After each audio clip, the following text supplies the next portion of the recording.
Boom.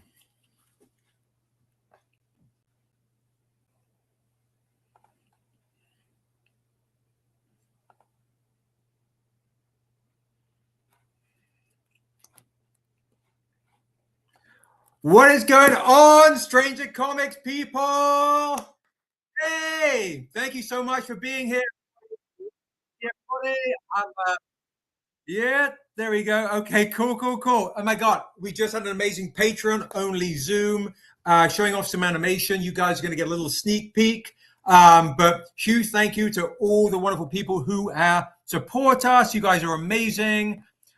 Today we are celebrating the 10-year anniversary of Niobe She Is Live. The 10-year anniversary is Niobe She Is Live is here. It's happening. It's absolutely happening. It's amazing.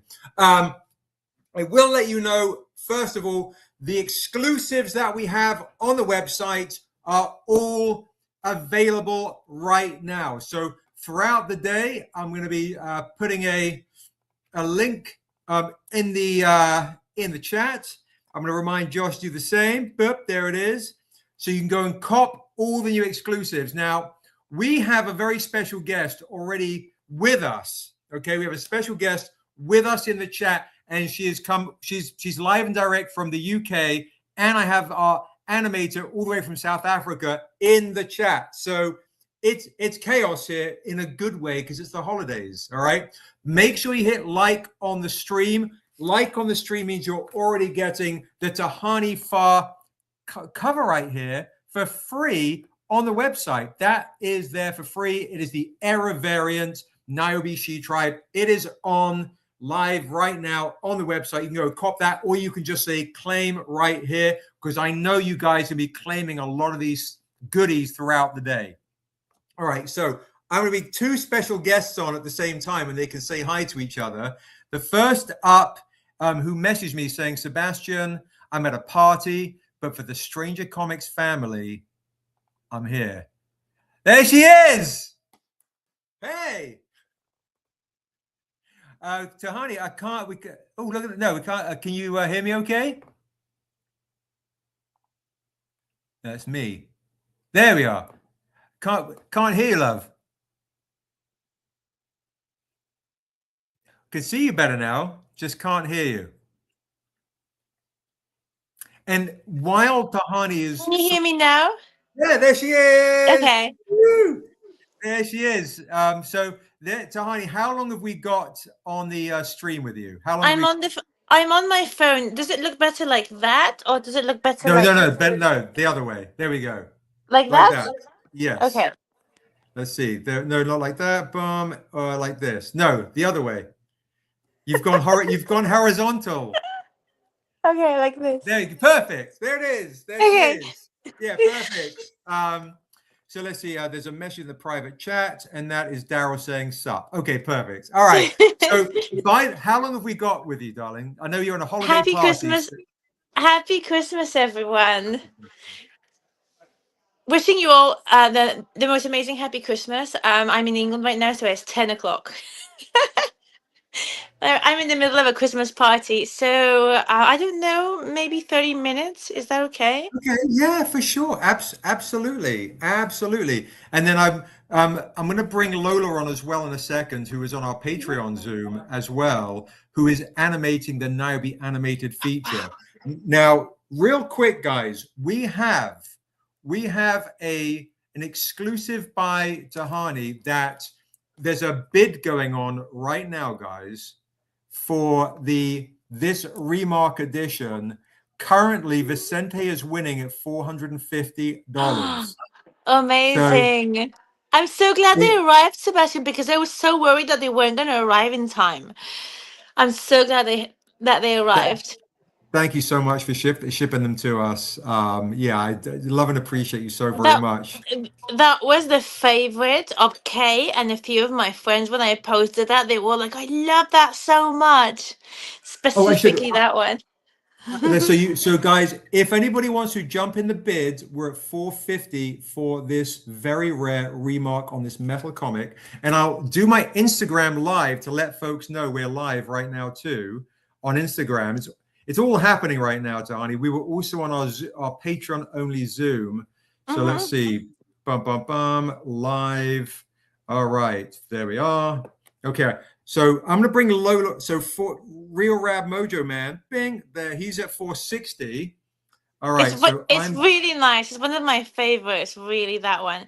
And these are special acrylic remarks. So they're not just a remark; they're more like a little painting, a miniature painting on each one of the comics that I sent.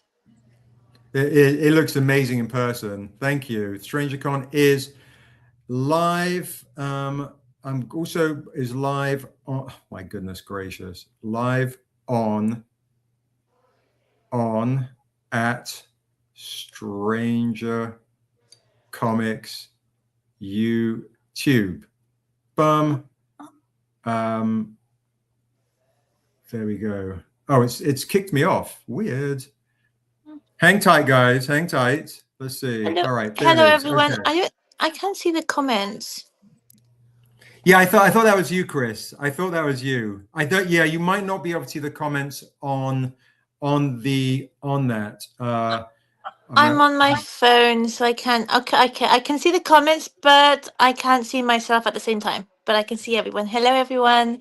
So nice that you're here. I've been missing you all so much. How's England treating you? Well, I've been a few days in London now. I've been about a week here in London where I've not been working. I've just been having a few time off before going back into the new cover. So it's been lovely. I went to like 5 museums, so it's been super cool. I went to the Hunterian Museum this morning. How was the Hunterian Museum? Tell me. It's full of dead things. Okay. I loved it. It's got like 10,000 specimens of animals and human parts, and it's about medical history. So it's the medical history museum. So it's when we started studying like all the parts in surgery and everything. It's really interesting. That sounds fun. That sounds amazing. Yeah, and I've gone to like so many museums. Yeah, I love it because of the museums. I can be from one to another all day. And I saw a play too. It was really cool. You're doing all the things. All of the things. Yeah, because I go back on Monday right back into covers. So, and I've got a lot coming up. So I have to take as much advantage as I can. I'm also going to be hitting you up for another cover, of course, at some point soon. Sebastian, what did you think about the Assessor? You liked it? It's amazing, guys. For the new Assessor comic, Tehani has an amazing Assessor cover for the Assessor Kickstarter. Will be rocking with Richard Thornsberry, who also had his painting. I'm gonna just do something a little bit different because I know it's late for Lola and it's late for you. I'm going to bring Lola on as well. All right. So, folks in the chat, this is Lola, who is our director of the animated movie. There she is. So we've got more folks here hanging out. Hello. Hello, Lola. Hola. Hello. Nice to meet you. How are you? Nice to meet you too. I can't wait to see the work. I can't wait to see the animation. Yeah, I can't wait to share it with you all. It's pretty amazing, guys. It's pretty amazing. The Patreon members got to see the first peek. Guys, if you're not a Patreon member, we'll be posting what we talked about in the Patreon. My Instagram keeps kicking me out. It's kind of frustrating. All right, I'm going to ask Josh now and again to pop the links to the Patreon and the website in the comments so folks can see. I'm also going to pop this right here and I'll pin the comments. Let's see. Pin Stranger Comics. Boom. All right. So Stranger Comics is also pinned. So that's where you get all the exclusives of today. All right. Okay. So yeah, the sneak peek of the animation. We do have something I will share with you guys because I don't know how long Lola's going to be on for because I know it's late where you're at. But where are you, Lola? I'm in South Africa, so it's wow. just past midnight here. Wow. Yeah. You're worse than me then. Yeah. Yeah, very late. So I'm going to do this while we've got some guests who are tuning in late. I'm going to just show something fun. All right, let's see if I can. What's going on? Oh, it kicked me out. God dag nabbit. Okay, I'm not going to be able to show what I was hoping. No. Why is it No, kicking you out of Instagram? That's so strange. I got kicked out of Instagram. I got kicked out of my Gmail. I'm just getting kicked out. It's a whole lot of kicking outing. I don't even know. Let me see what I do have. Conspiracy theory. It is. Let me see if I have anything extra. Okay, I will show one thing. I won't show everything that we were showing on Patreon because that's not fair to Patreon members. But I will show the rough sketch outfit, not the colored version, but the rough sketch outfit. Yeah, the colored version was for Patreon only. Ooh, wow. Yeah. Wow, that's beautiful. I love that concept art. Wow. Yeah, it was done by my fellow co-director, our fellow co-director Martinez, because he's more on the character design. He's not here today because he's stuck in Zim and they have terrible internet in Zimbabwe. But he did the character design and I did the color on the characters, but we're not showing the colored version. So we have Niobe with her poncho, and then without the poncho, we have like the midriff area with a corset. Then we were debating maybe she just her stomach area might be exposed. But then there's also the question about, it was also brought up in the Zoom, but we also have spoken about it in our meetings. Like, it's really hot where she is. Like, she needs to be covered so that her skin doesn't get skin cancer. You know, if elves can get skin cancer from all the heat. Yeah. So yeah, then with the poncho as well, like we have this, like the necklace of, I don't even know, that symbol there, and then even on the poncho we want to show possibly like the symbol as well, like on the second drawing, like likely there's a motif there, but it's just a drawing, and if we do go with that in the color version, it'd be very subtle, like whatever the cloak color that we decide on, the motif of the ornamental symbol on the cloak might be like one or two shades lighter or darker in terms of value, but we're not here yet. So we're also debating about like having a thicker color as well, like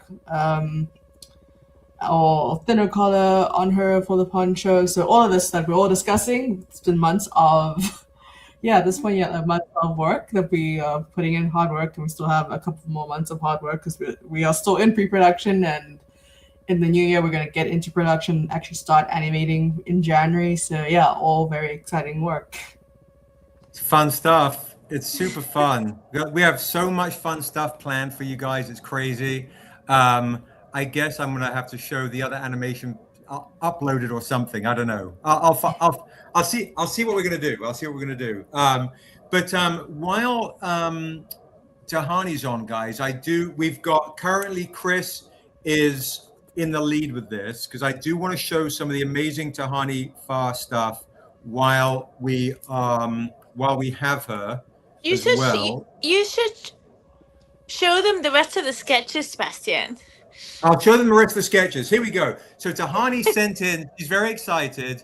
I could tell she's drinking her lemonade. Okay, I'm going to do immediately. I'm going to just show stuff as well, guys. By the way, if somebody wants to do a buy it now on this one, I'll do a buy it now on this one for $700. Right now we're at $460. And that's on a gold, by the way, gold Confessions of a Demon.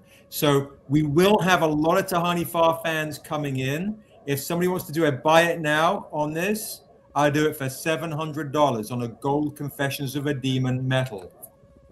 Sebastian, the one with the wings, not her, the other one. There's one of those that has a very special story to her. Okay, well, That let's bring this one. I have a feeling it's this one. I nearly didn't send it to you. I wanted to like share this with you, and maybe you feel the same as I do. So whilst I was drawing her, I was watching a podcast that I like about people telling their stories, and there was this lady, and she was telling her story, and I never heard anything. I just heard the story, and when I put the name on her, I was looking through internet through names of black fairies from Africa, and I came. It was like for like 500 names, and I chose one. I was like, I connect with this one. And I named her, and at the same time as I was naming her, then I looked into the comments of the YouTube that I was watching, and this lady, that was her name, and she had a very hardcore story that she was telling. And I was like, and I looked back on all the video, and I was like, I must have heard her name, and she never had said her name. So I was like, how did I was listening to her speaking, and then I named the painting the same as her. And I was like, wow. So I followed her on Instagram. Do you remember her And name? she does a lot of it's in the name. In the name, look at the name. Oh, Aziza. Yeah. Yeah, So so Tehani has named all of these ones, guys. she's This is called Aziza. Aziza, and she does a lot of talking about surviving extremely hard situations, and she does a lot of like international talking and in America. So I was nearly gonna just contact her and send it to her, because I thought that was like such a big connection, but I sent them all to you first, and I wanted to share this with you. And if you would want to send it to her, I can do you another one, and then just because I think that it was it was a really big connection there. Yeah, but yes, send me the link. Send me all the Yeah, information, please. yeah. Absolutely. Isn't that crazy coincidence? Like more Super, than super. Absolutely. yeah. So well, that's it. Well, no, that's amazing. So that's the legend of Tehani right there, who is creating absolute magic with these remarks, making them very organically and very beautifully, I might And I add. feel that they connect just so they're so personal, and there is something just so magical about each one of them. Yeah, and no, absolutely, absolutely stunning. These are absolutely stunning. Guys, if you see anyone that you like, let us know in the chat. I'm obviously going to bring these on right now while Tehani's on.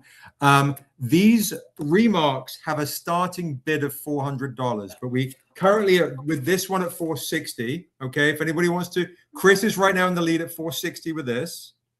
All right.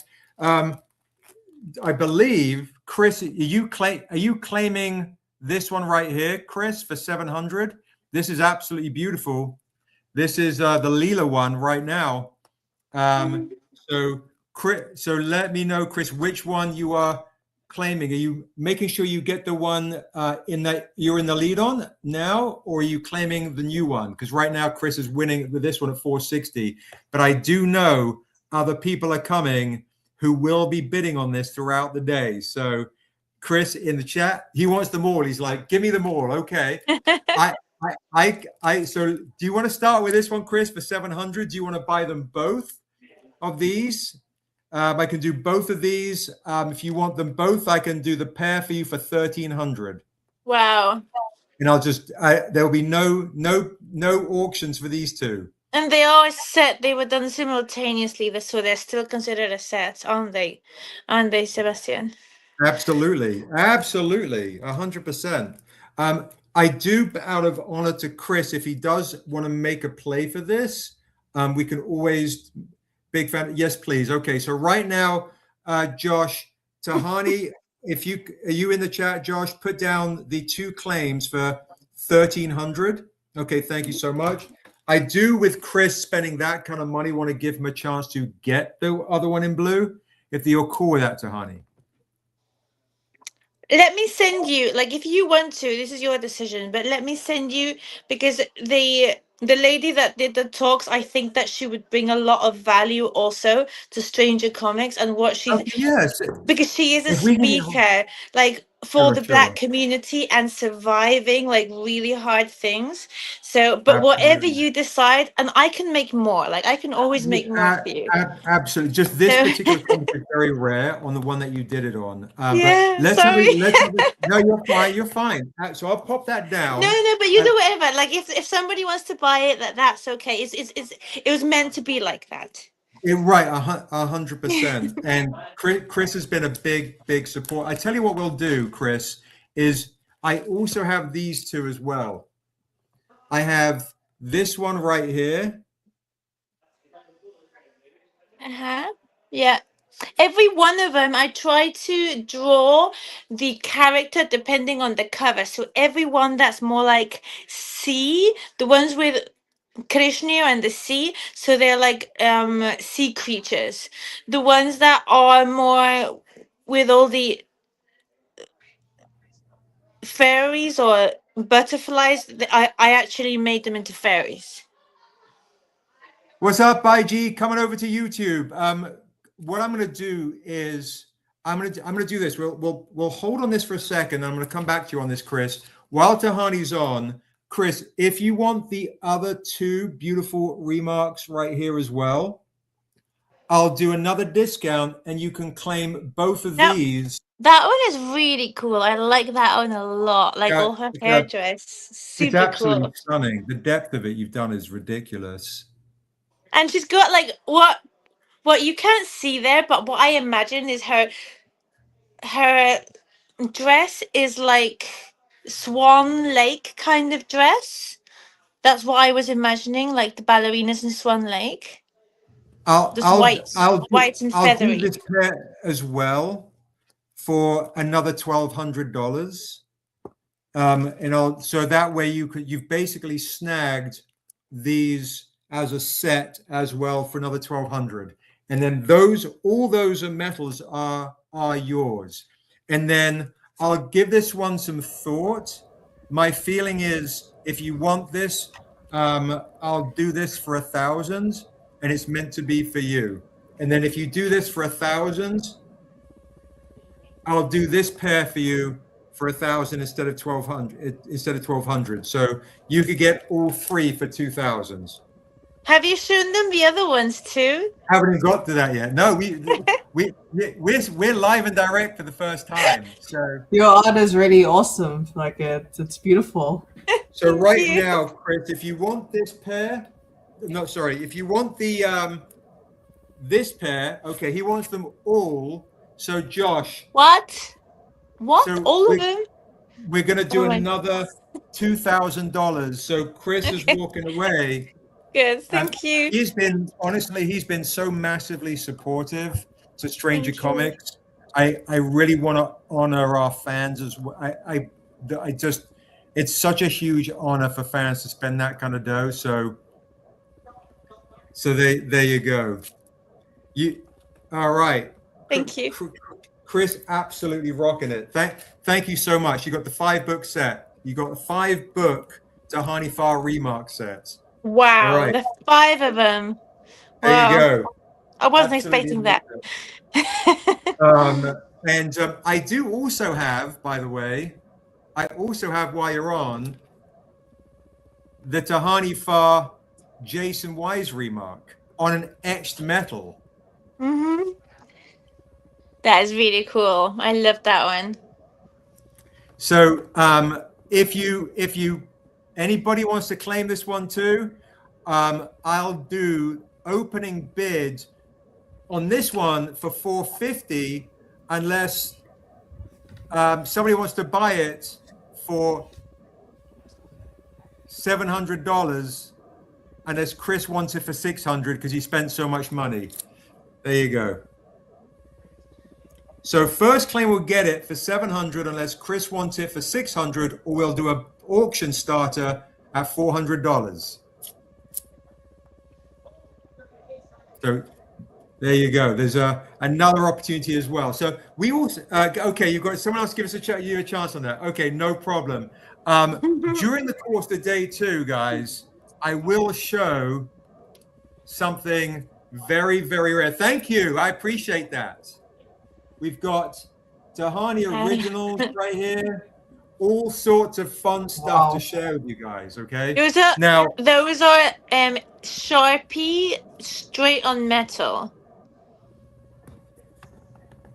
Sharpie straight on metal, so I can't have like any boceto, any sketch underneath. You have to like be really sure how to do them. So it takes me quite a while because I am very careful making them straight on the metal. This one is absolutely amazing. It's absolutely stunning. It's vampire. It's incredible. If anybody wants to claim this Assessor original on this untamed gold sketch blank, I would say I would do a starting auction at 1,000, but I wouldn't, and I'd do a buy it now at 1,500. This is absolutely ridiculous. So starting auction 1,000, buy it now 1,500. Those are my favorites. To be honest, I really like the lines. The lines are so clean on this. You know what I've been doing, Sebastian? I just began to do this. So when I do a cover, I used to draw the whole thing and then paint on my pencil lines, and I just like the pencil, like the remarks. I liked it so much. So what I've been doing now is I draw it all out, and then I keep that drawing, the first drawing, and I redraw it a second time, and then and the second time is not as technical as the first time. So I keep the first, all the lines, and then I paint straight on the second one. So now I can keep the both of them because I really love the line drawings. And the remarks that you have are basically that. I really like them. I think they're so powerful. They're so powerful. They pop absolutely beautifully. And and can I just say to everyone in the chat, what a treat to have both Tehani and Lola zooming in from the other side of the world, staying up. Tehani's at a party. Lola's, it's like 5 hours past her bedtime. And just to share this experience with you guys is absolutely amazing, guys. Please I'm even in a party dress and everything. You look like you're Elven right now, right? You look like I got like a party dress on. Hey, all whites and everything. Oh, you look stunning. You look absolutely stunning. Yeah, I also have like elven shoes, but I left them downstairs because I'm up in one of the rooms right now. Well, I do have some stuff, guys, off Tehani's that let me also remind you guys. Okay, so guys, if anybody wants to do, that's a great idea. Josh is like, we should do a cover, just your clean line work. Okay, if anybody, let me just do this. This is our 10-year anniversary celebration. I'm going to do this right now. I'm just going to make myself big real quick. Boom, like that. This is on the website. It's free right now. Tehani's cover is free on the website, strangercomics.com. I pinned the comment in the chat. Okay, it's the 10-year anniversary of She Is Life. You can get that for free. If anybody spends $25 on the live or on this website, I'm going to give you this art print for free. This is done by Ashley A. Woods, the original Niobe artist. You get this for free if you spend $25 on the live throughout any claims throughout the day. Okay, boom, you get that right there. Now, here is one you're going to want to claim. This is on the website. It's never been seen before, never been done before. This is a ink foil. There's only 25 of these, and they are absolutely beautiful. Only 25 of these. and this is $60 if you want to claim them. We'll sign them for free, and that is one of them. It's on the website, or you can do a direct claim with me. And then also don't forget, you're getting all sorts of other goodies. All right, you got that one right there.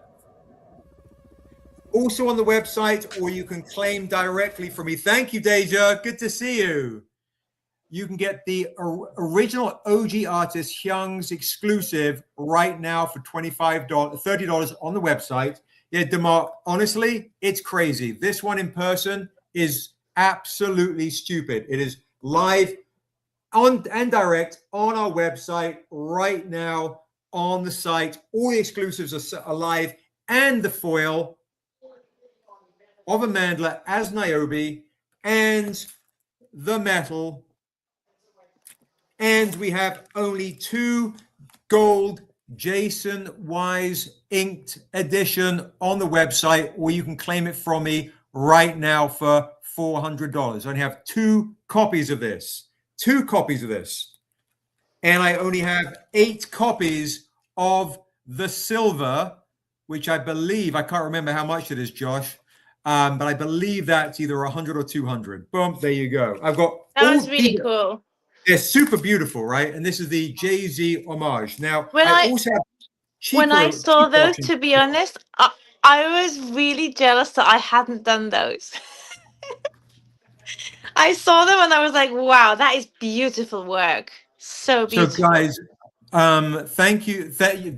It's ridiculous. In live, they're amazing.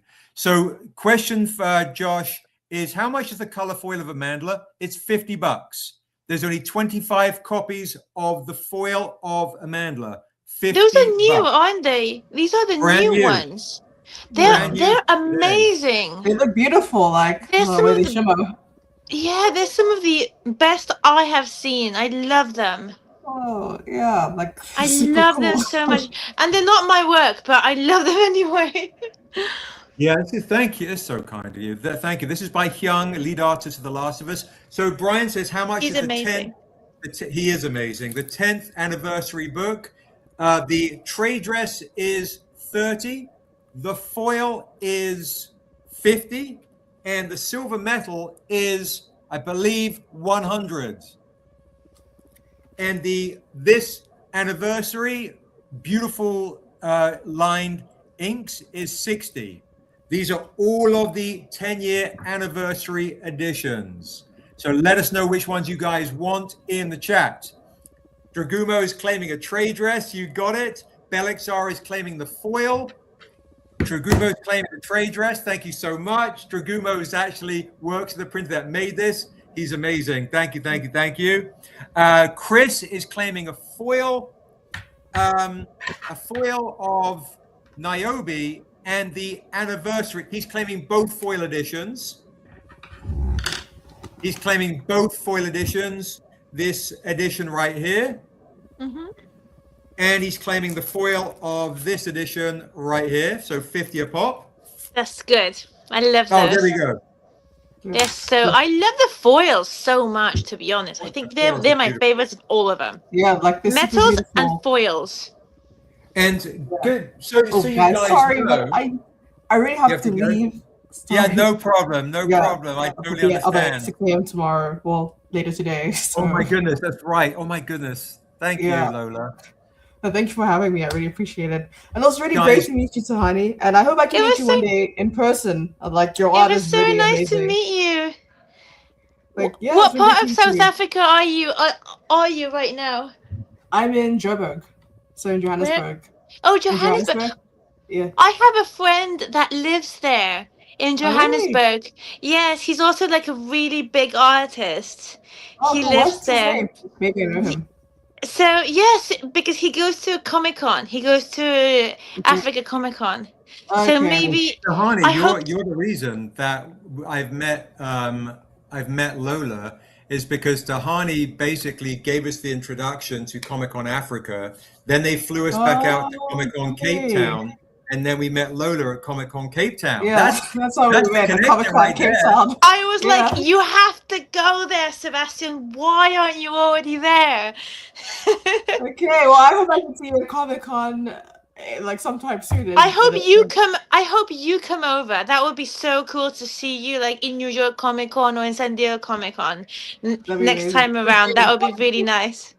I was in New York the same time Sebastian was, but I couldn't go because it was a week of Comic-Con, but I wasn't able to actually attend Comic-Con because I had other business to attend to. But yeah, it's my dream to go to San Diego or New York Comic-Con, you know, because like those are the really big conventions. But yeah, but it's really nice to meet you, and like I'm a fan of your work, Evgeny, and you found today. So Thank you. yeah, and thanks for having me, guys, and I'll see you guys soon. See you soon, Don. Thank you so much, Lola. Bye. You're Nice to amazing. meet you. Bye, Don. Bye. If you guys saw the Patreon Zoom, it was amazing. Lola was showing the animation stuff. The character sheets are ridiculous. They're crazy. Super, super exciting stuff. I do also, by the way, folks in the chat, because we signed a huge movie deal about 10 days ago, Tehani. Yes. Why don't you tell me? Why am I the last to know? That's unfair. We signed an amazing movie deal about 10 days ago. I'm hurt. And is for The Untamed, the first appearance of Niobe. Now, we're celebrating today the 10-year anniversary of Niobe Shear's life. We're also celebrating. You're celebrating, indeed. We're celebrating. I'm giving folks a chance before it goes. For the very first time ever, we have 25 metal editions of The Untamed. If folks don't have The Untamed 1 through 7, they don't have The Untamed 1 through 7, and they want to get an Untamed 1 through 7, we reprinted it because it's going to be an Untamed movie, folks. We have the metal virgin only edition of The Untamed, issues 1, 2, 3, 4, 5, 6. That's 6. I got out of order. 6, 5, and 7. You got the whole lot of all 7 Untamed issues 1 through 7 in a virgin metal edition. Now, ordinarily, something like this would be over $1,000 easily. Over $1,000, no problem. I would say this would be $200 each because there's only 25, which makes $1,400. As a set, I would say then there would be a collector set for $1,500, maybe more. I'm going to let folks know right now, because you're on this stream, before I let anyone else get it, you're going to get the whole set for $400. I'm going to take $1,000 off for you guys as a huge thank you. And remember, guys, it's the only way you can get the first appearance of Assessor. The first appearance of Assessor is in here. It's literally the first one. You can't get the first appearance of Assessor unless you have the Untamed original set. So I'm giving you guys tonight, we have 25 of these. I'm going to let 10 lucky people claim this set for $1,000 off. Okay, we've got Chris is claiming a set. Richard, is that Richard Shirley in the chat? Richard S9589, let me know. Who else wants to claim it? I've got 8 more sets to do for you guys. Merry Christmas to be able. Yeah, okay, I thought so. Perfect. Thank you. Merry Christmas, $1,000 off. So you guys have a chance to get this on massive discounts. Mike Davis claim a set. Thank you so much. Thank you. Now, remember, guys, I'm going to get these invoices off. If you're like, it's Christmas, Seb, I'd love a set. If you're on this live stream, I'll give you a month or so to pay it, okay? Because I know Christmas is coming up. Yeah, Josh is like, don't be ridiculous. He's like, what are you doing for $400? It's a stupid deal, guys. Stupid deal. $400 for the and also, by the way, Scarlock has his first cameo appearance in the Untamed issue 3. There you go. So, if you want the first appearance of Assessor and the first cameo appearance of Scarlock, this is the only way you can get it. So $400 for that metal set. Let me know if anybody else wants to get the Untamed issues 1 through 7 before it becomes a movie. And our next, by the time our next Strangercon comes around, when we drop the Tales of Asunder big omnibus hardcover collection, I'll have a few more of these, but it won't be $400. It might pop up a little bit more. Who is making it? I had no idea. I'm not allowed to say who's making it on this I'm going to call you tomorrow. Belixar, you should, I'm telling you, folks, you should grab it. You should definitely grab it. Collectors out there. And honestly, the metals of this in person is, they're beautiful. They're absolutely beautiful. All 7 issues. The first time you're going to have issues 1 through 7, and the first time we've done a metal set, and they're all version editions. They are stunning. They're stunning stuff. Guava Berry, it's a great claim, Michelle. Thank you so very much. Belixar is like, the hell with it. Give me a set. Absolutely. It's a great claim. Thank you. I appreciate that. Thank you so much. It's a beautiful claim. They're absolutely stunning. So yeah, I can't wait to announce that. We also will be announcing, but I can tell you guys, we signed a deal with Luna Distribution. So Luna are the top now indie distributors for getting into comic shops now that Diamond have gone away. We signed a deal with them. It's amazing. We'll be back in comic shops in a new, exciting, aggressive way. So for folks in the chat, please tell your local comic book shop how much you love Niobe, love The Untamed, love Defiant, and Assessor. The World of Asunder is coming back to comic shops. So can you will you be sending to other countries? We can absolutely ship to other countries. So we can, Tehani, you know, we could do too. What's up, Kev? I know the people of Forbidden Planet. Oh yeah, from England, in the English company. Yes. Yeah. Absolutely. Diamond used to ship Niobe to Forbidden Planet. Have them definitely have them connect, send us a connect, and we can definitely work. Sure. Absolutely. Thank you. So to Kev, who's joining, and everybody that's in the chat, if you spend $25 with me tonight, you're going to get the Ashley A. Woods art print for free. Absolutely, Corey. I can do a payment plan with you for sure. I know you're good for it. Boom. There you go. $25. I'm going to give you that for free. If you spend $50, you're going to get the Dead Presidents for free.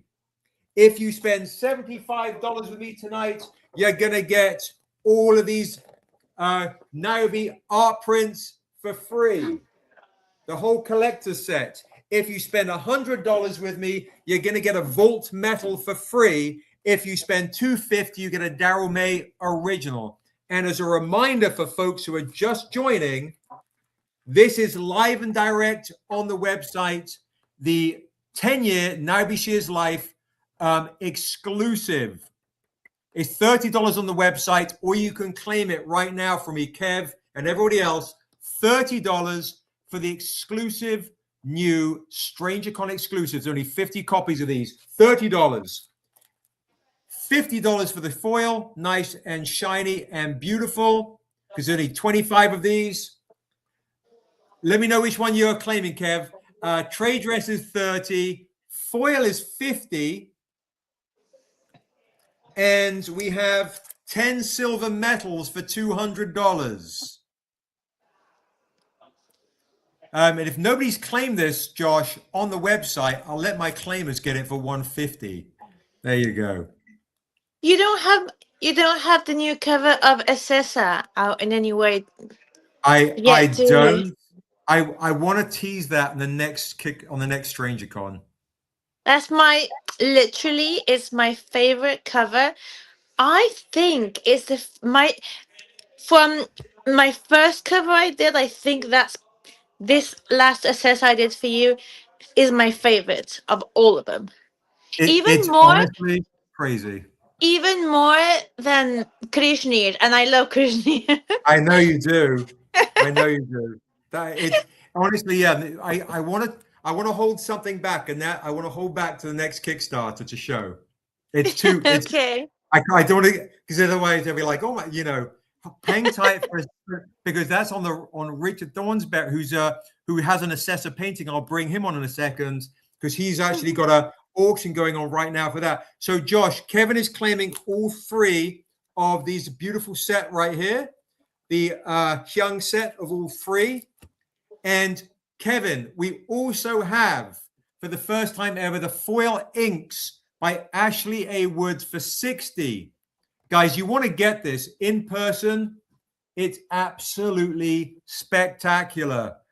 Do not miss out on getting this foil, beautiful foil right here for $60. The first ever inks foil of Niobe. So you got that right there. That's beautiful.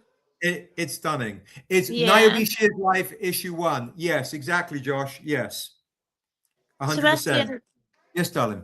I am sorry. I have to go soon. No, you're fine. No, I appreciate the love. Absolutely. You're absolutely amazing. Guys, I have Tehani Farr stuff I'll be selling throughout the day. I'm really sorry I couldn't be on later. It's just really late for me here, No, and you're I'm amazing. at the literally, Sebastian, you chose the only day that I had a Christmas party, and we literally came to London specifically for the Christmas party, and they're downstairs. Oh my goodness. So I You're escaped. amazing. I think they're playing something right now, but I have to go down in like maybe in 5-10 minutes. I have to go down. No, Because you're it's gonna amazing. finish. It's gonna finish in about maybe 2 hours, and I don't want to miss out I too totally much. understand. I totally understand. No, thank you. Thank you so much for everything that you do for us. I love you guys. Like I really do. Like you're the reason of so many things, and I think that connection is just so much more powerful than anything I can even explain. And I'm so grateful. Like every moment I just think about you guys. I'm just so grateful. So no, like if I can make it happen, I'll make it happen. The only reason that I could not, if I can make it happen, is if I'm like flying or something, and there's no internet. So if I can make it, I will always try my best. So No, let's sell as yeah, much as we can, and I'm so happy that the artwork arrived to you and that people have been liking it. That's the main goal of everything. phenomenal. Absolutely phenomenal. Yeah, no, I haven't even shown them the other originals that you've done. I can Show them. show, yeah, Why don't okay, you? Why don't you show them? absolutely. I'm So very proud of them. I have these original. There we go. These originals, folks, arrived with those remarks just in time for today. So I I'm was going so worried because of the tariffs. And I did like a first sending and it took 15 days. So it was very strange. That one, I really like that one. It's stunning. All her neck, all the design in her neck, I really liked it. And I imagined it was like straw, like a straw necklace. So It's whoa, yeah. she's a mixture between like a vampire and a warrior. So that was the kind of like the idea. Oh, it's stunning. So, guys, when we do this too, like the way that Daryl and Rick does as well on their with their sketches, is we're also doing concept work. Like this might end up being a character. Like this is what we do when we work with amazing artists like Tehani. It's ridiculous. It's absolutely ridiculous. If somebody wants to claim this silver medal right now. I'll do this for, these usually go for 1,000. I'll do it for $800 right now. If somebody wants to claim this sketch, I'll do it That's for amazing. $800. Because you know that is like those are harder than the painted ones. Those are really hard. Leroy David says claim. Thank you so much, Leroy David.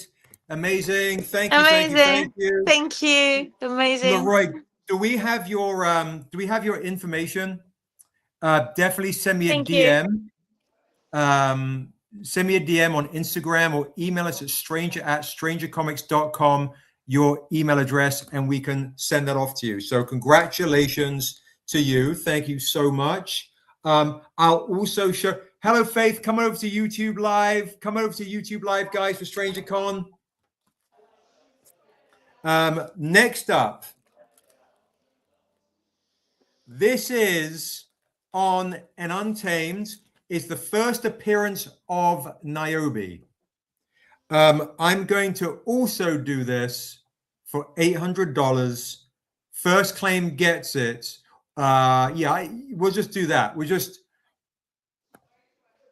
And Leroy, please let me know if we have your info. Now she's inspired by the work I did with you and Jaycen Wise. So that's why I created her with a very Egyptian style. Like the Queen Nefertiti or Nefertari. That's that was the vibe I was going for with her. It's stunning. It's absolutely stunning. All right, we've got that there. If you see in her hand, she's got a lotus. I see. Oh, yes. Which is funny because that is Aisha's symbol, the lotus flower that she uses in Brown Sugar Fairy. Yeah. Mm-hmm. I did not know that. That is lovely to know. It's so nice to know. She's with us. Sure.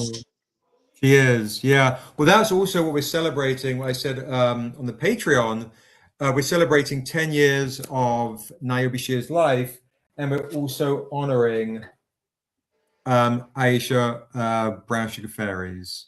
So much love to her. Yeah, we'll be celebrating her throughout the day for sure. Also, folks, if you would like a different one of Tehani, we have also another, instead of $1,000, $800 option. And Leroy, did you send me your email address, brother? Just need to get your email address. Which one is that? There you go. Oh, wow. That one is inspired by Krishna, of course. Yeah. She's like in she's in the same world as Krishna, under the sea. I'm on YouTube. Come on over to YouTube to Strangercon stream, guys. Come on over. So yeah, there you go. Another amazing original right there. Did I name her? I think I did name her. Did I name her? Yeah, you did. You named her Yemoja. Yemoja. So I looked for I think it was Nigerian or African mermaid stories. So it is a story like a sea entity. So you just have to look her up. That's amazing. All right, I'm going to pop those down. If anybody wants any of these other two originals, I still make sure, Leroy, you let us know your email address so I can invoice you. Let me know if anybody wants these originals. Now, what I do have, guys, of Tehani as well, don't forget, is I have, if you missed it, Jaycen Wise, New York Comic Con exclusive for $50. Claim on the last metal for Chris. You got it. Josh, if you could put down a claim for Chris on this Niobe Shear's Life metal for $800, $200 off. Thank you very much indeed, Chris. Love and appreciate you. Thank you so very much. That's awesome. Absolutely awesome. You're going to like that one. Yeah, it's stunning. It's so pretty. Yeah, that's a great idea, Josh, for us to scan these. Now, if folks want to get something by Tehani, I have them all scanned, Sebastian. If you want them you do? scanned, I've got Oh them my all gosh, scanned. that'd be I just amazing. haven't. I don't have them professionally edited. I don't really have the time, but I've got them Yeah. all scanned. Yeah. Oh, thank you. No, that's amazing. That's amazing. I'm going to whiz through a few things that are cheaper for folks that are like, I don't have 800, I don't have 1,000. Okay, $50 if you want the Jaycen Wise New York Comic Con foil by Tehani. $50 if you want the New York Comic Con foil by Tehani right here. $50. These are only 25 copies, and it's New York Comic Con exclusive. 25 copies, $50 for Jaycen Wise issue one, guys. I'm also have other Tehani stuff as well. Now, here we go. I have I have to go in like 3 minutes. totally Krishna. understand. He mentioned Krishna, so I was like, let me bring Krishna out.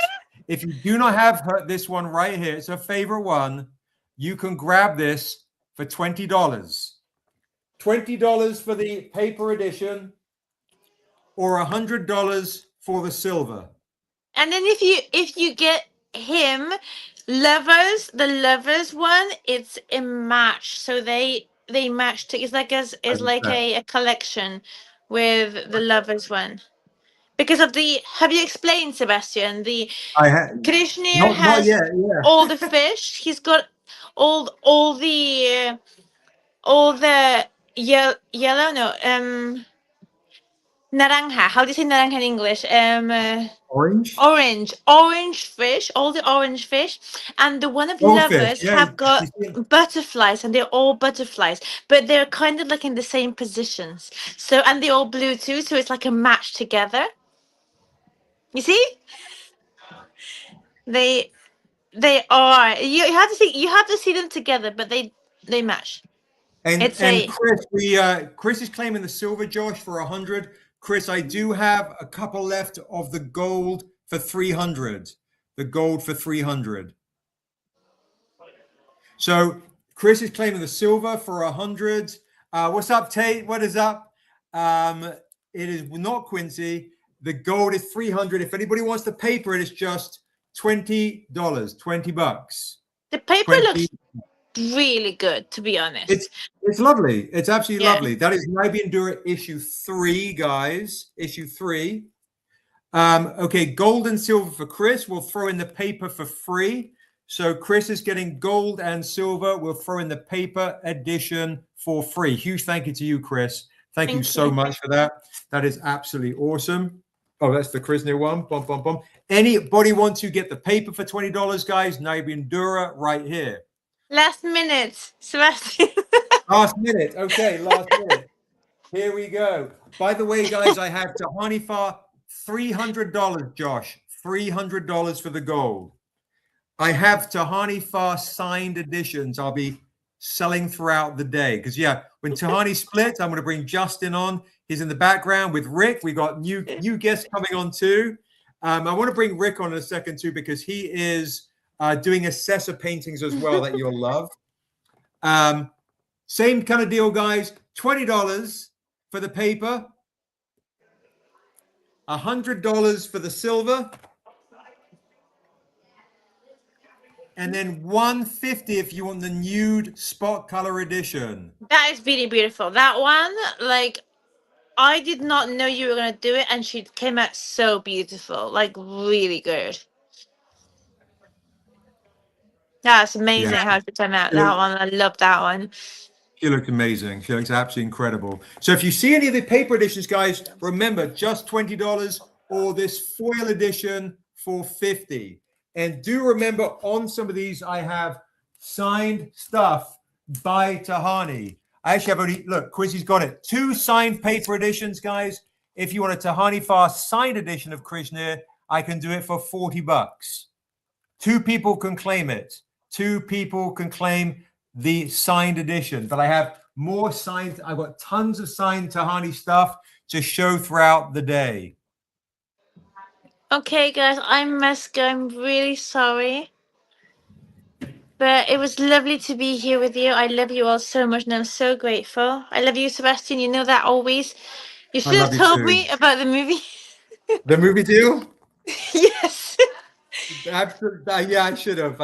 Yeah. Let's have a call. Let's have a call in the week. I want to know all about it. I'm very excited about that. You'll be very Okay. happy. Oh, and if you get a chance, Yes. let's do it like an Instagram-y kind of thing as well over the holidays if you have a chance, because I'd love to have an Instagram chat. That way we might get different folks on and so on. Like a live Instagram chat? Yeah, whenever you're back from England. What? Oh, back in America. I'm not Back in going to England, be back back in- until next year. Yeah, that's fine. Or we can do Back one from while you're in London England, or- on Monday. I'm back. I'm Okay. Yeah. back in the studio on Monday. Yeah. I'll swap a text with you, tell you the news. Kev, let us know which one you claimed. Let me know which one you claimed, Kev. Tehani, thank you so very much. Oh, and then let me bring Rick on real quick. Can I bring him on real quick? Because I want to show his assessor stuff right there. Rick, sorry to spring you. Ooh, wow, that is so good. Oh my God, that's beautiful. On too, wow. Like that. I love that. Make sure I'm not big. Hi. Hello. Wow, that's cool. Oh, that looks sick. That is so sexy. I love that. I love what you did with her armor. Wow. Thank you. That's original too, right? That's like a painting. Good Yeah, for it's you. an oil painting. I love that. I'm so for traditional paintings. Amazing. Hope to see that in person one day. I'd love that. It might be gone today, so who knows? Yeah, no. we have a I hate it. Don't sell it. Don't. Wait until I see it. This is we're gonna do scans of it, but this is Justin who works with us. You might have seen Tehani in our booth at comic conventions, and Justin is going to be running D&D games set in the world of Asunder. So I was like, let me put the Assessor game creator Rick to meet Justin, painting of Assessor to meet Tehani. I have to go now, but thank you so much for everything. I love you all, and buy a lot.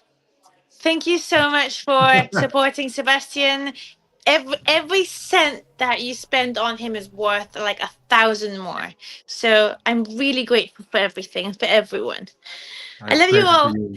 Love you too, darling. Have fun. Merry Christmas. Bye, darling. Merry Christmas, Merry Hanukkah, and everything you celebrate. Bye bye. Bye bye.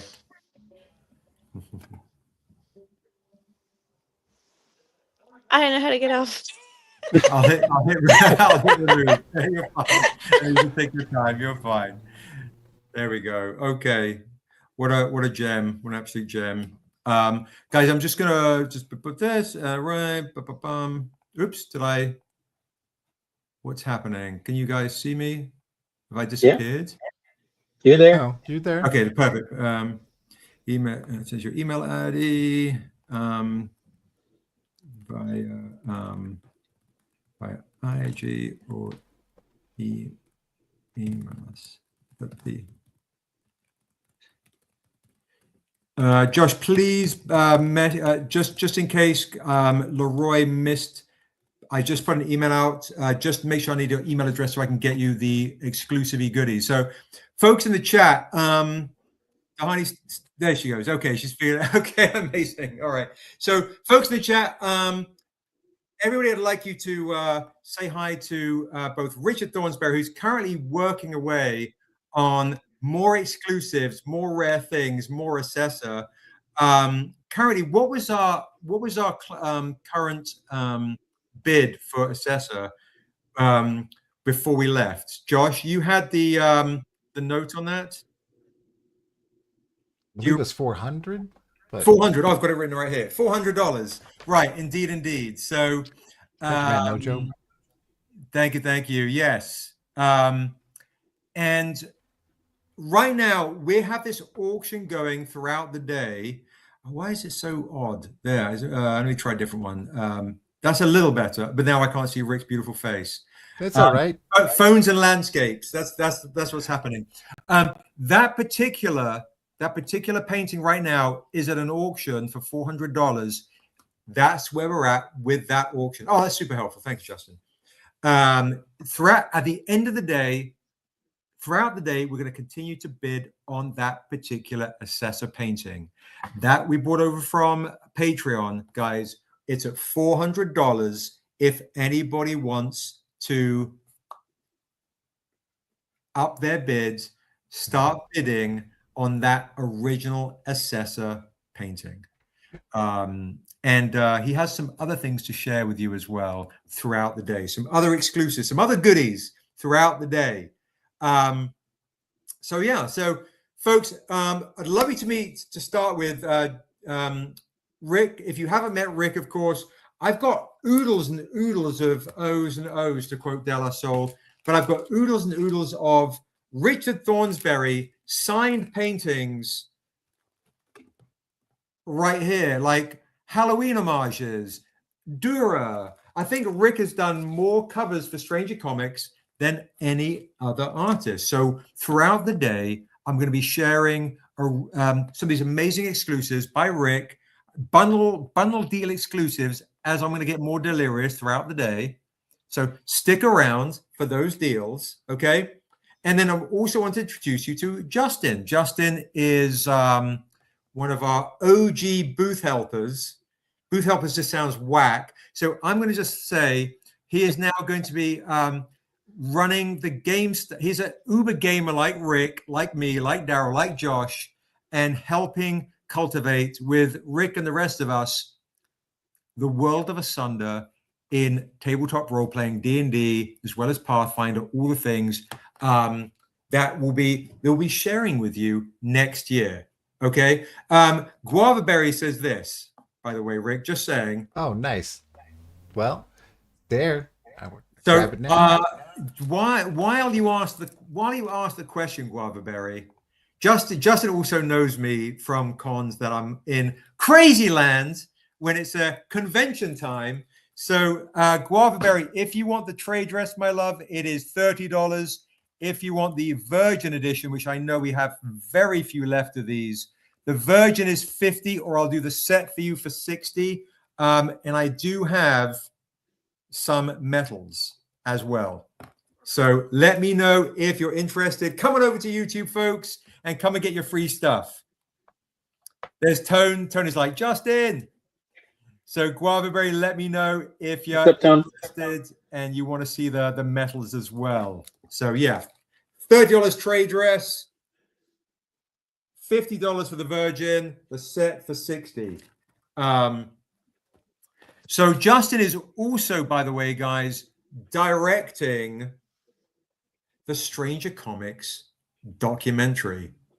I feel like the time today is just whizzing by out of control. Just saying. This is absolutely nuts. Take the set. No metal. I spent too much today. Fair. Thank you, Michelle. I appreciate it. Thank you. So Justin, tell the lovely folks what you've got planned for the Stranger Comics documentary, as well as game stuff. And what's kind of in the mind of Justin Estrada today? Yeah, what's in the mind of Justin Estrada? What is not in the mind? There are too many thoughts. Too many minds. Consistently, I'm working on getting medication to better manage the thoughts inside the mind of Justin Estrada. The documentary has been in the works for a while. I think we started filming 2 years ago, was it?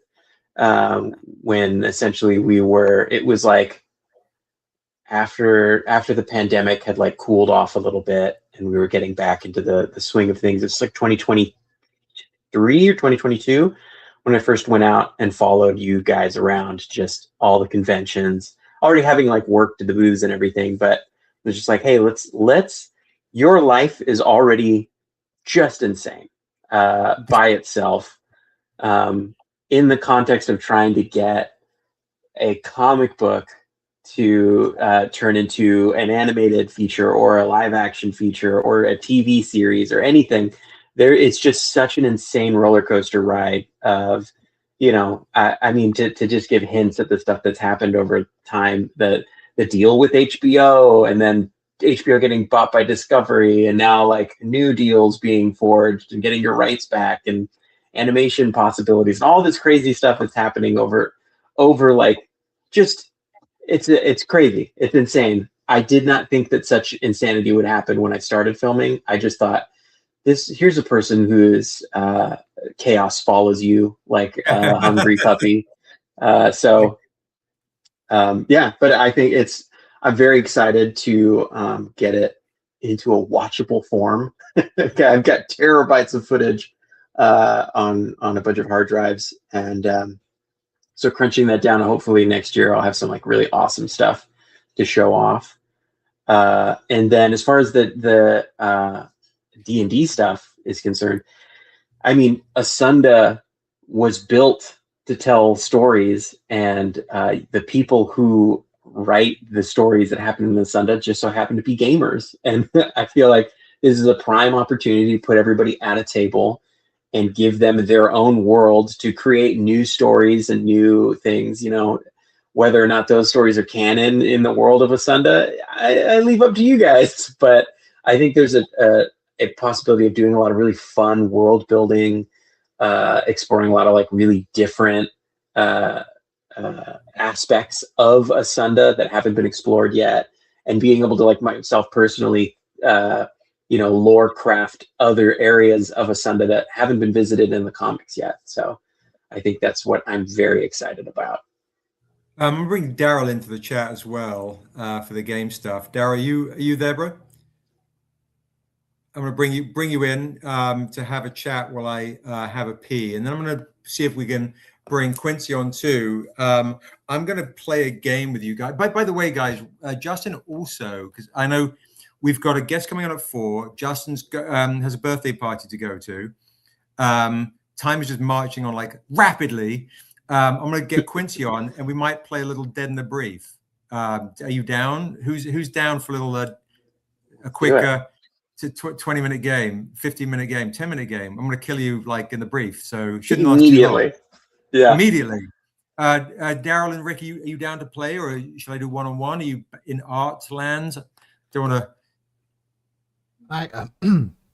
I might have to pass just this time because I'm in the middle of finishing thing, and I've got something I got to deal with real quick.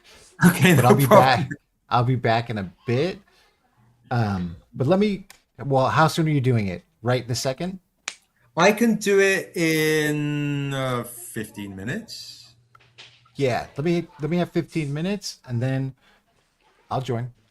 Okay. Yeah, no, take your time, bro. Take your time. Okay, I'll be back in a bit. Okay. I'll remove Rick, blink, like that. I'm gonna have Daryl and Justin have a chat. Justin, when do you have to take off? In about 15 minutes. Okay, so I'll do a Dead in the Brief with you now, and then I'll do a Dead in the Brief with Rick later on this evening, because I know you have to take off. I'm gonna see. Is that there's a little bit of static? I don't know if that's echoey, kind of weird feedback. I don't know if that's Justin or Daryl. I don't know. Weird. Can you hear me? Yeah, no, I can hear you. Yeah, it's more kind of weird backgroundy noise. I have 5 toddlers in the next room over screaming. So, yeah.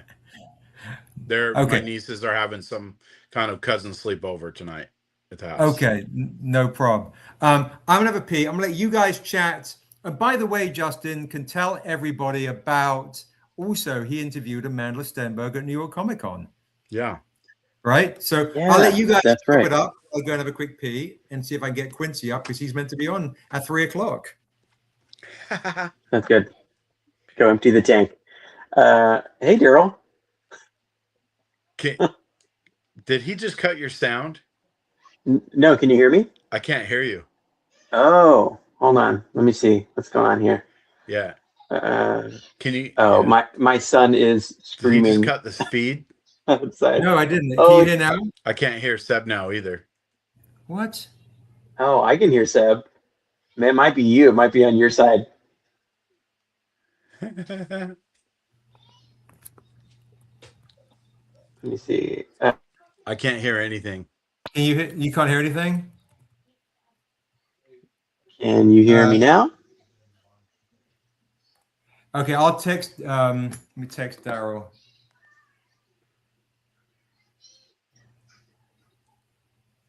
Mm. All right. It's good Lord. Mm. Okay. Well, Justin, entertain the folks real quick. I'll drop Daryl out real quick. Boom. Entertain the folks about what's going on with Amanda's aspect of the documentary and what that experience was like. I'll have a quick pee. Sure. Yeah, that was pretty awesome. I wasn't expecting her to jump into the booth.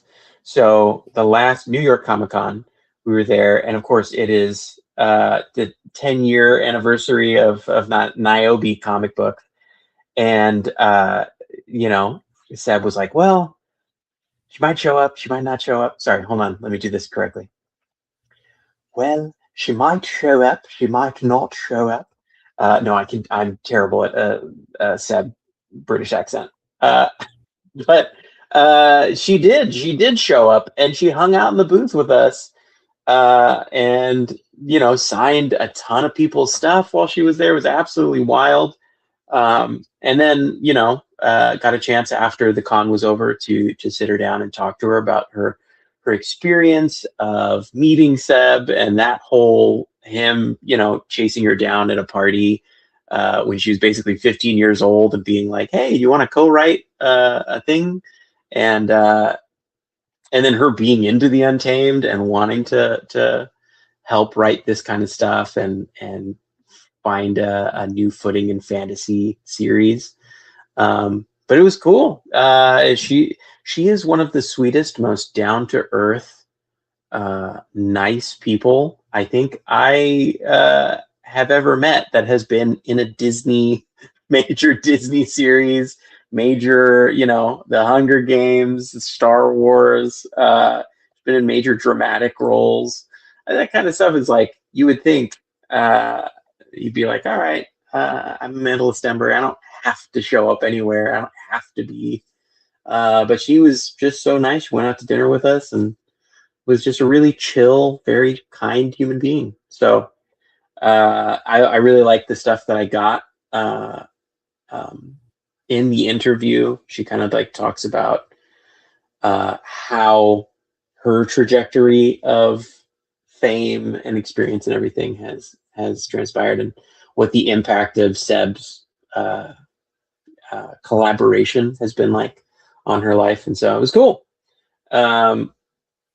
Yeah. Does anybody have questions about documentary questions in the chat? I'm looking at the chat right now. So if anybody has questions about stuff, I'd be happy to answer stuff. Though I can't, give away too much secret sauce. Sebastian. Hello. I'm back. I could hear everything over the raindrop sounds coming from my bathroom. So yeah. Perfect. good to see everybody. Will it be in 4K? Is it high def, Justin? I filmed it in 4K. So unless something terrible happens, again, I can't for some reason. But more than likely, yeah, it'll be in 4K. Oh gosh, there will have to be, are there blooper reels? There'll have to be a bunch of like bonus content that doesn't go into it. There's just so much footage of like just malarkey happening behind the scenes after. The whole thing is a blooper reel, Damar. The whole thing. We should just change it from like following strangers to following bloopers. Yeah. My favorite filming experience out of the process was maybe. It might have been when we went to where you did all your LARPing, the park. Whoa. And that was just because we really you were kind of exploring a space that you had so much history with, and so many memories. Like it was literally like every few steps you'd be like, I remember when we hung a cloak here, and then people freaked out, and then this whole situation played out, and it was just like everything was just kind of triggering these, these core memories for you. That was really interesting to kind of see. It formed you. This process formed a big portion of who you are as a person. super personable. It was super personal for sure.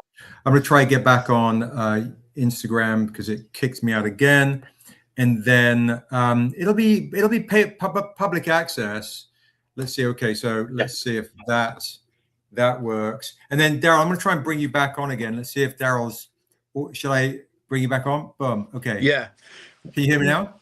Yeah. Okay, cool. Whenever you logged out, it cut my audio, so I just relogged back in. Oh, I don't know what happened. Yeah. Weird. Okay. There's Quincy Everidge joining.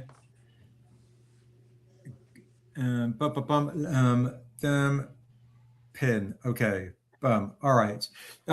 So I know, Justin, you have very, very little time. I'm going to save the one that I'd written up for later with the guys then, because I know you've got like 8 minutes, right? Yeah. Okay. Okay. This is just a sample, guys. I'm just going to do a sample of. Nothing's written, and I don't even know what the hell I'm going to say. But I'll just say, okay.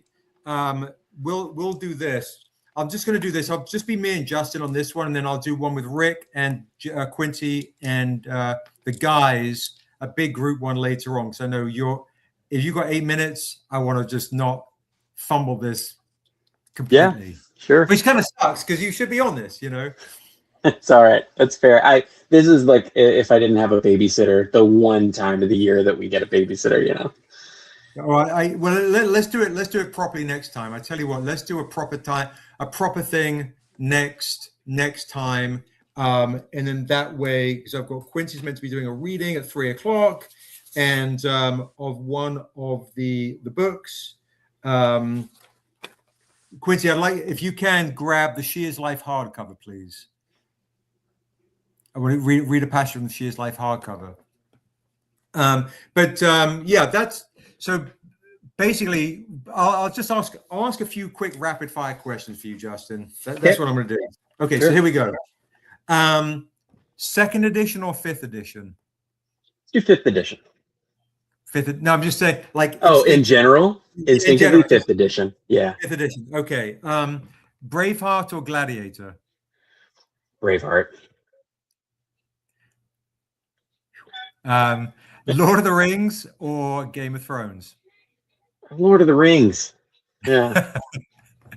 Perfect. Only because of how it ended. You know what I watched recently is Black Sails.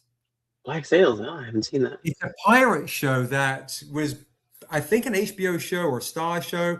It was amazing. It was absolutely amazing. Okay. Yeah, crazy. Okay. Star Trek or Star Wars? Ooh. Okay. I love both of them for very different reasons. Star Wars is a bit of a garbled mess at the moment, but Star Trek, I just love the idea of a utopian society where everybody that is important is going out and exploring the reaches of space and, forwarding human achievement. Yeah, maybe Star Trek. Star Trek. Okay. I had a feeling you were going to go Star Trek. It's like Justin's going to go Star Trek. It's just, I got a sense. Marvel or DC?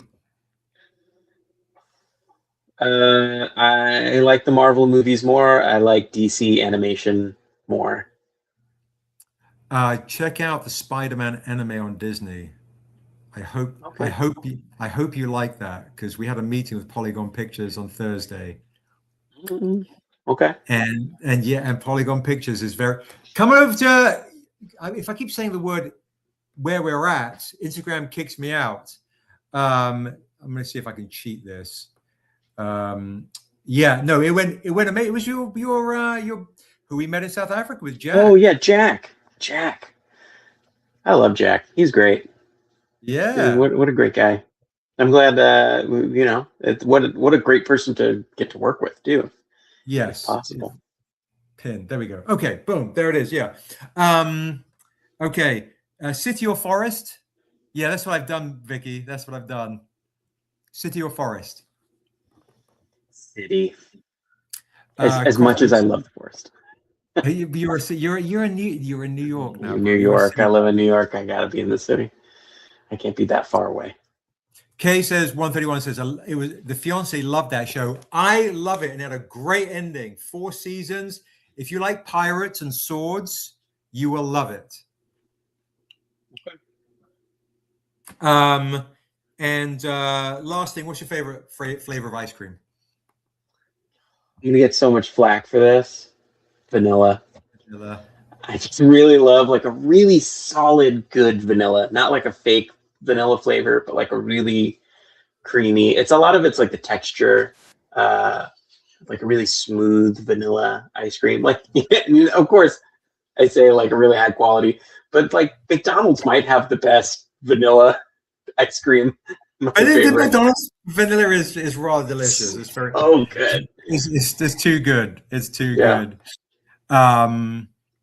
Okay. Yeah, I think what I'm going to do is I'm going to save the Dead in the Brief till later on the evening. So Daryl and Josh and Quincy, we can do that later on the evening. I'm going to bring Quincy on and see if so folks at 6 o'clock Pacific, after Hyoung is finished as a guest, we'll do Dead in the Brief. I think I'll jump to a couple more exclusives and bring Quincy on just to kind of share a bit about the lore and what we've got coming with Tales of Asunder as well. All right. I think that's probably rather me rushing the Dead in the Brief, even though you should be dead by the time you roll your character. Because how long have you got? 3 minutes. Okay. Jump. Yeah. Okay, no problem. All right. So I will see you anon. I'll speak to you next week. Of course. I'm very excited for everything we've got coming. Awesome, brother. Thanks so much. No problem. Cheers. Bye, guys. See ya. Bye. See ya. Daryl, I've got you here. Do you have any originals you want to share that you're working on? I got one that I just finished. Okay. All right. We've got one that Daryl finished. Here it is. Let's make Daryl big. Bump. There it is. Ooh. That's super dope. All right, guys. That is Niobe Shear's Life. This is our 10-year anniversary exclusive original by Daryl May, the first one of the day by Daryl. Let's do this. I would say this should be at its quality for 150. I'll do it for 120. First claim will get this for 120. 120. First claim will get this. Are you using that light I gave you? No.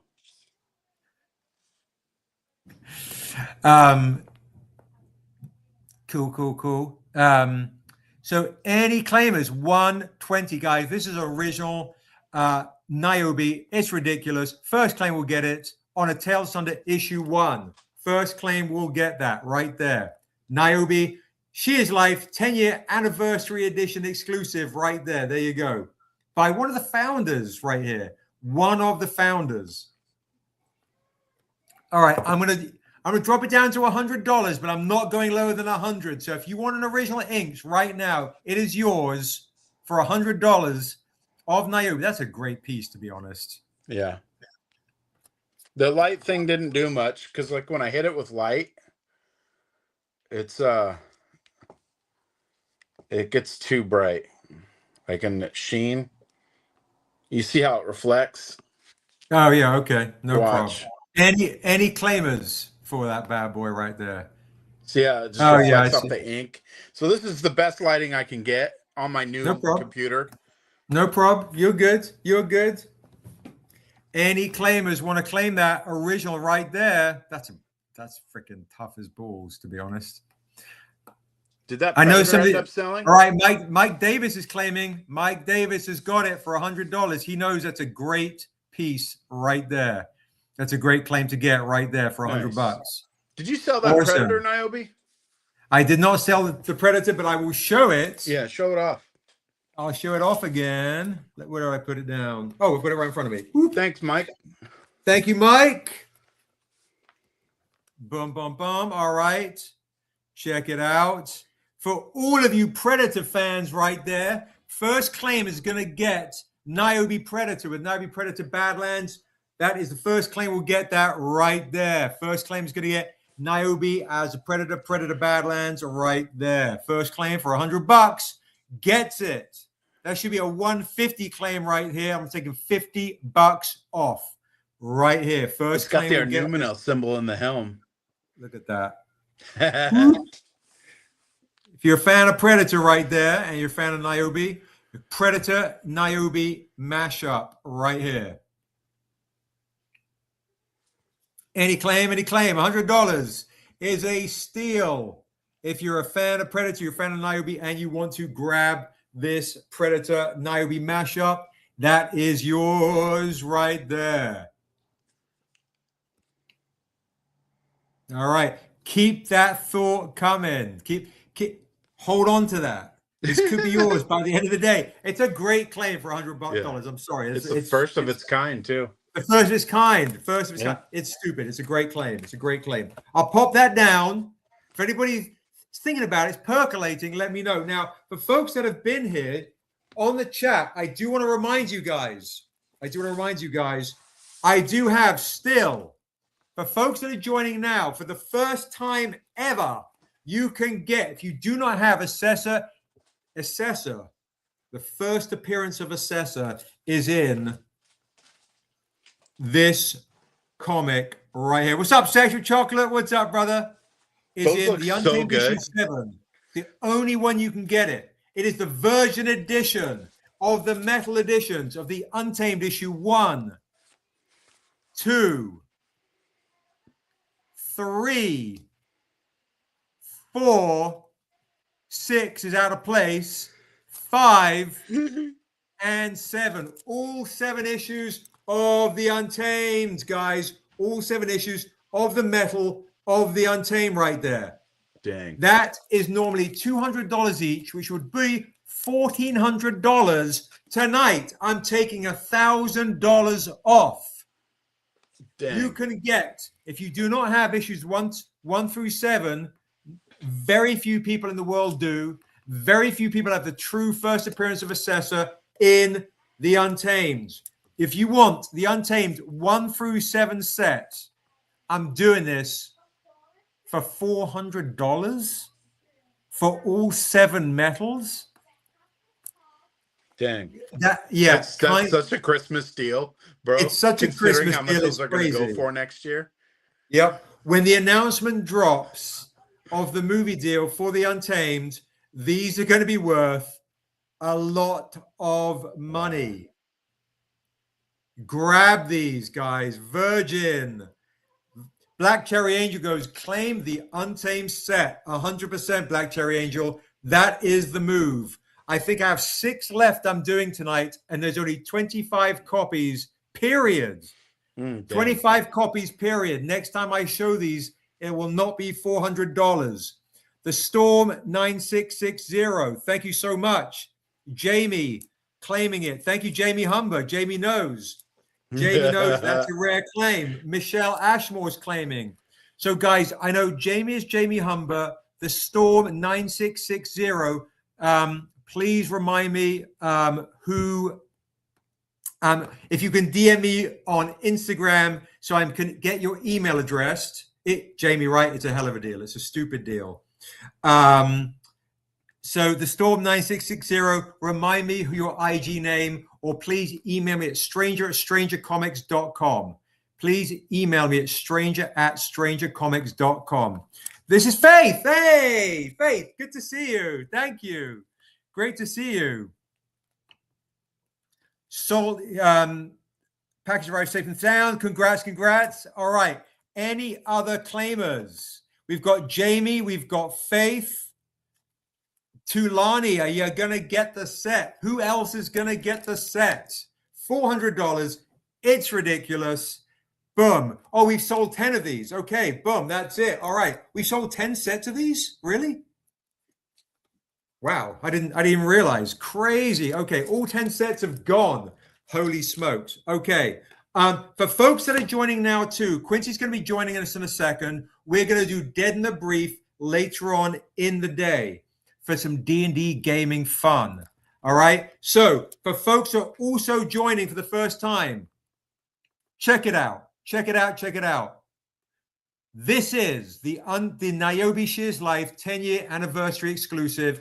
It's just $30. If you did not get this, $30. Yeah, Dead in the Breeze Sexual Chocolate, 6 o'clock, my time, 9 o'clock Eastern time, your time, New York time.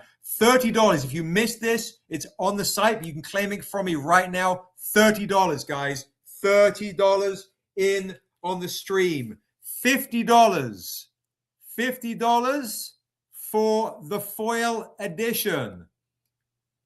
Boom, boom, boom. And I'm doing the silver metal instead of $200, only $150 on the, if you claim it from me, it is $150. $150. Whoop. Yeah, definitely click like, share the stream, keep sharing it, keep clicking like, and everybody, because you click like on the stream, every person who's an attendee can go and get this on strangercomics.com. They can get their freebie. The other one I have, guys, now we've got these ones here. They're beautiful, right? They're absolutely lovely. I'll pop Daryl out. He's disappeared. Blip. That's all right. Bam, like that. Whoop, you get the whole set right there. Honestly, guys, one of the prettiest comics I have ever seen. Oh, we've got Rick is ready with his original. Could bring him on. $60, guys. $60 for this absolutely one-of-a-kind inks foil, guys. Inks foil. Look at that. Inks foil, $60, only 25 copies ever printed. This is your Strangercon other exclusive. How beautiful is that? It's crazy, honestly, in person. And the actual texture of the paper is a soft touch. So if you like a soft touch in your life, grab this inks foil. There you go. Niobe Shears Life, the Ashley Woods exclusive, beautiful cover here for $60. Super rare, super beautiful. Claim that bad boy right there. It's stunning. It's really, really stunning. And if 60 is a bit rich, get at least the brand new other Comic-Con exclusive for $30. These are 10-year anniversary exclusives, folks. 10-year anniversary exclusives. Do not miss these opportunities. It's crazy. And remember, if you spend $25, I'm giving this art print for free, just as a gift. Crazy. I'm giving you that for free. All right. Ridiculous stuff. Rick has an original too. He's just showing me. I'm going to bring him on. First claim gets it. If you're a fan of Assessor, I'm going to bring Rick on right now. First claim gets this right now. Blip. All right. Let's make Rick big. Oh, my God. If, guys, it's a Saturday night and the feeling's all right. Look at that. Oh, my goodness. Assessor looking absolutely incredible. Look at that. That's stunning. Wow. Okay. Oh, I love the hand on the fold. That's beautiful. Whoa. Thank you. That's That's what I like to hear. Oh my God. Oh my God. Yeah, so as you can see, Rick is in the shadows. He rarely emerges him. We rarely wheel him out. So get an opportunity to get Rick's originals, guys. Do not miss that. I'm going to give folks first claim. I could start an auction for this, but I think I'm going to do a first claim on that for $225. I think that's a $275. I will drop down to $225 on that on a first claim. It's too beautiful. The talent level on that is crazy, and the folds right there, it's ridiculous. Absolutely. What's up, Soul My Mind? Coming over to YT that I can't say on IG. Coming over. We'll drop. I tell you what we'll do. Let's do this because you guys are spending a lot of money. Some of the big time buyers. Let's do a nice price. Let's just drop it down. Let's go 180. First claim gets it 180. That's stunning. That's absolutely stunning. I'm surprised. We've got like I know Laura, if she's on, would claim that. I know Lucy would claim that, and Daryl's stuff. Jump on this, guys. If you want this, grab that. Yes, we need a scan of that too. 180. Right, Chris? It's a great price for that. It's high quality, folks. Really high quality original. 180. Can always bring it back out later. All right, yeah, bring it back out later. Give it some thought, guys. Give it some thought. Should I show the other one I'm working on at the moment? Yeah, for sure. Absolutely. Got another one going right here. This one's a little bit more detailed. Wow. I'm gonna move the needle on this one, and I'm gonna do move the needle on this one. I'm gonna start an auction bid for the one with wine at $80, or somebody could do a buy it now for $150. So if somebody wants to start the auction for that one, we'll start the auction of that assessor right there for $80, or a buy it now. What did I say? 120. What did I say for the buy now? Josh, I've already spaced it. I totally forgot. 125. Buy it now. 125. I'm just 150. We'll do 125. Buy it now. We'll start the auction for $80. It's stunning. It's stunning stuff, guys. Buy it now. Claim for Richard for 125. Richard surely loves your stuff, Ricky. He got your original of, I believe it was this way back. Oh, when. Really?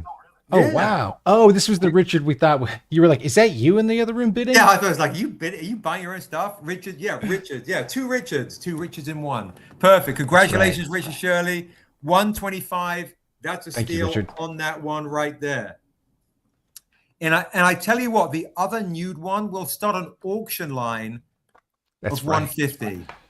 Let's start an auction line of the other one that's peeking through the window, through the shadows for 150. Auction line starting 150. Through her white cloak. Yeah, through the white cloak. It's crazy. Yeah, right. What am I talking about? Through the white cloak of doom, indeed. By the way, on Instagram, there's literally 0 viewers. That's how much Instagram hates me. It's crazy. We've got like 35,000 followers. No one on Instagram even knows we're on. It's freaking ridiculous. It's hilarious. Okay. So we start the auction line with the other one with 150. I'm just saying it's a great auction line. All right. I'm gonna let Rick get back to ricking. All right. Rick, you can I can make you small, or I can take you out. I'm gonna go eat some lunch real quick. How about you take me out and I'll pop back in. Perfect. Flip. Let's remove Rick. Whoop. There he is. Okay, I'm gonna bring Quincy on right now. Quincy, you ready to roll? Oh, thank you, Skilled Creative Colorist. Thank you so much. We're on the different platform that IG hates. How you feeling, Q? You ready to roll? If not, we can do the reading a little later. How you feel?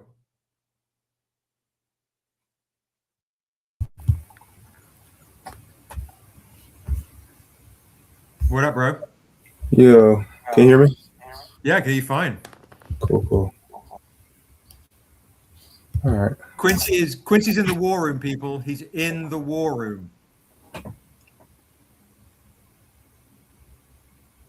How you feeling? Tired from we were up very early getting everything ready today for today's event. I got so much other stuff to show too. I'm just saying. I got tons and tons of stuff. Oh my goodness, what? Paul White Davis from the Black Comic Laws has just joined as well. I'm gonna bring Paul on. We'll save the reading because he was gonna be on? I don't know. So we'll also bring Paul on as well right now to have a chat about the Black Comic Lords event that happened last Saturday. And then Quincy, do you want to do a reading a little later? Yeah, you want to hang out and chat with Paul? We can read it later. I can come back. Okay. Feel free to hang out and stick around. You should probably say hi to Paul real quick. I'm gonna bring him on. there he is reading stuff. No, first kill. Oh, sorry. I didn't see you guys come in. What's going on? How are you doing? I'm just reading my Tales of Estrada. Got this in the mail. Very impressed. Excuse me if you hear noise in the background. They're throwing a parade outside my house here. Are they throwing a parade because you're writing the forward in Tales of Estrada, Paul? How are things going? Good. So everybody in the chat, this is Paul right here, one of the founders of Black Comic Lords, who had their Comic-Con last Saturday, which was a huge success. It's absolutely amazing, super historical, and we had the honor of closing out the show and being a guest throughout the day. So yeah, how are you feeling? How have you recovered from these extravaganzas, Paul? Tell me. No, that's hence why I've changed my name to Pablo Blanco. It's my alias so that I can escape everyone who may be looking for me, whether they liked the con or hated the con. I am completely just keeping low key right now. Keeping low key. But yeah, tell me. You're throwing this con to promote your book. I couldn't not show up, even for just a couple minutes, just to throw some support your way. I've shared the stream over our platforms to tell the fans, look, I understand the covers are great. It's a given when you have a Stranger comic, the covers are going to be dope. But beyond all that, the story inside, the interior art, Julio Biflo, I'm probably mispronouncing a name. I apologize. Julio, Brilla, excellent. Look at this first page alone. Look at that. I mean, it's fantastic and fantastic. Talking about how Niobe's first kill and her traveling with the stranger. And look, this is... my feelings on this will be revealed in the foreword. I will say that. So, folks in the chat, if you don't know, good Lord, I've got so many books covering books. I can't even get to them. So, as you guys know, we do these beautiful Kickstarter hardcover editions. They're amazing. For the first time ever, we're doing a Tales of Estrada omnibus. Both volumes, one giant graphic novel, and I was like, who do I know is on my Rolodex? I've got like Obama, Dwayne Wade, Pamela Anderson, Paul White Davis, Black Comic Lords, the legend himself, Paul White Davis, right here, aka Pablo, has rocked the most beautiful forward. Actually, Quincy has also done a forward as well. So here are your two forwards, folks. Here. Forward, folks. We're forward thinking right here at Stranger Comics with Quincy and Paul right here. By the way, Quincy, Paul, wrote Confessions of a Demon with me, one of the Tales of Estrada books, and been with us for a long time. And yeah, so Quincy, Paul, Quincy. Nice to meet you. Likewise. This is amazing, man. Can't say enough about what all you guys do at Stranger Comics. You guys are just doing the best comics on the shelves, and it shows. Your fans love you, and rightfully so. Thank you. I'm really looking forward to this. So how's the con going so far? Everything going all right? I haven't been able to tune in. I'm sorry. I'm trying to catch up on work. I literally have work from my real day job that I'm doing right now, in addition to spending time with the family. Yeah, I appreciate it. It's the holidays, and what you accomplish on Black Comic Lords virtual con is amazing. And there's so much work that goes in. Seb. I appreciate that. Sebastian's very, very humble. He was critical for us throwing this con. He was very integral to showing us what to do and what not to do, and inspiring us, and also motivating us, and supporting us. He's always been there for us, so we're there for him. I appreciate that. I appreciate that big time. And folks, yeah, no, today's been fantastic. Yeah, next year I think our Strangercon is going to be a real big to do, especially when we drop the hardcover. And I was mentioning it, guys, to Paul the other day on a stream, when we with the Niobe animated film, we're going to give folks an opportunity to invest in the film. And I think what we're doing with Niobe animation, with the folks in South Africa, is pretty unprecedented with really how we're going about it. And my goal is Paul said something on his stream, which was, you know, essentially we only need ourselves in the community, but the community essentially has to rally together and be supportive of one another. And with that, you know, great things can happen. So what I'm going to do when this really starts to kick off, and that announcement, we got an email from my new producer partner, who's very famous. Their publicist emailed the kickoff is going to be next year, is to really structure, organize and mobilize a structure where people will come and invest and be a part of this movement. Because yeah, folks, I'm serious about this. Niobe is the first in history of its kind, of her kind. And so this should be screamed at throughout conventions, comic shops, communities. So folks in chat, I appreciate the Stranger Comics community. Keep singing her praises, posting about her, talking about her, because that way it all helps and all gets to studios, distributors, and those types of things. They all take notice. When Netflix made an offer for Niobe, it wasn't me going hand in hand. It was them reaching out to me because of the community. So continue to celebrate this character, this hero that you love so much. Keep spreading the word. It's a big deal. Yeah, everyone today, please go ahead and, as you're watching the stream, go ahead and reshare it on your social media, whatever social media that you have. In fact, take it a step further, put in hashtag Stranger Comics, and let's see if we can get that trending as well. Look at me, I got real high tech too. I hit like and subscribe. Look at that. Look at that, folks. Hit like, click subscribe. It's my first time hitting this today. You like that?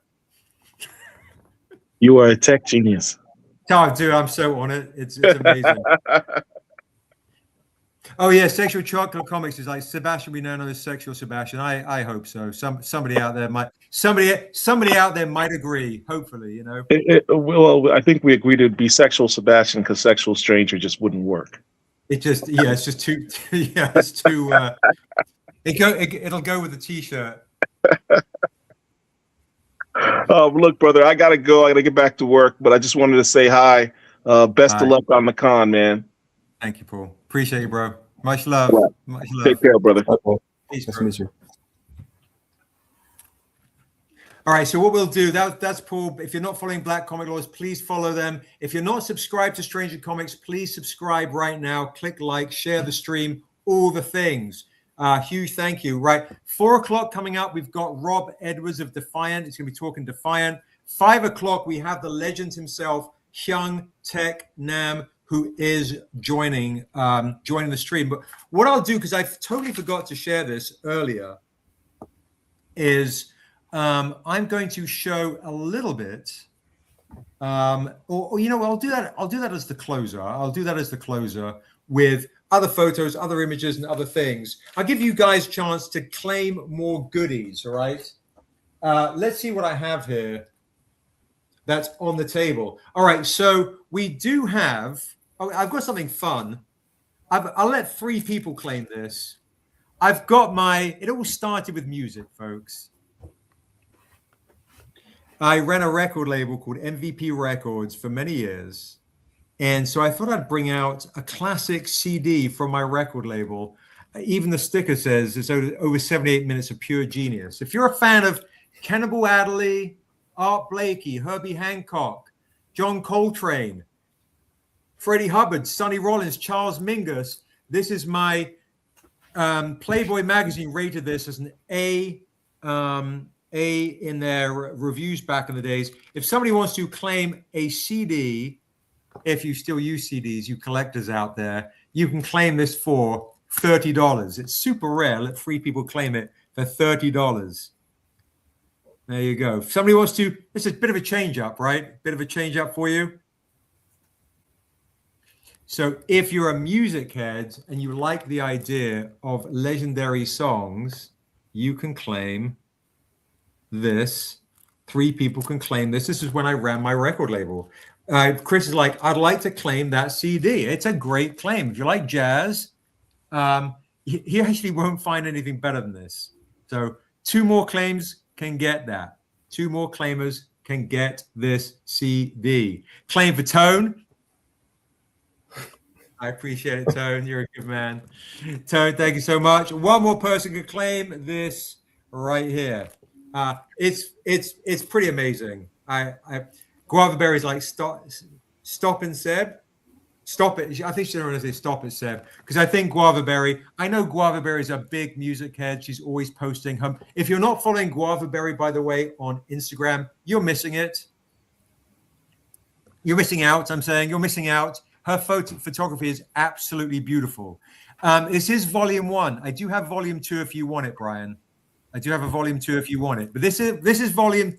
I only bought 1 out today. Volume 1, indeed. $30. Volume 1. Horace Silver's on here with Song for My Father. What? Come on now. You don't even know. Good to see you. Yeah. If you want, we're right now on Strangercon on YouTube. Instagram's gonna be like, cut. We're coming over to YouTube right now and come to Strangercon at Stranger Comics. Is there a set available as a special? I've got like 25 CDs. Yeah, let me get back to you on that. Let me show another thing that I'll have too. By the way, I have a couple of these. I'm going to show this now. I think let's do this. Let's show something a bit different. Chris, I want to make you small for a quick sec. Mm-hmm. Like this, blip. All right. Richard Thornsberry is here, folks, right? He's drawing art for you. And so is Daryl May. Okay. We did a comic way back when. Some of you guys have this. Many of you don't. It's called Ruining Christmas. Uh-oh. Ruining Christmas is very irreverent, very naughty. If you like Guy Ritchie, you like Lock, Stock, and Two Smoking Barrels, imagine 2 idiot Christmas elves that get the crap beaten out of them by the rottenest kid in all the land. I do have a sequel. And they get that, and they steal Santa's hat, the source of all Christmas magic. And they go on a buddy mission to get it back. But it's like... it's very naughty and very irreverent. Here's Rick's not bad Santa, worse Santa cover. Here's Daryl's Little Joey Canuggins cover. And here is Jay Lee's cover of Little Joey Canuggins. All right. I'm going to say, let's see. Let's see. We're here. We're on YouTube. We're on YouTube. Yeah, I know. I was like, what can I say that is not going to get me in trouble? Yes, absolutely. I do have a sequel to the Jazz album, unless you're talking about this comic. All right. He can take a punch and tell a joke, but I wouldn't trust him to shovel reindeer-ish. Very naughty. All right. Ruining Christmas. Very irreverent, very wild, very cartoon. If you like Lock, Stock, and Two Smoking Barrels, we already lost 7 people. They were like, I'm out. If you want to claim the Jay Lee cover right now, $20. If you want to claim the Daryl May cover, $20. If you want to claim the Richard Thornsberry cover, $20, or I'll do the set for all three for $50. So if you want some Ruining Christmas, you can get Ruining Christmas. Jay Lee, issue 1. Daryl May, issue 1. Richard Thornsberry, issue 1. All right. So Chris is claiming the set of all three naughtinesses for $50. It's a great claim. It's a great claim to get. Yes. Richard Thornsberry cover for Kevin. Thank you, Kevin. So Josh, Kevin's kept the Richard Thornsberry, and Chris is claiming a set of all three. What's up, Dwayne? Coming over to YouTube. We're on YouTube Live at Stranger Comics, and special guest Rob Edwards is just joining us right here. If you want all of the covers, I've got a crazy set, by the way, Chris, a crazy set. If you want the entire bundle, I could do I even have an Outcast homage for you for $20 as well. The Outcast Ruining Christmas is also $20. We did this one before we did Tales of Asunder. Look at that. Grab the Outcast. Instead of Stankonia, it's Stockonia. Very, very. Yeah, I don't even want to show too much more because we're on YouTube, and it's a delicate situation. I will show. Okay, Chris is like, yeah, give me the Outcast. All right, so basically, look, guys, this is one of our heroes back in the days. Maybe not our hero. Maybe he's a villain. It's somewhere in Austria, adjacent, 1906 kind of ballpark, and this little boy's running down to get his Christmas gift from Santa, but he pulls out a lump of coal, and he's not too happy with it. So he wipes his nose and drops it.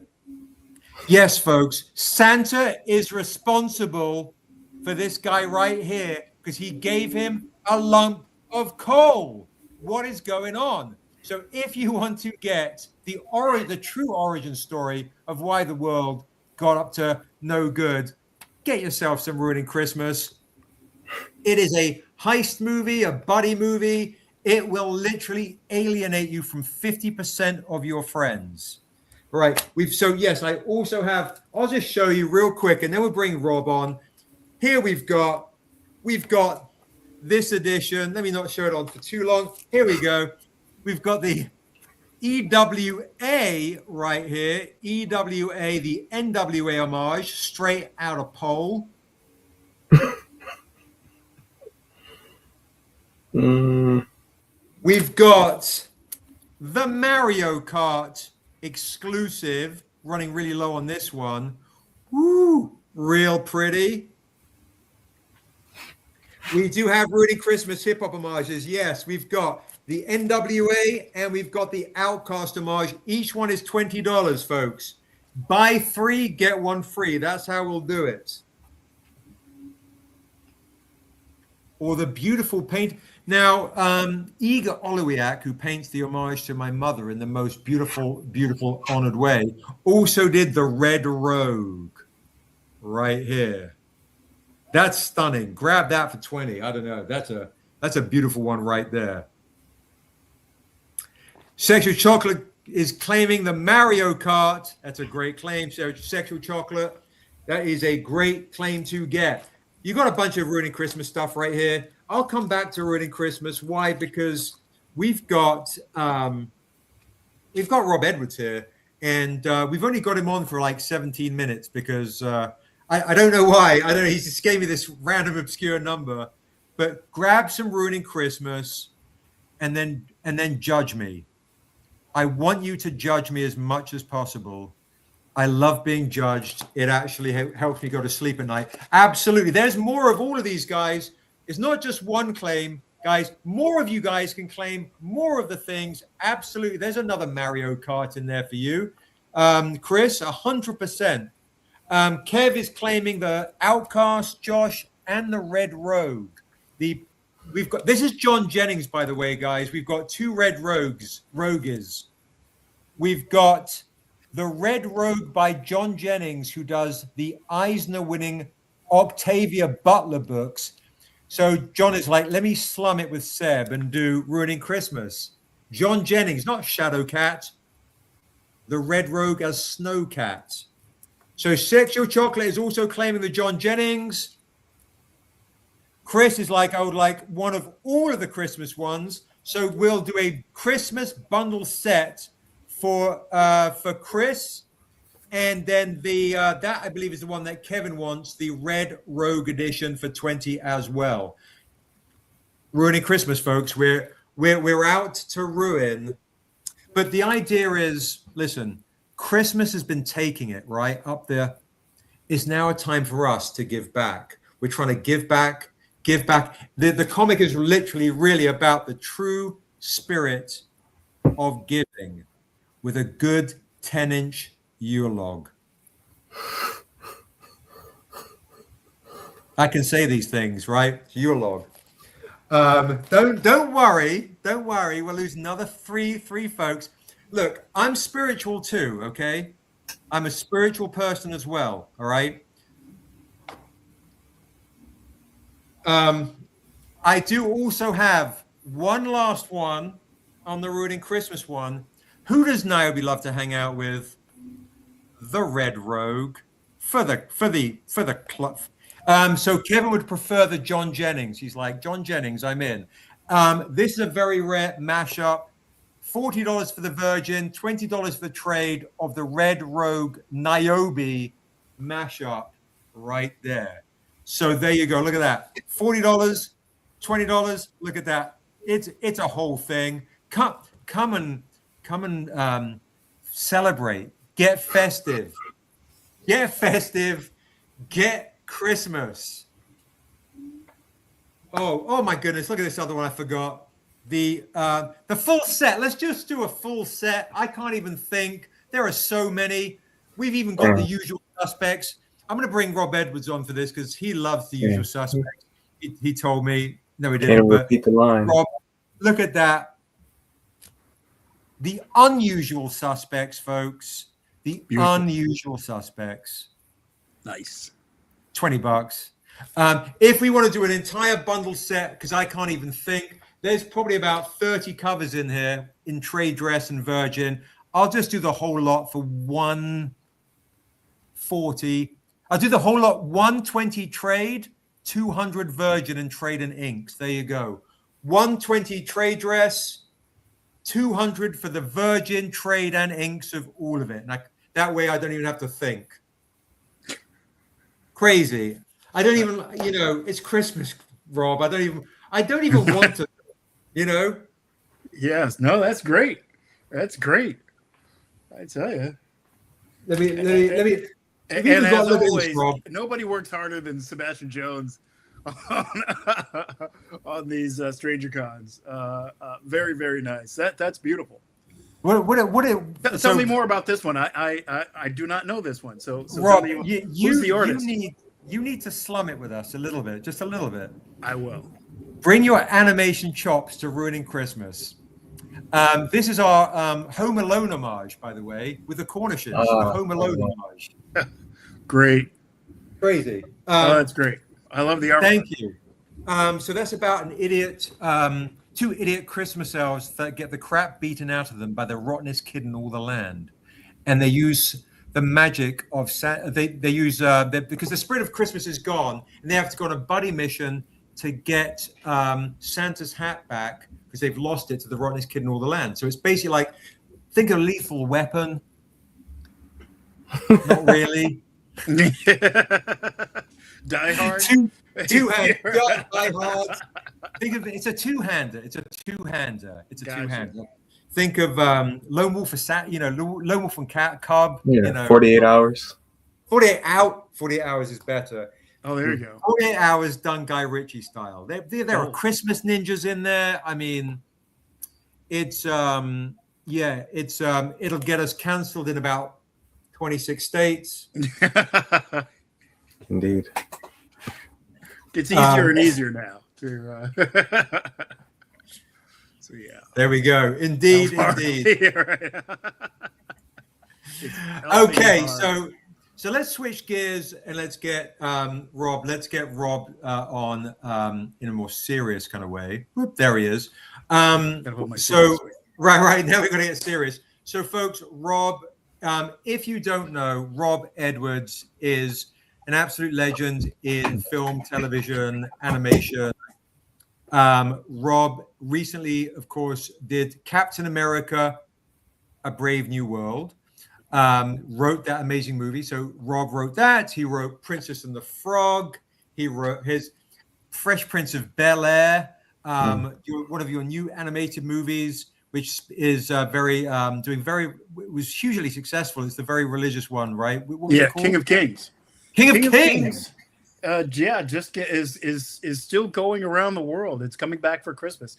It came out for Easter and now it's back for Christmas. So and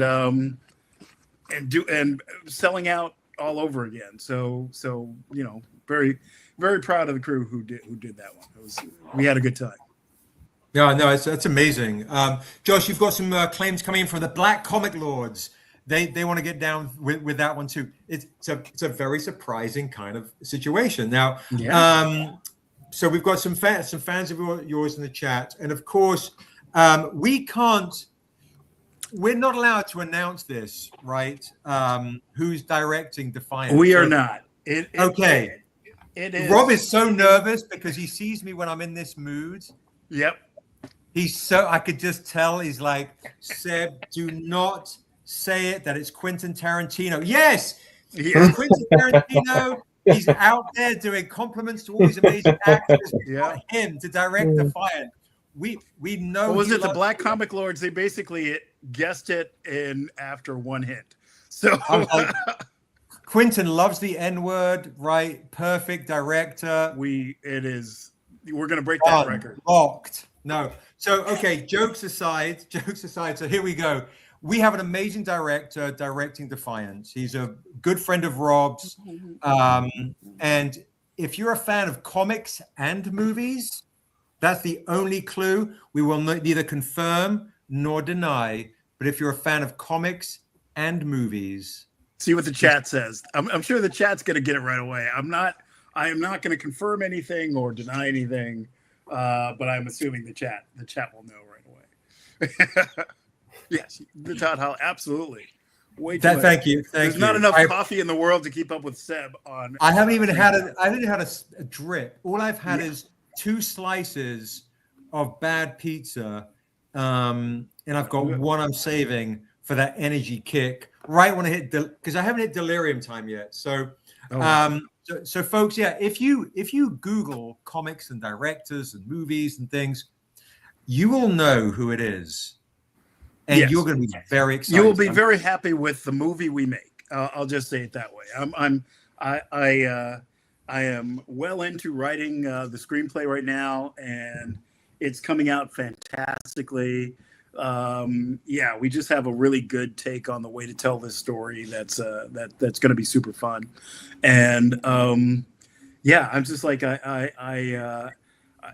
there's some things that are like difficult to write and some things that are just a joy where I'm just laughing in my office and having a good time and going like, oh man, this is going to be, like those things where you're just like, oh snap, this is going to be super fun to watch. So this is that kind of thing. It's going to be it's going to be, having written a lot of fun stuff. This is up there with, if not the most fun, but one of the most fun movies I've ever written. And what I think I know Josh is currently working on shipping comics out right now. I can see him sliding comics into bags and boards.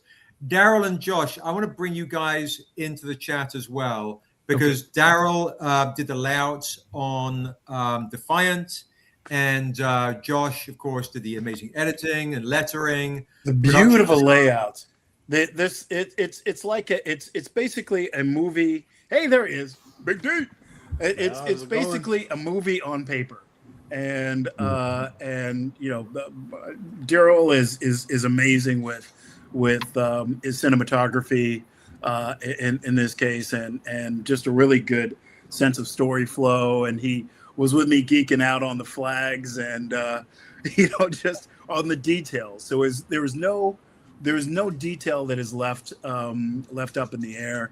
And Josh is an amazing taskmaster who really just kept us honest all the way through, and just really made sure we were telling the story correctly. So it was a fantastic experience.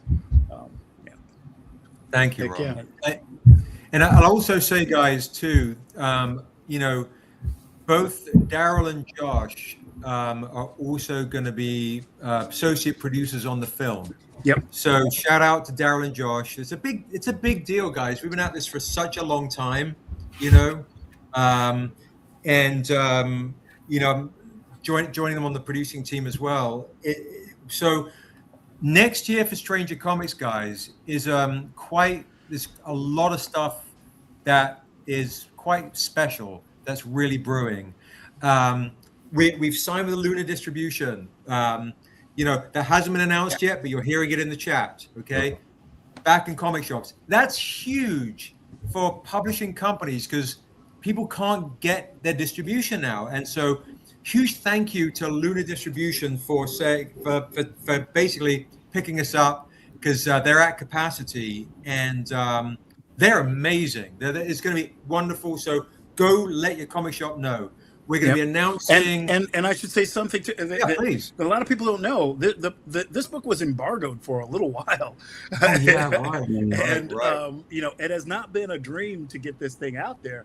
There are, you know, for whatever reason, you know, we won't, you know, insinuate, but it has not been easy to get this book to you. So I'm super thrilled that we have a new distributor, and that we're moving. We're in comic book stores, and we're also in, you know, good old, you know, book stores. So that's a thrill. And definitely tell your local library. Tell your local library. Tell your school guys. Your schools. Yes. Schools. Do not get it confused with ruining Christmas. Even though ruining Christmas you think is for kids, it's not. I say this is the best Christmas gift you can give a kid. There's some things you can give a kid. They'll play with it. They'll break it. It'll be done. This, you give it to a kid, and it changes their life. And you know, they learn about what I believe to be the most important period of American history, Reconstruction, and they learn about a true American hero. And you know, a guy who, if you can go from slavery to doing all of the amazing things that he did, you know, that should inspire anybody everywhere all the time. And so I think it's the gift that keeps on giving. I couldn't agree more, guys. And I have some stuff, especially because Rob is on, that is exclusive, really rare, that you can't really get anymore. And I did this deal for Black Comic Lords last weekend. I'm gonna do it for you guys too. And Quincy, you're gonna have to link up with Rob over the holidays to get him to sign a bunch of comics. So I want to give you guys an opportunity to get stuff from us directly as well, because you're on this stream on a Saturday, and we know you could be anywhere else. You know, you could be in the skating rink. You could be I don't know, underwater diving. You could be no, I gotta be real careful. I'm on YouTube. Stop. Okay. I'm going to give you a chance to get some very rare comics signed by Rob and the team. Here we go. I'm going to make myself nice and big because that's how I like it. Okay. I'm going to do. Here was the very first ever printing of Defiant. And I actually have a couple signed by Rob right now, right here, right now. The Shaft Homage, San Diego Comic-Con exclusive paper edition. I'll let 3 lucky people claim it for $50. 3 lucky people can claim the first issue for $50, signed by Rob. It's the first printing of it. Josh did the amazing type dress on it. You know, let's do it for $40. Let's be nice to you guys. You spent a lot of money already. $40. $40 collector's piece. Now for collectors, because I know you got collectors here, this becomes a movie. You got the first printing, San Diego Comic-Con exclusive. 3 people signed right here. Ray Anthony Height did the artwork of the cover, guys, and Sean Damian Hill did the interiors with Alex Patterson, who does our IKEA homages. Does anybody want to claim that for $40? Mike Davis is claiming. He's like, wait, what? I heard the word collector in the grab that. Chris is grabbing it. And I'll tell you, for people who are bidding, that is Ray Anthony Height's signature on it. I will add my signature. Oh, snap. I will add my signature to it. It'll be worth even more. Okay, there it is. We have Jocelyn. Thank you, Rob. I thought I saw an R. I've got Rob's signature right here. Okay, Guava Berry wants to claim. I only have 4 here. They're all gone. I was going to keep 1 back. 4 have gone. Okay, so Mike, Chris, Jocelyn, and Michelle. Congratulations, Josh. You have those, all 4 of those bad boys? Boom, done. That is that one gone. And right 2, there. like people should know, they are going for. Somebody showed me at Comic-Con. They're going for $100 on eBay. So I mean, don't just immediately sell it. Read it, enjoy it, and have a good time with it. But they're worth something. They people are enjoying the comic book. So yes. Do we have any of the Shaft hardcovers left, or did we? That would be a Quincy. That'd be a Quincy question. It's a great question. Well, Quincy the shafts were amazing. For the hardcover guys, and I don't know if I do have also. And I'll tell while you're looking, I'll tell you for people who don't know, when I first met Sebastian Jones at Comic-Con a zillion years ago, I pitched him the story of what we were trying to do, and Seb immediately said, "It sounds like Shaft," and was like, "Yeah, that's our guy. This is our guy." And so when I saw the Shaft homage, I was like, "Yes, absolutely, we're rocking and rolling, same, playing the same song." So yeah. Well, look at that. Yes, exactly. That one's got me and who else signed that one? Marvin Jones. So, folks, if you've seen Black Lightning, Jones, and you know Tobias Whale, and he's in one of the new big movie coming out soon. Spider-Man, where are you coming from, Spider-Man? Who's he playing? That's the Electric Company version, or Spider-Man. He's playing Tombstone. I think in the new Spider-Man. Tombstone, yes. He's playing Tombstone. They got him on. He's got the hair and everything like that. So, oh man, he looks great. He's going to be terrifying. I bet you they're giving him shark teeth too. Hey, Laura, good to see you, darling. I think good to see you. So, guys, I have 3 of these. Only 3 of these. Rob has already signed it. Marvin Jones, Tombstone. Other producer on Defiant signed it. Nicholas Draper, Ivy cover. Ray's actually signed this. 3 of these super rare foils I will do for $80. I have 3. That is it. If you want to get absurdly rare, multiple signature with Marvin Jones, $80 on an absurdly rare foil. Chris is claiming the signed shiny with Marvin Jones. 2 more. 2 more lucky people can claim this one right here. Super, super rare. This is Defiant, guys. Defiant. Signed a very famous producer. And by the way, I love the names in the chat. Real Mad Mojo Man is a classic name. You know, thanks. That's entertainment. All right, we've got that right there. Okay, so remember, we've got that right there. 2 more lucky people can claim this with all these signatures, and then Daryl and myself will sign it as well, of course. I also have, check it out. I also have 3 lucky people can claim the Virgin edition of the Shaft exclusive with Marvin's signature as well. Fine. I'll do this for $80. The Virgin edition. $80. It's good to see you, Laura. Good to see you. Oh, and that's also got a Marvin Jones. Yep, that's there's a Marvin Jones on it as well. He puts a heart on some of them. Those are fun. He puts a little heart over his name. That's awesome. Josh, if you're seeing it, there's a claim for Mike for Yep, I got 80 and a claim for Chris for 80. One more person can claim this, and we will be out of the multiple signature edition. Oh wow! Of this. Who else is that? I think that's David Baxter. I think. Oh, cool. And Ray Anthony Height claimed it, signed it right at the top as well. The cover artist signed this one as well, guys. So that's great. Yeah, you've got the actual cover artist signature as well, and of course, Ray Darryl Anthony was the first artist to come on board. He was. I went to Dennis Cohen, legendary Dennis Cohen, and I said, who should I ask to do this? And he had a list with Ray Anthony and Nick Draper Ivey and Sean Damian White, and everybody said yes. So I was super happy. All right, and everybody did just amazing work. It's every frame of it is incredible. And I'll turn over to Daryl and Rob in a second to kind of talk about the creative process. I'm going to give you a one last claim opportunity, or two. I've actually got 6 of these issue 1s with Rob's signature on it. Ooh. Retail. I'll do this one for a nice price of $20. The Canaan White cover. $20 to claim this.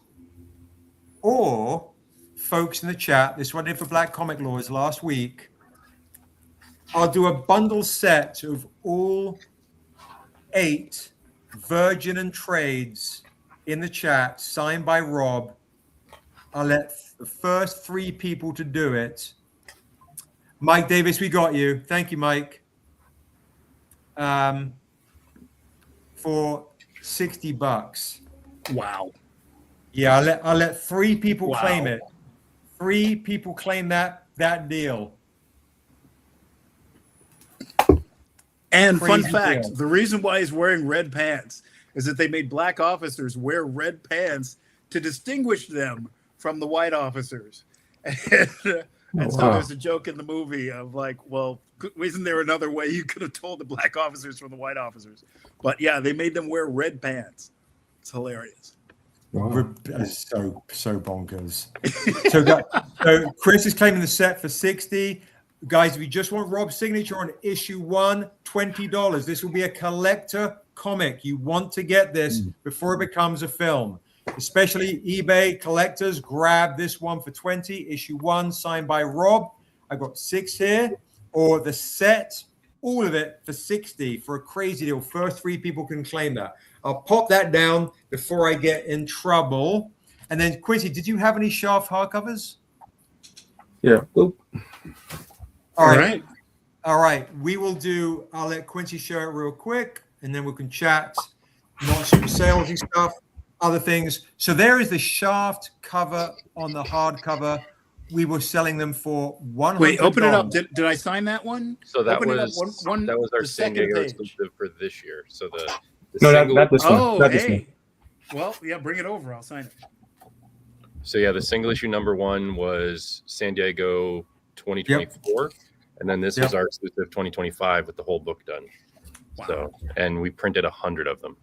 Oh, it's 100. My bad. Okay. Even I don't have one of those. So It's we so will do rare. these for Even I don't have one. $100, guys. Mike, which one are you claiming? Mike Davis, I know we've got the 80 Virgin edition. Which one are you claiming, Mike? The set for $60 and the single issues, or the San Diego hardcover for $100? $100. Rob will sign it as well. I'll sign it. Daryl will sign it. I'm going to shut the curtains and get some more light on in here. Let us know, Mike, which one you're grabbing. And then in half an hour, guys, I have Hyoung joining us.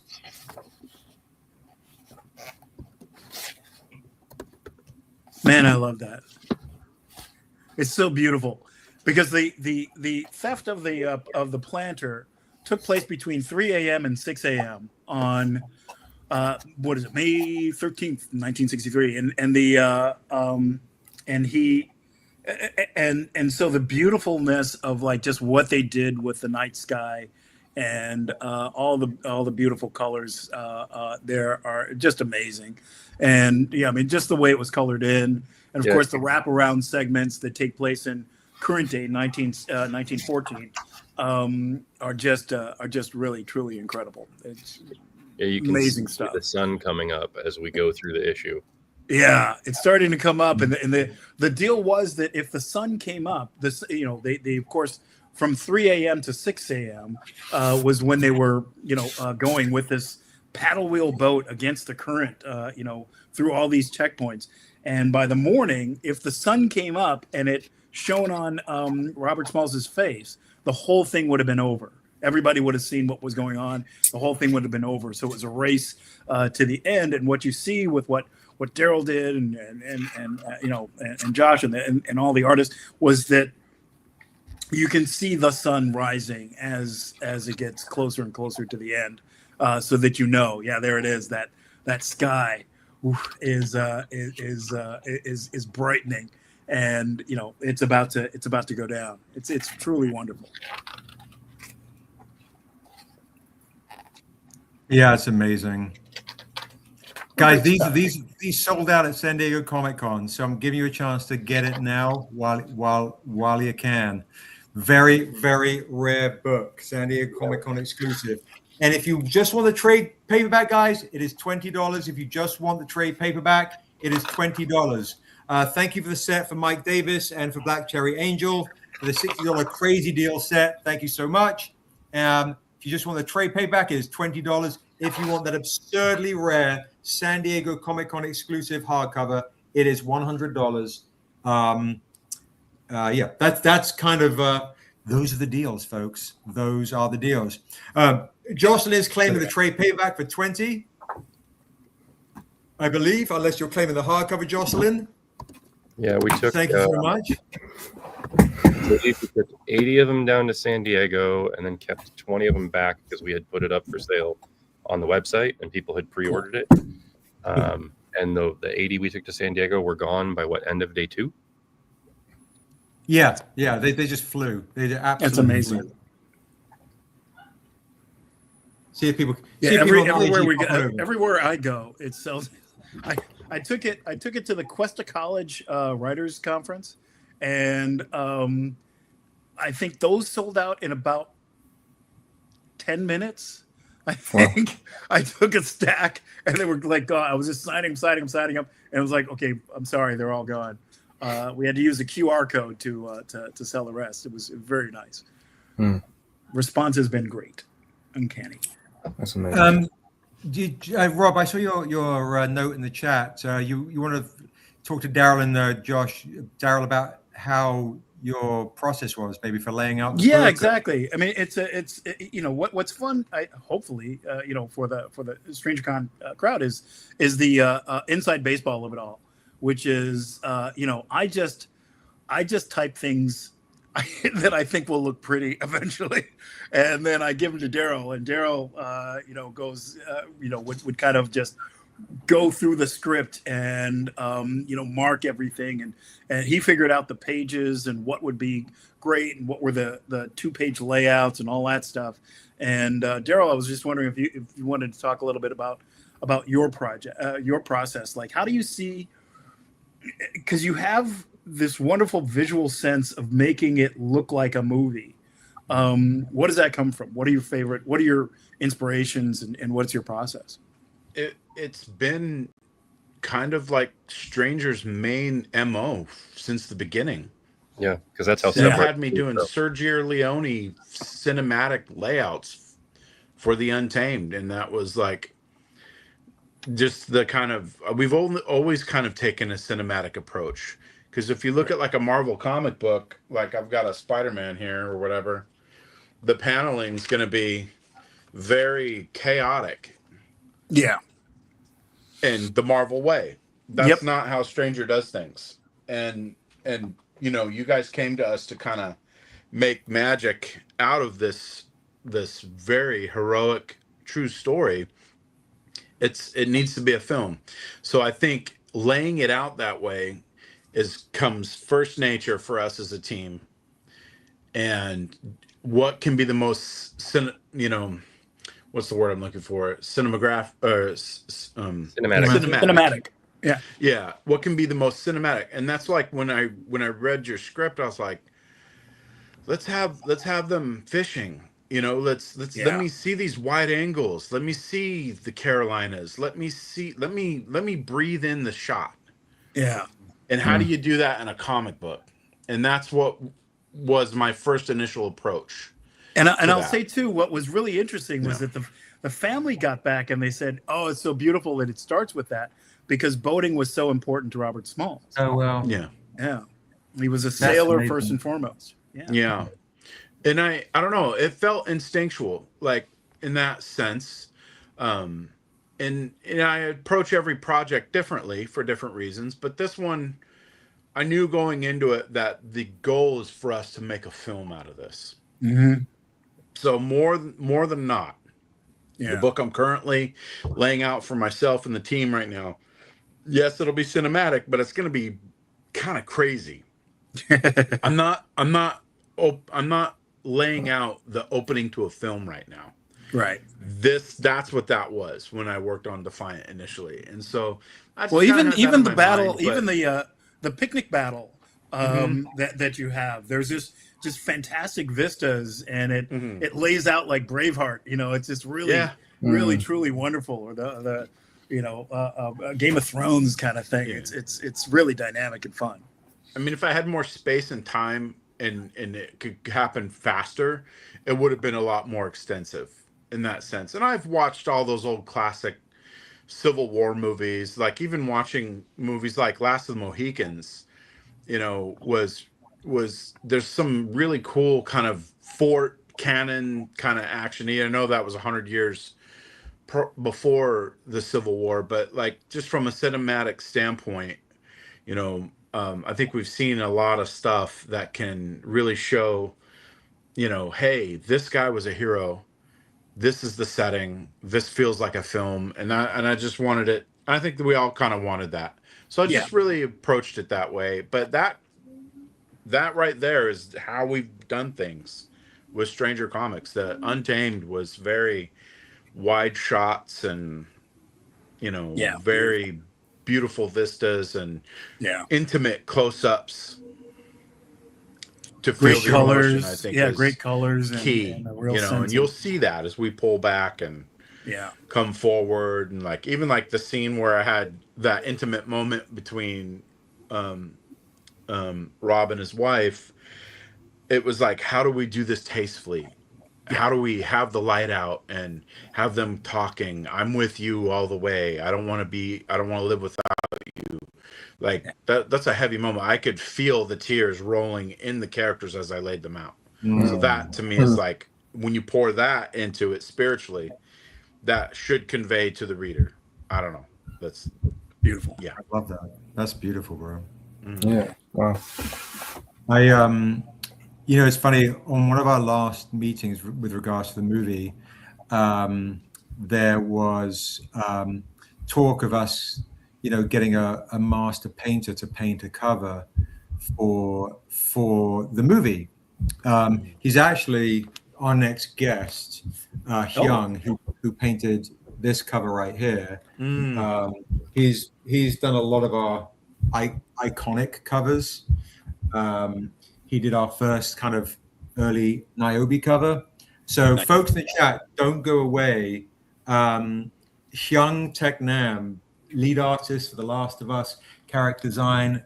He's in the chat. He's going to be with us. He's in the waiting room right now. So maybe I'll have a chat with him as well about rocking a cover for Defiant, because his painting is kind of out of control, and he has an original painting as well. As a nice he's bridge the master between, for a reason. a nice bridge between what we were doing with the graphic novel and what we're going to do with the live action, and just to have an iconic image out there of this is Robert Smalls. So I'm looking forward to seeing how that process is going to go. And yeah, when you pop on, you'll see the cover he's got. He did an original painting or sketch or something for tonight. It's kind of ridiculous. He's like, "Hey Seb, what do you think?" I'm like, "Yeah, sure." It's great. Guys in the chat, Love that. stick around. Exclusive. Yeah, very exclusive, very rare, one of a kind. Hyoung we've known this chat for a long time. I'm really pumped to have him on. But yeah, so Rob, as far as the script and everything, just to tell the guys, and and I'll do a kind of a bridge and let you split, because I've got a couple of things to show before I bring Hyoung on. Great. What's your kind of how long? Can you just tell the chat how long does generally a script take to write? So folks don't know. Well, something like that. Usually it takes 12 weeks, and I will take 6 of those 12 just to outline it, just to really make sure that it's tight, and that everything is there where it needs to be, that the ending works and the beginning kind of sets up everything. That's usually it. In this case, we have 3 holidays right on top of my writing process. Like, okay, yeah, as much as I love writing while everybody is enjoying Christmas, I'm not gonna be that dad. So right. Yeah, so I will be enjoying Panama for the week of Christmas, and Panama was where my wife is from, and and so taking a little time off. Although I always have a pad with me, so that it won't take too much time around that. The other thing with this one is, we are still, and I'll do a preview of Kickstarters to come. There is Volume 2 and Volume 3 that are still to come, which encompass the rest of his life. And I have a bunch of research that I had already done on that, and that I was going to just turn into those books. But there's some stuff that I just want to do that just tightens that up. So I'm meeting with the wonderful Dr. Maisha Eatman from Harvard, the history professor, who's going to answer a bunch of my questions. Going to have more than a few questions about stuff, and to really get the details on that part of his life, the second and third portions of his life. It's really important to me to have it be. Have it stand toe-to-toe with every other biography of Robert Smalls. And that mine, I am very proud to say, is I think at the very least it stands toe-to-toe with those. And I also have some things that those other books don't have. So I'm trying to kind of like really do my due diligence with the rest of the story. It may extend it like a couple of weeks or so, but I'm hoping that I'll have a draft by the end of January. Amazing. It's amazing. Yeah, it's fun stuff. Listen, man, we love and appreciate you, brother. Thank you so much for everything. Thank you. Yeah. And folks, also, if you don't know, of course, today we are also honoring Aisha. I'll be talking about her a little bit later. Rob has signed on to direct and write the Brown Sugar Fairies movie. If you do not have Brown Sugar Fairies, maybe when Rob comes to sign some books, you can sign some Brown Sugar Fairies, and you can get a Rob Edwards signed Brown Sugar Fairies for $40. Makes a wonderful Christmas gift. If you do not have Brown Sugar Fairies, grab Brown Sugar Fairies as well. It's Quincy. It's a wonderful book, and it will star some amazing people. The animated film will have some just great voices. Everybody is. It's another one of those projects that I think a lot of people really want to contribute to. So it will have some fun performances, some really fantastic music. It's going to be a really good, really fun movie. Hey, claim to sign fairies for Chris. Thank you, Chris. Yay, Thank you so much. Yay. Amazing. Rob, there we go. For you, I have to say, I really appreciate you saying that the family was so appreciative of the boat scenes, because now I don't feel so bad about the a-hole about the fishing pole.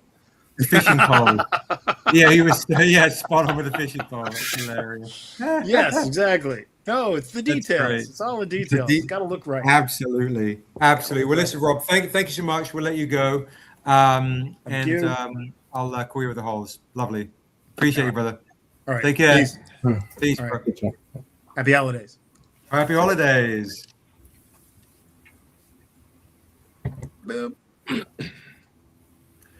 Crazy, right? I mean, what a treat! Like to have these legends come on, like Joshua Cozy and Quincy Everidge and Daryl May to come on the live stream, and Rob Edwards. We have legends all over the place, folks. Let me turn I've got the light on full. I've got like so many lights on, trying to keep me lit. Yeah, they get too glary, like on the drawings. Like that was the problem I was having with the light. Yeah, no worries at all. Guys who are in the chat, folks that come on late, a little bit late, like Laura's here. We have some amazing things, guys. I'm gonna remind you guys what we have. You guys feel free to. I'll put Quincy on mute for a second. That's kind of loud. All right, there's Daryl. I've muted Daryl's mic, Quincy's mic. There we go.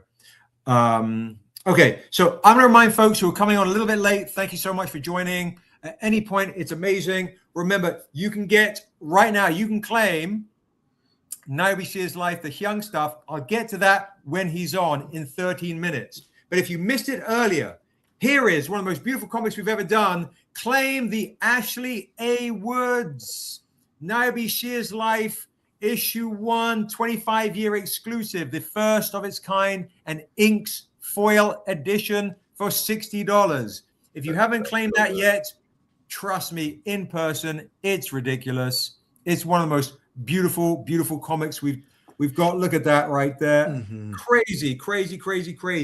Claim the 10-year anniversary edition for $60. If you don't have that, you can snag that right there. All right. Laura Townsend is claiming that. She's like, that's a crazy claim. That's absolutely ridiculous for that price. Only $25. I'm in. Beautiful. I see those, and I want to do the sketch variant of my Morkamoa with Thrag. Oh yeah, no, for sure. The line work stuff on this, what Alex was saying, is perfect. Yeah. We also have, if you missed it, the Jay Lee version. Let me take Quincy's mic off mute now. Boop, there we go. The Jay Lee. Check. What's that? Chris just asked if he got one of those. I'm pretty sure he did. But I believe so. Double check. Yeah. We also have the Jay Lee of Love and Death, the Love and Death edition right there in black with Jay Lee. It's stunning. Look how beautiful that is right there. That's so cool. So ridiculous. $60 for this foil edition as well. If you want the Jay Lee Love and Death, only 25 of these as well. It's ridiculous. Claim these right now, guys. Grab them now while we have them. You were doing 50 earlier on the site or on the stream. That's what everybody else claimed today. Oh, we're on 50 on the stream for which one? For the foils. No, sorry, that's the Niobe. Oh, I wasn't. No, that's the other. No. Sorry. You're fine. Foil inks is 60. Laura, I think you might have claimed that on the last chat, the Jay Lee. I'll double check. Josh, just make a note. We can check Laura's orders. All right. Bum.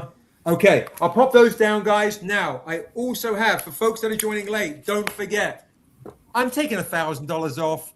Oh, no, because Laura came on. I want to give her the chance to get this. Josh, she's such an OG. Untamed, issue 1, 2, 3, 4, 5, 6, 5, and 7. First appearance of Assessor.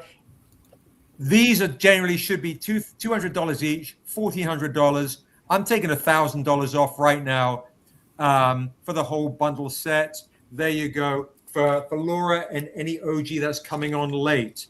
I do want to give folks that opportunity. I'll pop that down. If you want that, it's stupid rare to get. The Virgin Metal editions for the first time ever. Lucian is also joining us on Instagram. Pop on over to the YT if you can, Lucian. We're also on there. We've got some originals. I'm going to show some originals that are available. By the way, Josh, did you get there was a chap that claimed a the Assessor original earlier, and I was asking him for his email address to message him. Did you know if you got that message? Yeah, I got him written down, but yeah, did he get the? Can you check the email address just to see if he emailed it? Because a lot of times people can claim stuff and then they don't buy it. So, all right, I'll pop that down there too. Remember, get this set right there. I also have, I'm going to bring Rick on in a second because I want to show the originals. This is the other original Daryl did, the Predator, Niobe Predator right here for $100. Yeah, these are different, Laura. They're metal. They have never been printed in metal before. It's the first time ever as a collector set 1 through 7.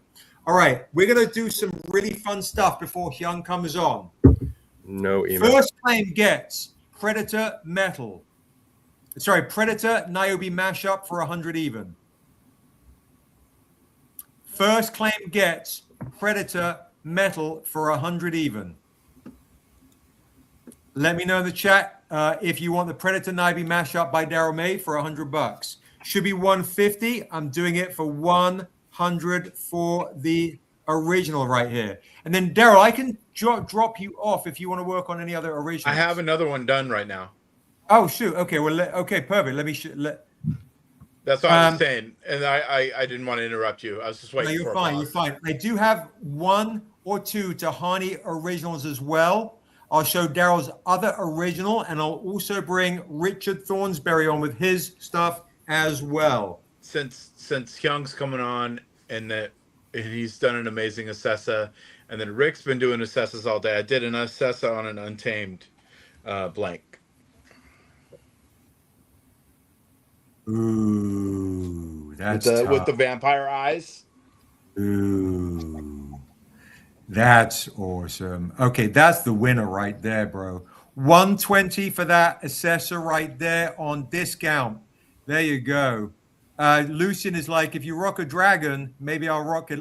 You know, next one should be a dragon for Lucian. I'm just saying. But if we have some Assessor fans, that's dope. Bring that a little bit closer again. 120. That's beautiful right there. I did the classic Salem's Lot vampire eyes. Yeah, that's lovely. That. So the cover I'm going to be doing for Rick's book, it's going to be similar to this. But I have some different things that I haven't spoiled to you guys yet for Rick's cover for his book. Yeah, it's beautiful work, bro. That's absolutely beautiful work. Yeah, it is Assessor, Laura. It is Assessor. I know you like your Assessor. It's beautiful. Thank you, Jazz. Thank you so much. 120 is a steal on that Assessor right there, guys. It's an absolute steal on that Assessor. We have also Hyung's going to be joining in 7 minutes, and then Rick will be closing out the show with a lot of his stuff and a lot of other goodies to still share with you. I even have a Mandler Stenberg signed stuff. It's crazy. And 120 is a steal for that, to be honest, guys. The people who weren't on earlier need to see Rick's original painting that's up for auction. Yep, that's what I'm going to bring on too. Yeah, I just I got Hyoung in the waiting room. He's going to be on in 6 minutes. Yeah, definitely. All right. And I'm going to work on a dragon themed one next. So I'll do that one right there for $100 right now. Hyoung will be on in 6 minutes. 6 minutes. We did earlier, Lucian, when he was on, but we'll show it again when he comes on later. Yeah. Let me do. Can you show off any Tehani original I missed? I can. Absolutely. So and we can show this later too. Again. Yeah. We'll do Daryl stuff later. We'll show some of the Hyoung stuff. Some of the Tehani stuff I have. I have one I can sell. And then I take me off so I can get started drawing again. Okay, for sure. Lucian's claiming that one. Oops. Lucian claim.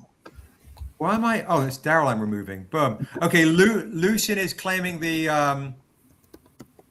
Daryl May one of the Assessor for 120. It's a great claim. Honestly, it's a great claim.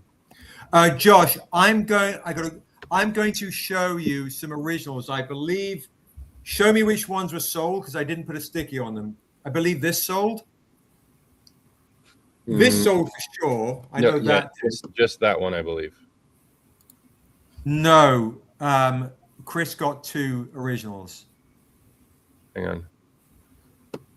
That one that you're the first one the first one you showed. No, not that one. The first one you showed and the Xiaopo. Okay, hang on. Okay, the Xiaopo sold. So these 2 sold, correct? Yes. Okay. All right. So guys, Assessor Original right now. There we go. Yeah, I've got the ones for Chris. Thank you, Mike. Thank you. Okay. Here we go. We've got this one right here by Tehani. Farr right here on an Untamed issue 1. I was selling these for $800 instead of $1,000. $800 instead of $1,000 on the Untamed Sinner's Prayer issue 1.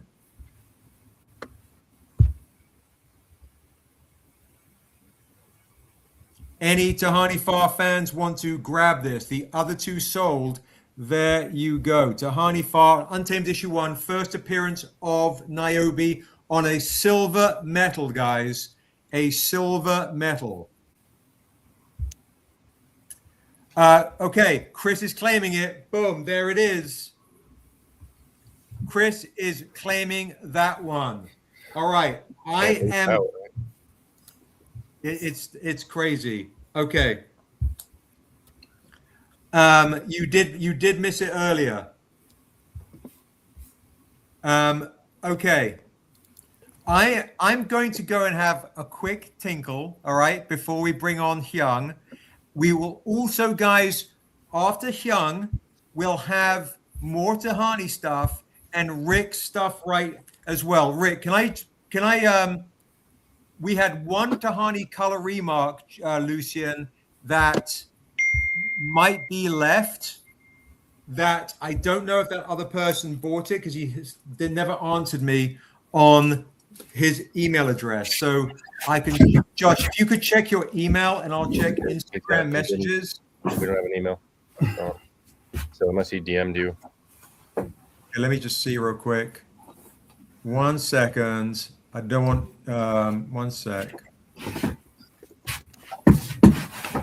No, he did not. Can you remind me which one is still available? There was one Tehani remark, I believe, that was still available. Yeah, hang on. And I want to see if Lucian and Laura want to duke it out. And then we'll bring Hyoung on, and then we will bring Rick on to show off his paintings of Assessor, guys. You don't want to miss it. So we just had Chris down for the Tehani Remark 5 metal set. Okay. I know the one that was missing metals, too. So the ones that are available are, that one didn't go, and then you had a couple remarks that were not on metal, that they didn't go. Of Tehani? So No, all five of the Tehani metal remarks. Okay, they went. There was a guy that purchased something. If you could check his order for Tehani, that I did not. Leroy David. Yes, can you find out what he got? He took the first Untamed Silver Metal I just showed. The first, not the one you just showed. He took the first one.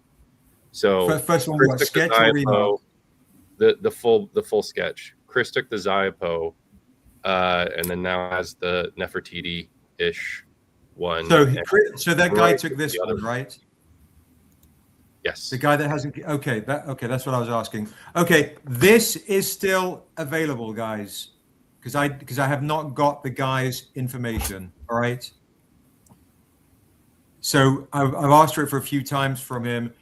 This is available for $800. That is so good. Yeah, we definitely need to have her just do some line work and then have it colored like. Guys, I'm going to have a pee real quick. I'm now going to bring Hyoung on, who's waited patiently, and we're going to talk with Hyoung our legends. Daryl, you should also say hi to Hyoung too. I'm going to have you guys. I'm going to bring Hyoung on with an introduction right now. Quincy and Josh, I'm going to pop you back out for a quick second. Okay. Is that cool? I'm going to pop you back out for a quick sec, and then I'll bring you on. I'm going to bring Hyoung on right now, folks. Here he is in the dark. What's Hyoung? Oh, with a crazy Hyoung, your audio is terrible.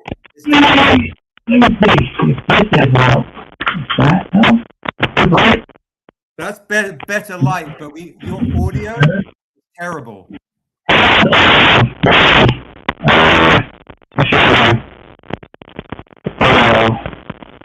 It's crackly. With this?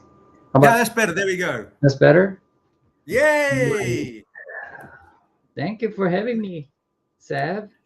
There he is, folks. Yeah. An absolute legend. They don't name countries after Hyoung, they name cities. We call this man Hyoung City.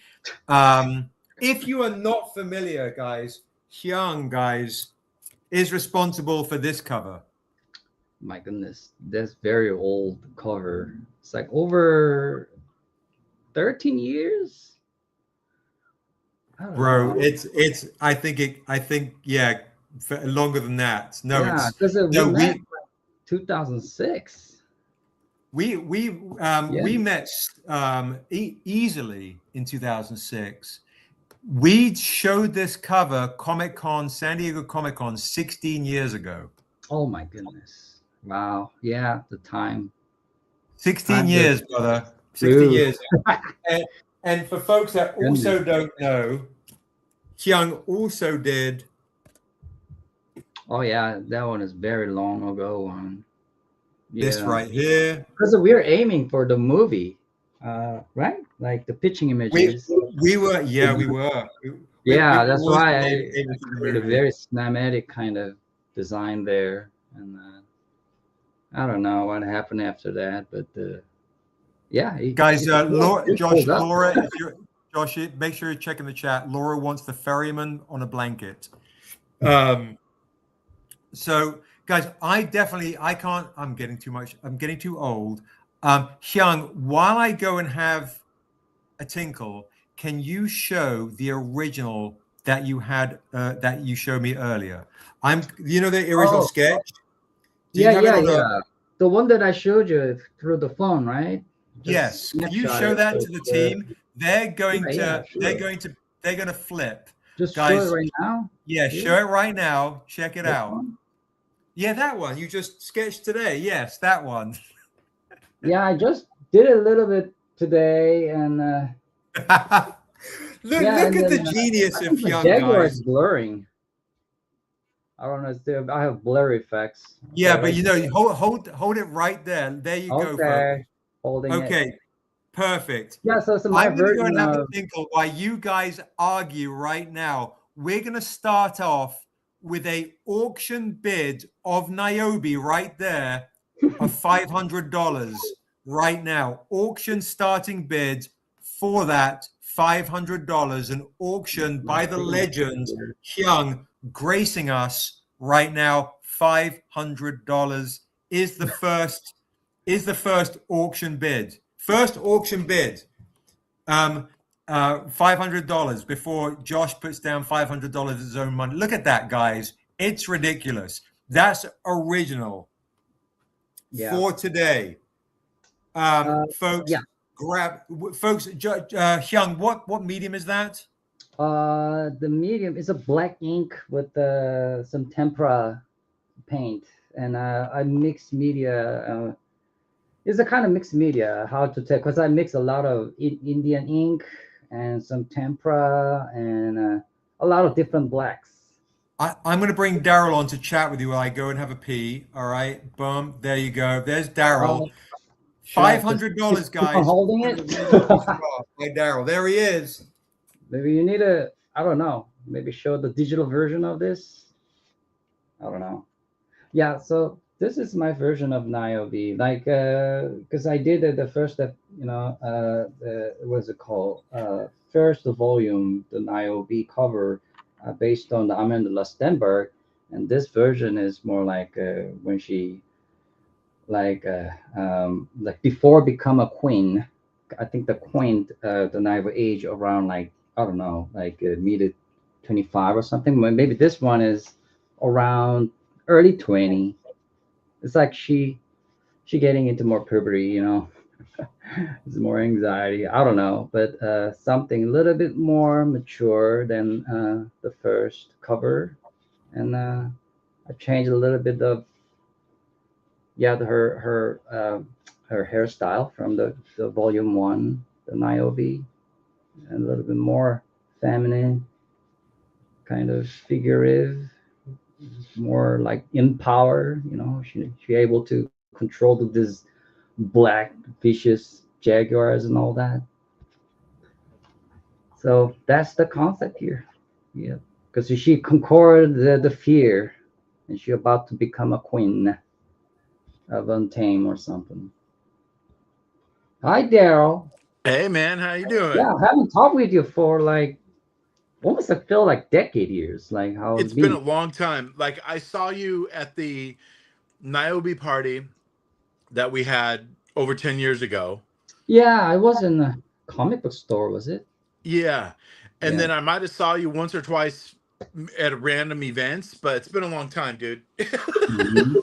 Yeah, it was. The time flew like crazy. And Yeah. I had a kid, and once I had a kid, then the time is like Yeah. Oh my much goodness. How old's faster. your kid now?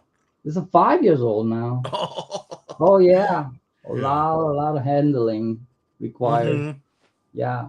She got the reward today after she did Mhm. I don't know, like there's some like language at school, and she did a lot of paintings and stuff in Nice. paintings. Yes. Try to follow my passage. Yeah. I don't know, but Heck so yeah, I don't dude. know. Should I hold this? I don't Yeah, I know. mean it's cool. Yeah, it's really neat, man. We'll bring it back up when Seb comes back. That piece that you're working on, it's incredible. Thank you. Yeah, it's really good. Yeah, I just inspire it, and like you know, Mhm. I just look throughout a comic book because I haven't looked at the Untamed comic book for a very long time. I Yeah. lost all the stories and Yeah, you're busy doing other art too, Yeah, I so only know SSA. I like SSA. And yeah. try to do more SSA. But then like Seb called, yeah, could you do Niobe? So I just did my version of Niobe. Yeah, it's so cool with the Jaguar. It's perfect. That's so good, man. No, Thanks. people love your work, Hyoung. Like we travel all over the country for cons, and the first thing they see is the big blue Niobe you did. Oh yeah. It is so with the four, striking, right? and I The literally queen? I've met people that are like, It's very long. what is this? Like Very literally they go, long. what is this? Like And a you kind can of color. see the mystery behind their eyes and the magic that you conjured in those people. And it happens all the time. Thanks. Like it's awesome.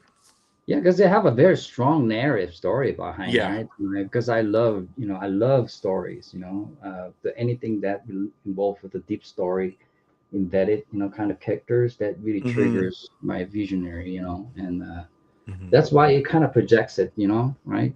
So just real quick, sorry to interrupt. Mike already dropped 500 in the auction, so by the time when Hyoung finishes, whoever's got the highest amount, it goes to. So we're starting an auction at 500. Mike just started it at 500. So Kay, if you want to beat Mike, you just have to add a little bit more. And when Hyoung leaves, whoever has the highest amount wins this original. And then definitely, guys, stick around because Rick will be back on with his assessor painting, where Ray is currently winning an auction at $400, and he has another painting to show as well. So I just need a bit. I may be lagging. Okay, yeah, perfect. So yeah, Mike's at 500K. If you write 505 or 510, we'll just start the auction until it ends. Otherwise, Mike's walking away with that for $500. So there you go. I want it. and I don't have. Yeah, I $500. want it too. It's beautiful, Hyoung. Just Well, coming in and just lucky. blessing us with like magic. My goodness. It also to not to start spinning wheels, but seeing the Jaguar on the cover there with Niobe smacks of Dusu. Yeah. I mean, there's a Yes, it does. there's a very mystery creature there, right? Like I think I designed some. Looks like kind of all like, I don't know. It looks like a boar type of creature. I forgot because I did a. Well, you did. I mean, you did Dusu. I mean, Hyoung. But Hyoung did this cover for us right here. By the way, I have one of these Dusu issue 1 covers signed by Hyoung. Oh, from forever ago. So that is Niobe and Dusu. That's essentially what you have. To Daryl's note, I to be honest, that's freaking amazing. I love it. You might have just created a lot of work for me and Seb, Hyoung. I just love that. Hyoung, I need to work with you more. My goodness gracious. Yeah, I mean, these are all covers too old, so that's why I suggest you. Like, could you? Yeah, we should make a new one. You know, because this is like a over 10 years old one. Yeah, I know, but but these are collectors now. Folks love it. So, guys, look at even Hyung's signature. Like Tehani, it's a work of art. If anybody wants the Hyoung signed Dusu issue 1, $40. I only have 20 without his signature, 40 with his signature, because I see him every century to get a signature from him. So grab this for 40 if you want the Hyoung signed edition of Dusu, or 20 if you want it without the SIGs. Okay? I got a lot of amazing Hyoung stuff here. I'm just saying. Oh, speaking of Hyoung, check it out. Okay. Ray, so Hyoung, can we well, actually, I tell you what, I'm gonna have to grab that from Hyoung. So let's put down 2 people, both Ray and Hyoung can get this signed by Hyoung for $40. Because I'm gonna have to see Hyoung, so I'll pick up a couple of SIGs from him when I grab the painting from him. Okay, guys? So Dusu, super rare comic. Now, as we're here with Hyoung, I got something to show you. I don't know if you have this. If you don't, you need one. Here we go. All right. Something super silly.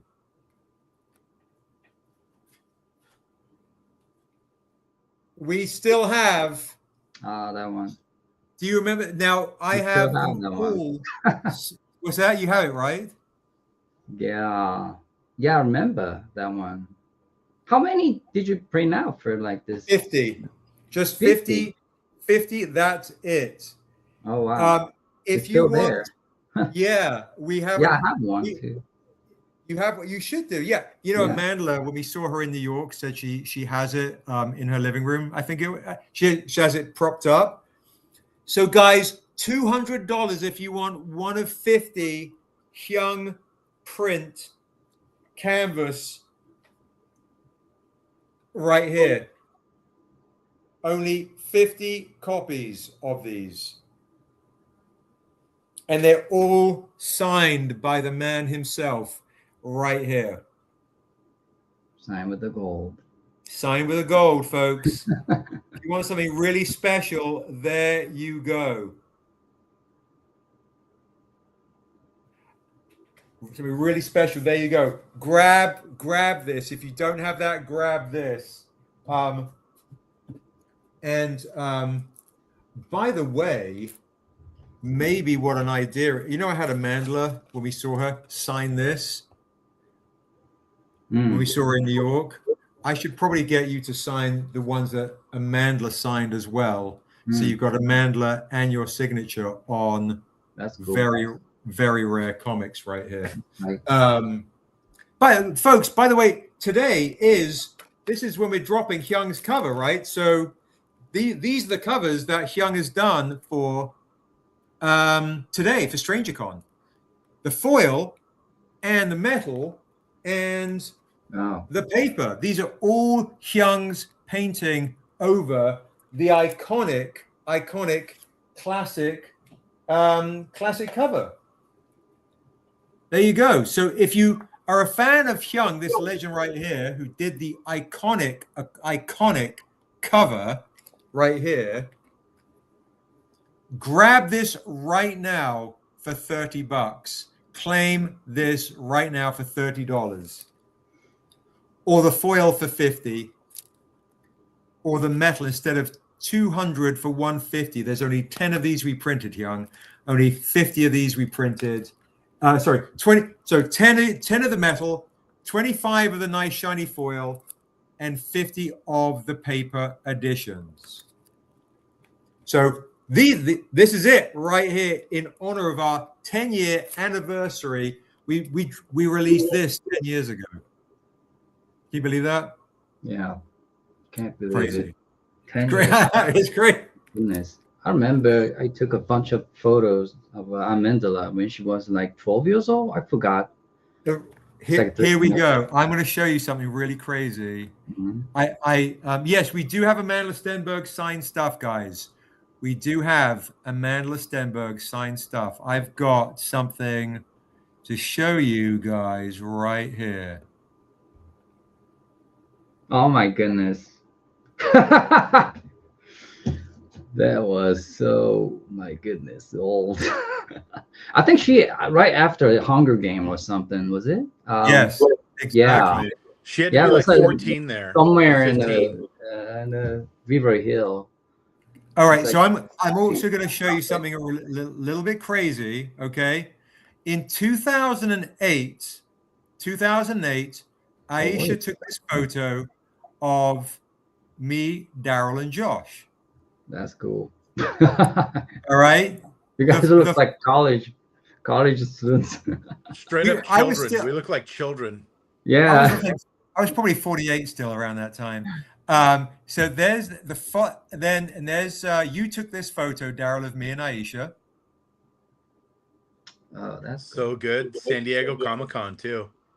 San Diego Comic-Con. And then the following year, we were at San Diego Comic-Con with my sister and Chris and Azora and Aisha. And then who is signing books at San Diego Comic-Con in 2009? Wow. There he is. 2009. Literally an absolute legend signing right there. There we are. With just Josh. Where was it? Is it the San Diego Comic-Con, bro? San Diego. Yeah, Wow. yes. I went down there. Yep. That's the first year I started working on Naughty Dog, 2009. Oh, wow. So you hear that, guys? Hyoung working at Naughty Dog, of course, responsible for The Last of Us, Uncharted 4, and all sorts of amazing things. And then check this out. In 2015. Oh, yeah, I remember. It's a comic book shop, was it? It's the comic shop, exactly. Yeah. Remember. It's Mandela. She is so cool. Very, very friendly personality. Yeah. And she signed a lot of things on the bags, and we had the bags, right? Black bag with the picture on. Absolutely. Yeah, it was such a wonderful opportunity to talk with her and get a sign. And absolutely. And check it out. I met her parents as well. Yeah, absolutely. And, they really like our covers, and the father admired my covers a lot. So I was very felt flirted. I loved it. No, dude, no, your talent's amazing, and I think what's been amazing over the years that was us at New York Comic Con celebrating 10 years later. Here, I'll bring you back onto the stream a bit like that, guys. If you are interested in Amandla signed stuff, I have. I tell you what, I have a Amandla signed New York Comic Con exclusive of this one for $100. I have 2 of these. Yeah, so we can get into Amandla signed stuff in a second, but because I've got Hyoung signed stuff as well. But I also want to kind of just chat to you. Look at this, Hyoung. Like, we did an etched metal of your cover. Oh my goodness! Etching? Is it etching? Yeah, let me show you. Let me show Hyoung. Here we go. Wow, damn! How did you get that? With an amazing printer. It's a laser cut. Looks like. Yeah. You These can are make actually- it, ink it, and then print it. I don't even know how they do it, Insane. bro. I don't know, but they're Amazing. they're pretty phenomenal. They're pretty I wish I had phenomenal. that one. Oh look, yeah. There's. Oh my god, yeah. I even have. What have I got here? I've got one. Do you got the other cover? side. What's that? Do you have the other etched cover? Oh, I do. My goodness. Okay, check it out. This is going to be absurdly rare, and it's going to not be cheap because Amandla signed it. Maybe I could get Hyoung to sign it when I pick up his original. Look how beautiful that is. That's nice. It's like embroidery, is it? Okay. This is also the etched metal. Oh, wow. Yeah, Amandla signed it at New York Comic Con. Yeah, this is. I'll show you another pic from New York Comic Con. Yeah, it's really, really, really pretty. Bing, there we are. Some Amandla? There's Amandla. Yeah, and just really? a couple of months ago. Yeah, A month ago. Oh. There's the team. Amazing. Oh, that's nice. She's still on board. That's nice. Yeah, Tone. Look at Tone, so tough. Beautiful. There she is. Wow, that's so Isn't cool. that beautiful? Iconic, yeah. guys. Iconic. Very iconic. Yes. There you go. Like a lot of, yeah, it's pretty amazing stuff. I absolutely love that photo. So if anybody does want to spring for something very, very rare with Amandla's signature on it, maybe I can get Hyoung to sign it to when we meet up. I'll do this I'll do it for $400. I can't go any less than $400. The etched metal alone was, I think, for silver, $200. So with Amandla's signature and Hyoung's, $400. I should also make sure the Instagram live's back. So I don't know, Sam. Should I hold it like this or like I don't know? Yeah, let me bring that back over. Whoop, like that. Yeah, there you go. Boom. $500, guys. Don't forget, is still on with the auction. On 8x11.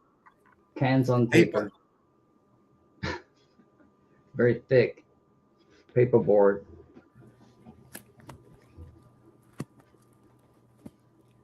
If you want the 525 for, so we've got Mike and Chris duking it out. We're at 525 for that original. It is beautiful. It is absolutely beautiful.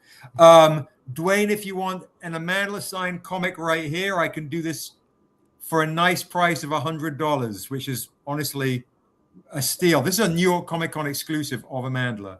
The Amandla signature usually we sell for $300 because we see her very, very rarely. And they're exclusive on very rare books.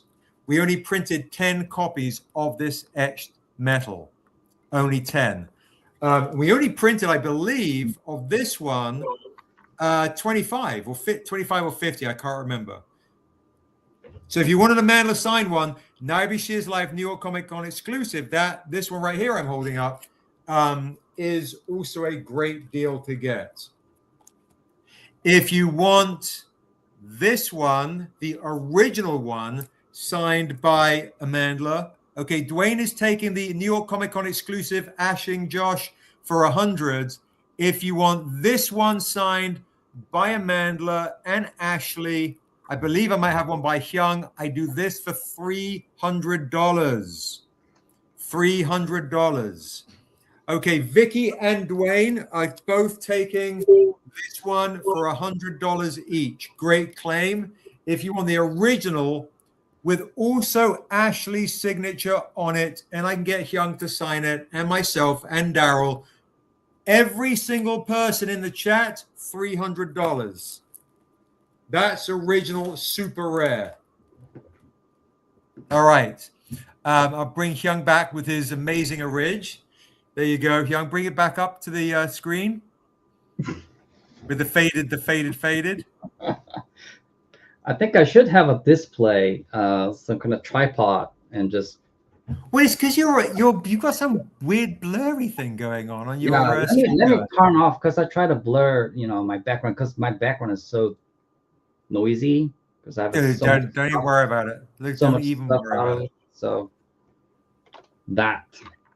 There you go. That's easier. There, we can see it. Yeah, much easier. Perfect. Yeah. We're at 525, guys. 525 on that original. That's fucking crazy. That's absurd. Yeah. That's great. Whoever who gets it is going to be lucky. So, Hyoung, let me ask. I don't really rarely sell this, Yeah, I don't sell to any. be honest, like any I'm black and debating whether white. to bid as well. If you want the honest truth, that's just. I'm debating whether to throw in a bid as well for it. It's too beautiful.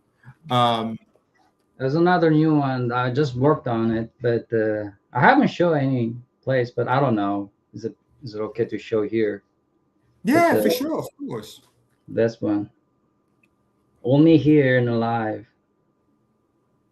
Oh my God! Are you offering this on the live too?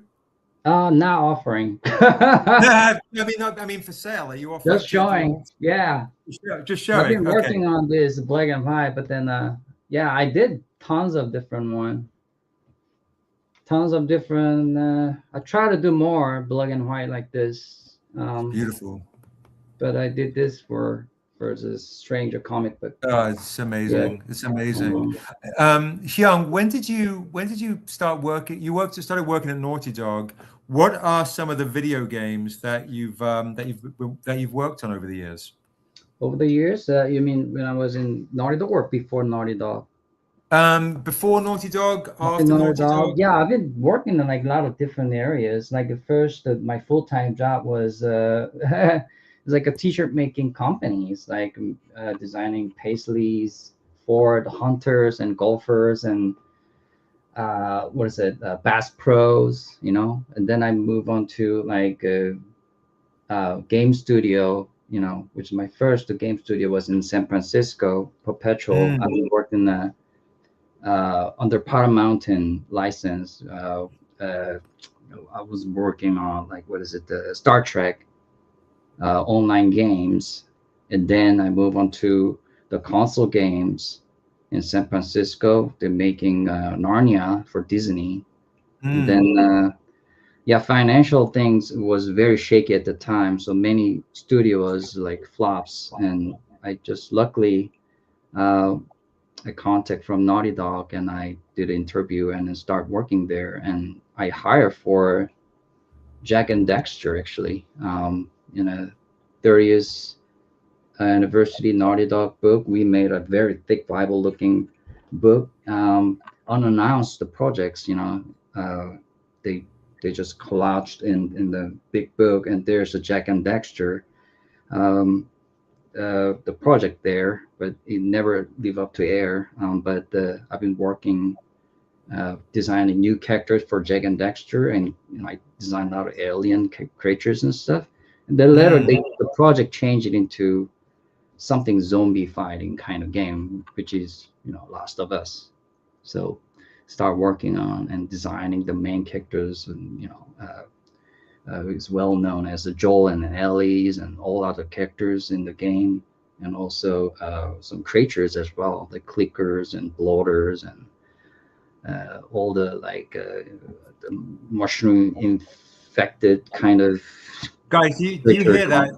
Yeah, you're in the chat with a chap who created the design for the clickers and all the things that give you nightmares at night. So thank you. Yeah, it was a great opportunity at the time, because there's a very small team too. It's like only a few concept designers there, and I was only one character concept, so I'm able to touch every the character in the game. And we didn't expect the game was going very big hit.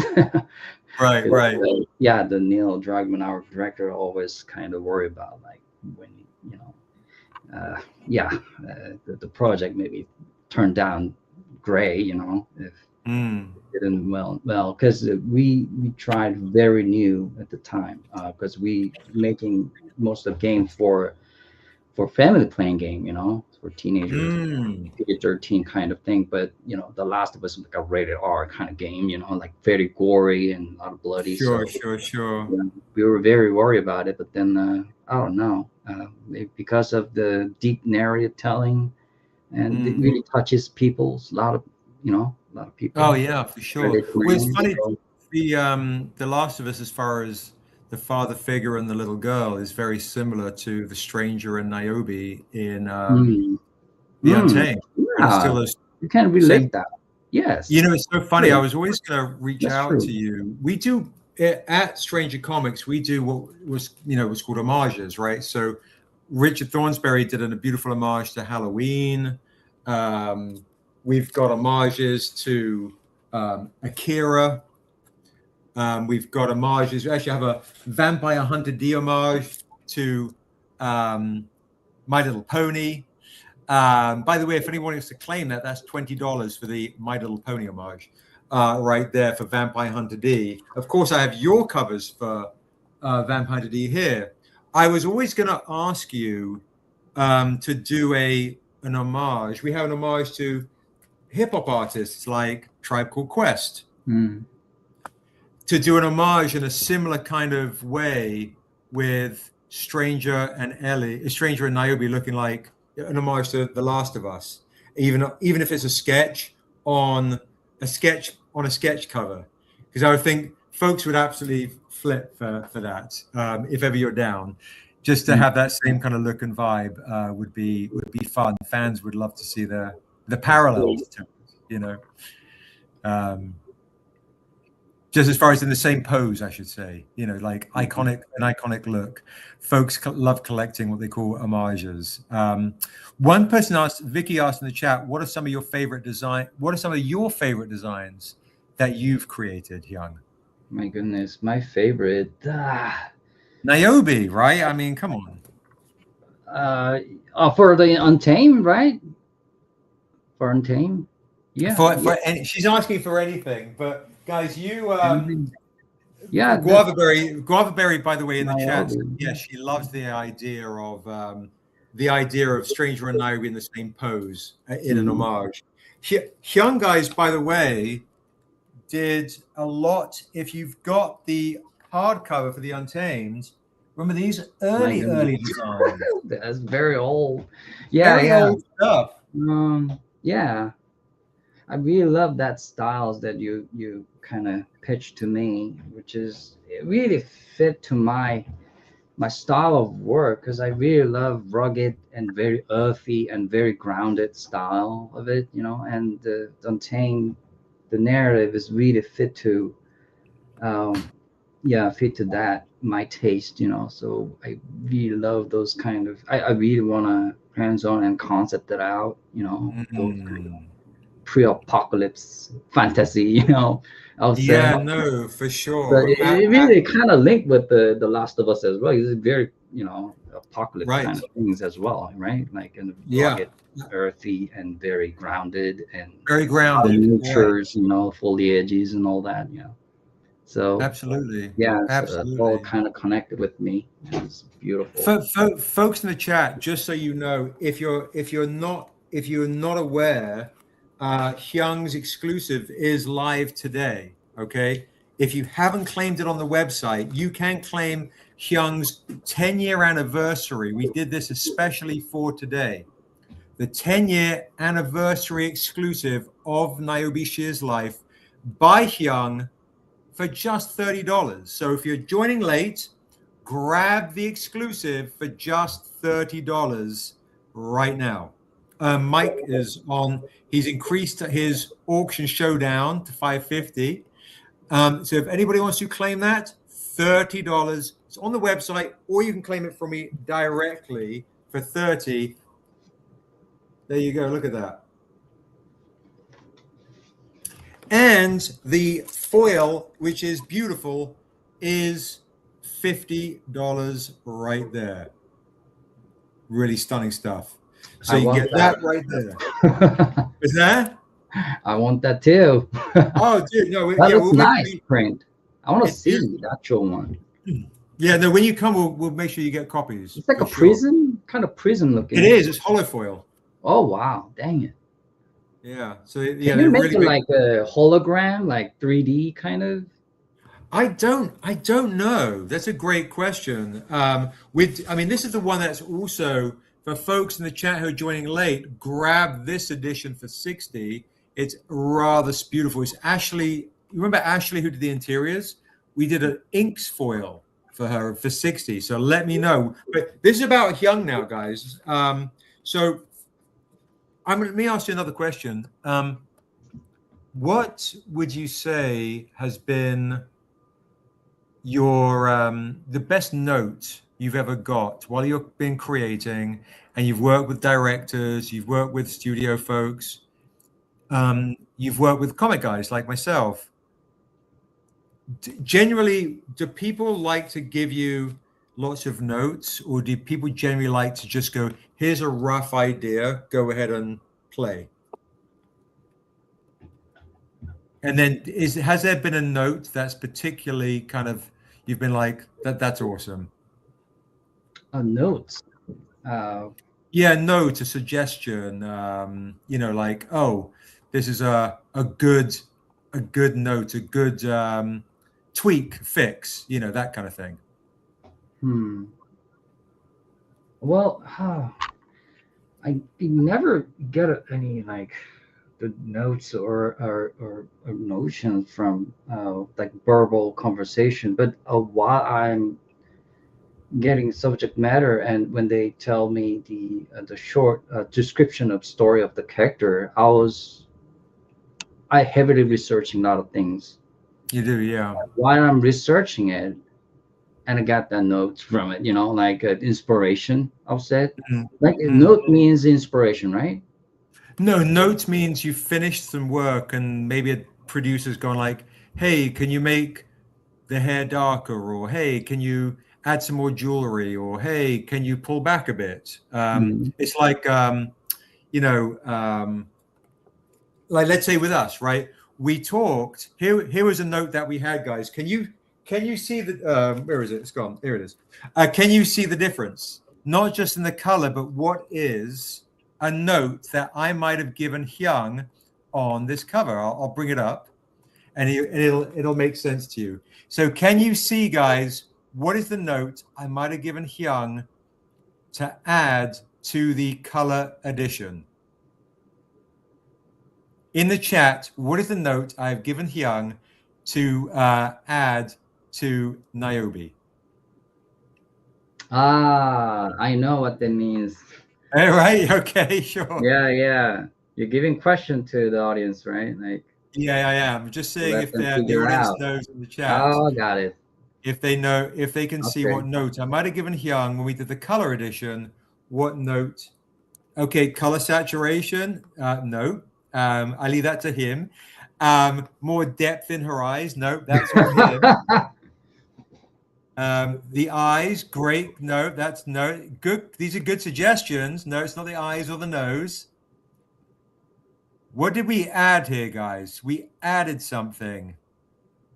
We added something to the color edition, and we talked about it, and we were like, it might not work. It might work. What did we add? I tell you what, the first person to guess correctly will win one of these comics right here. Maybe I can show it to you from the right. There's my. I can say. You can, yes, Hyoung can say it and win. There you go. All right, there, Lily Blue. Congratulations. Oh, there she goes. Lily Blue got it. She got it. We added the blue feather. Yes. The blue feather, and That's then right. Hyoung was like, I've got to add a white feather on the other side to make sure it feels balanced. Congratulations, Lily Blue. You got it. This one goes to you. Congratulations. Yeah. So that's a note. So has there been like a good kind of note that you've received, apart from me, of course, from various directors or writers or producers that have been like, you were like, oh my God, that's made it a lot better? And has there been one that you're like, oh my goodness, I hate that note? Oh my goodness.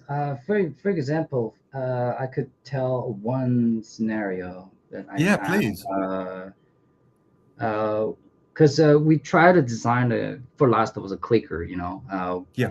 I designed like with a bunch of different concept design at the time, and they're in Uncharted side, but then we have to drag them to help out to brainstorm the look of the first look of, you know, clicker, and they did.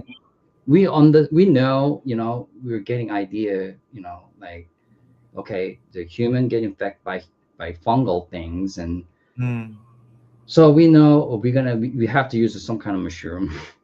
But there's tons of different mushroom out there in the world. They're right, for There's sure. thousands of them, and all colors different. The one of them is like glowing the light, you know, and all crazy mushroom in a cave, you know, in the forest and all that. So everyone's like using like color meshes, you know, like bunch of mushroomy kind of creatures.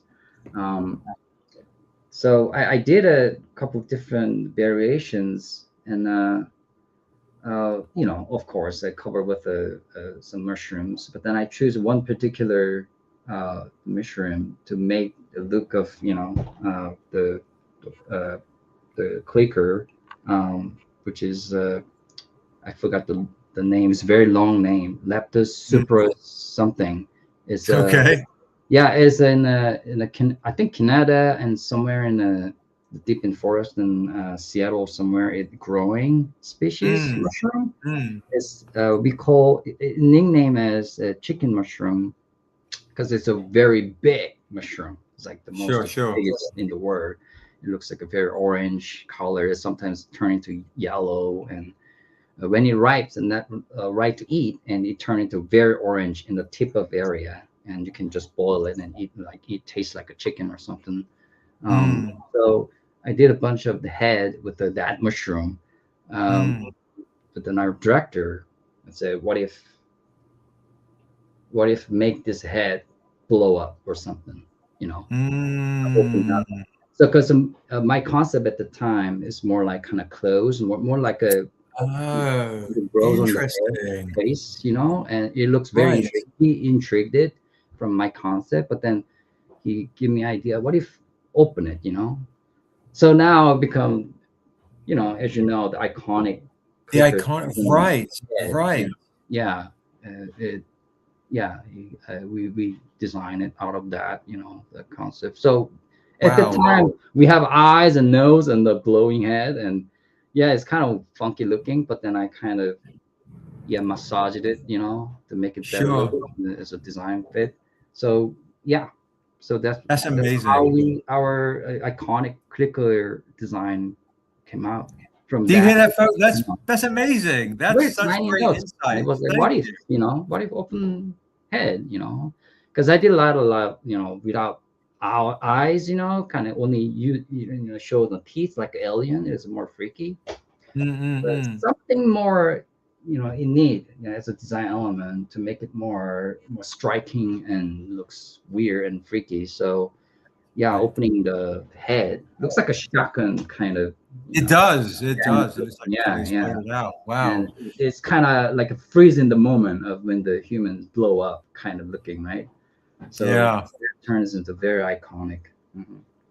Super iconic. Wow. Thank you for sharing. What a treat to know some real in-depth truth and, you know, history. There's so many, but but Untamed, that's a great one.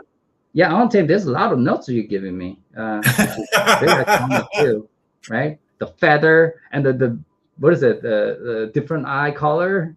Yeah. Niobe, and I forgot the oak, the white oak.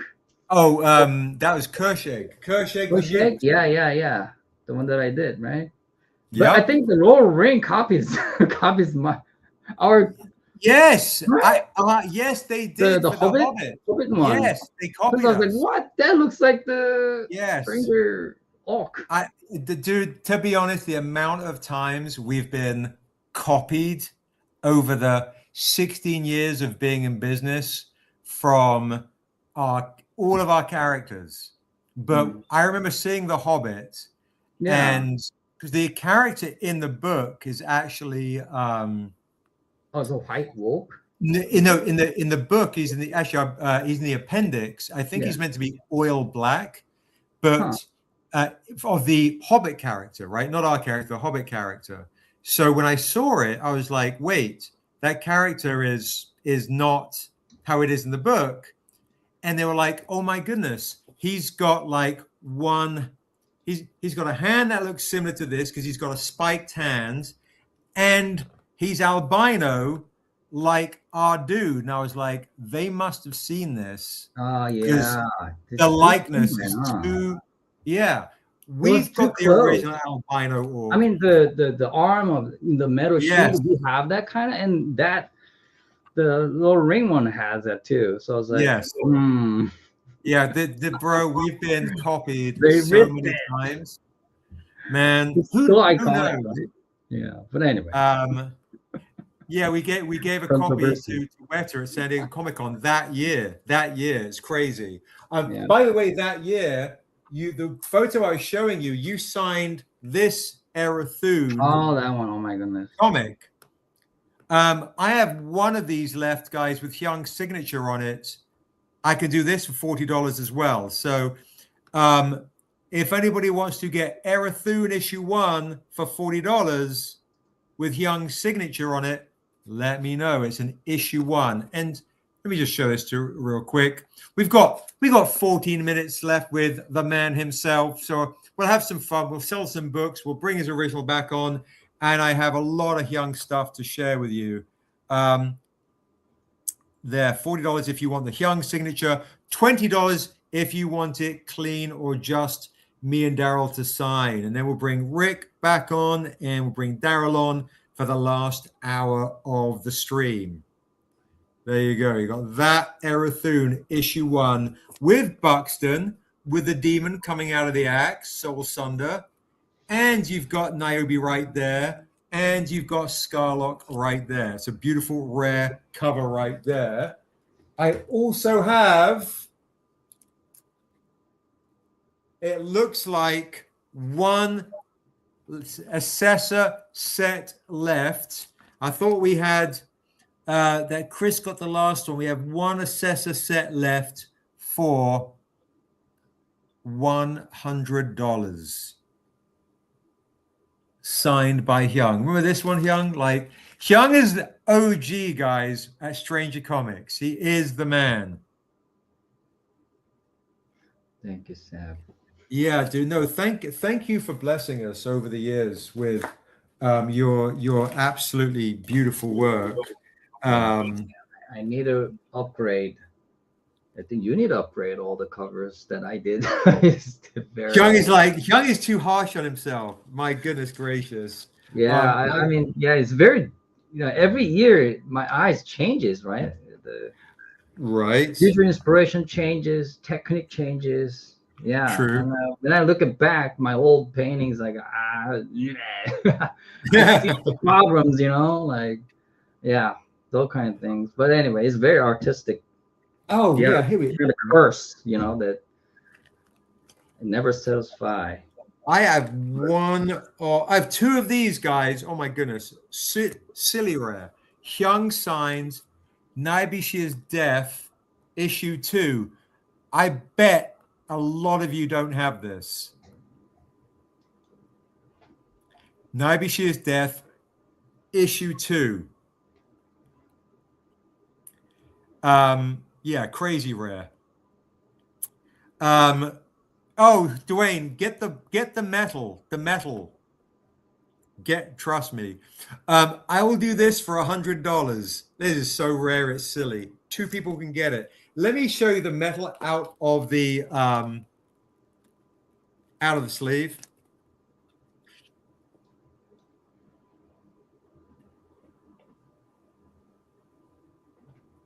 The metal of these are absolutely amazing. If you can swing it, the metals I'm doing, instead of 200, 150. Metals 150. The metal is, in person, is so clean. But the foil is beautiful too at 50. So whatever you want to snag. But in person, these metals are absolutely crazy. And there's only 10 of these guys. Only 10 copies. Only 10 copies. And I keep forgetting. I do have. Where is it? Ah. I have Hyoung art prints too here. I've got all sorts of Hyoung goodies. Whoop, I've got that right there. That's the Comic-Con exclusive for Strangercon, folks. Oops. Not as I minimize the whole thing. All right. Check it out. Let me know if anything grabs you. OG Hyoung signed stuff. Niobe's Death Issue 1. Spot color signed by Hyoung. This foil signed by Hyoung. This Virgin Edition signed by Hyoung. These are so rare, guys. Let me know if anybody is interested in these. $40. I'll do $40 on this Virgin on discount. That's a silly discount. I'll do $80 on this foil.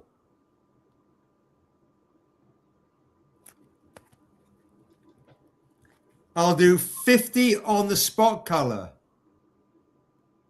These are so rare. Rare stuff. Rare stuff. And I'll do $40 on the trade dress. Look at that. Silly, silly rare. Rare stuff, guys. Got rare stuff for you. Look at these, Hyoung. So, oh, and Vicky says in the chat, do you have, oh my God, we should talk about this. Marvel, you know, we do Kickstarters, of course, for our big hardcovers. We've got an Art of Asunder hardcover coming next year on Kickstarter.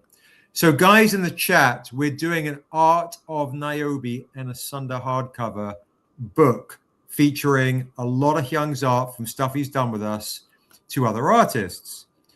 Would you ever want to do we could team up and do this with you, a sketchbook we could publish of your work? Sketchbook of Niobe that I did? So it could be, no, we're doing that anyway, like a sketchbook of all of, like, we're calling it the Art of Asunder, which will be you'll be a big feature artist in that because you're, you know, so OG. Would you ever want to do an art book of your work? So you could be some of our stuff, some of your original stuff.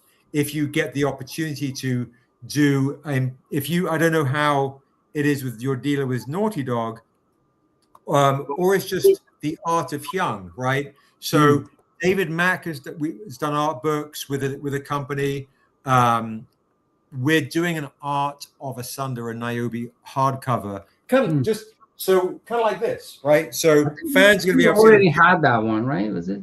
Yeah, that one. I had that one too. You have this one. So what the chat is asking is, do you have any plans to do a book with just your work in it? Oh wow. Yeah, I always dream about making book out of all the sketches I did, but not specifically these the Untamed, but yeah, of course, if we're able to collaborate with others, you know, to make an art book, it would be great too. Yeah, I really wish I have my schedules, you know, manageable, you know, to do. But more if you've got your, even if you didn't have, you don't have to do anything new. If you've got, you could do licensing deals and do agreements with people you've done work for. We could do the art, you know, you just send us the files, we'll work with you, design it. We could publish your book and do it beautifally. I think fans would go nuts for it, to be honest. I really want to, I really need to manage the time.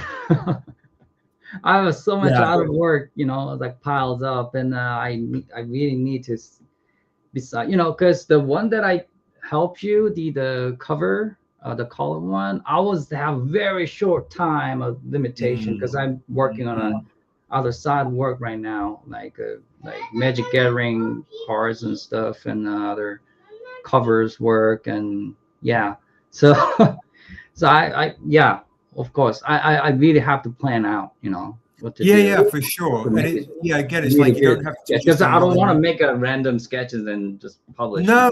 But you could see like sketches. The art book could be like sketches you did when you were younger. Like, here's my evolution, and here's whatever these people. Here's whatever these people. Here are some of the new stuff now that I've done.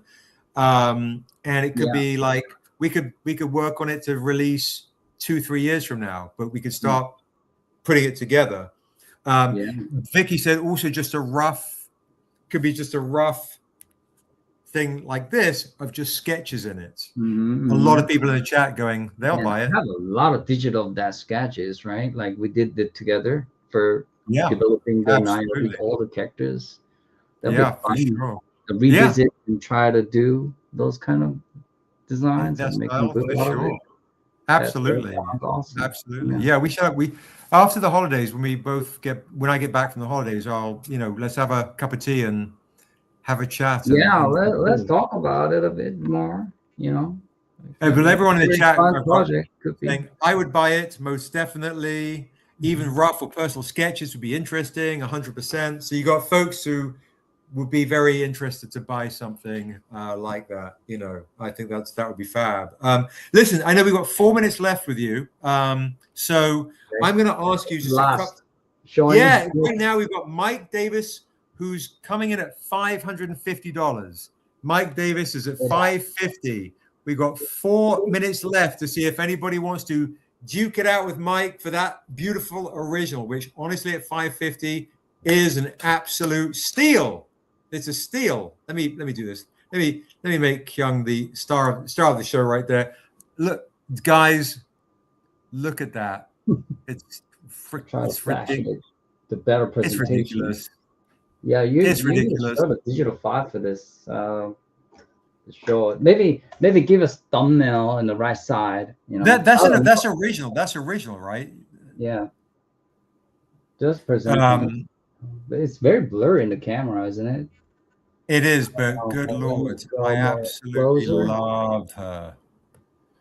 Good Lord, that's so stunning. Yeah, we're definitely gonna have to scan that. I want to pop that on a cover or something, or just it's so pretty. Or actually, I'm almost tempted to do the red. You know what I mean? The tattoo thing. Oh, the red face, the red symbol of Niobe. Yeah, but I just try to keep it, the simple, just left it. That would be dope too.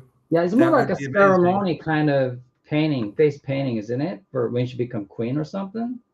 It's when she gets older. Yeah. That's why. Because this version, I was thinking about like right before to become a queen. So she still have the silhouette of, the original cover, or like the long, bracelet hair tied in. But then later when she become queen and she had she rolled up and is like she ties all her dreads into a that other so it was right before that happened. Let me see if Quincy got that cover out. I don't know. Oh, here are some of the other covers. I don't have that one here, but look at this, what you did for us too. Vastar. See it all the crazy. Texture, Guys, I've got Hyoung's signed Vastar here. I'll do on discount for 30. There you go. I could do the set, Virgin and Trades Hyoung signed set for $50 right there. That's a steal. Right now we're at 560.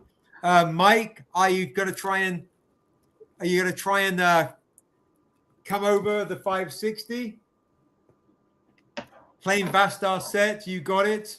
Vastar set, Josh. I don't know if you're still here. Vastar set for Santana. Signed by Hyoung for 50. It's a great deal. Signed by Hyoung set for $50. So we've got Chris is beating Mike by $10. signed set of the Vastar set for $50. It's a great set right there. Mike's coming in at $575. Okay, we're going in. Any other claimers for this one right here? Oh wow. $50 for this beautiful set right here. I've got Or other something, I don't know. Hyoung signed stuff. Oh, that one. I think I have that one, the original still. That one. Do you really? One. Yeah, this Charon. I forgot the name of this character. Charon. You have the original of this? Charon. I do have original. I did actually. This is based on the original. I did, and I just scan it and then color it and digitally color it. I have a black and white of it. Did that show you this? No, I don't know if you ever showed me. You should come to the next. I'll send you the Comic-Con schedule if you want to come and do some signings. There's one in Anaheim. If you ever want to come and make some bread and hang out, come down for signing. And oh yeah, definitely. I haven't done it for a long time, right, Seb? For a long time, bro. Oh my God. It'd be good for my soul. I'd love to. Yeah. I would love that. I would absolutely love that. Thank you, Santana. That's a great claim set right there. I've got Hyoung stuff here, guys, which are absolutely beautiful. And again, guys, if you're just joining and you want to get stuff or go to the website, don't forget you can always go to strangercomics.com and you can get all of the exclusives. They're right there.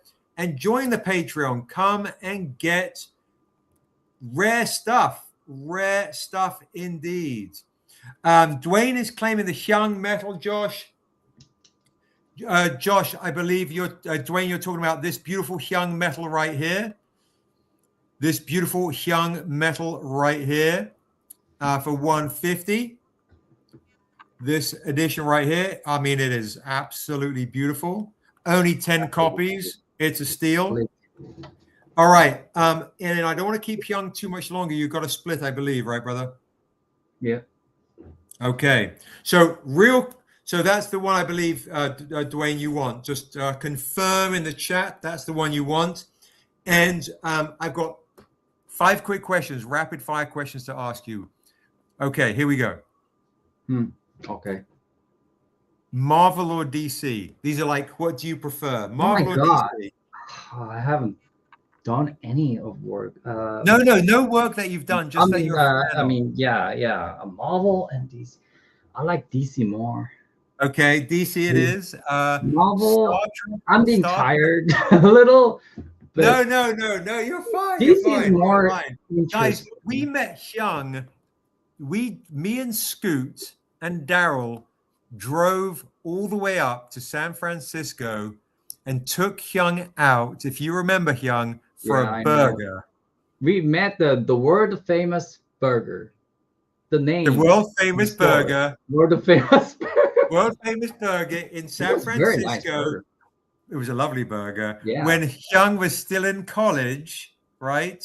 I was not in the college. I was no working. College. It was an arts. It was an art college. I thought you were at.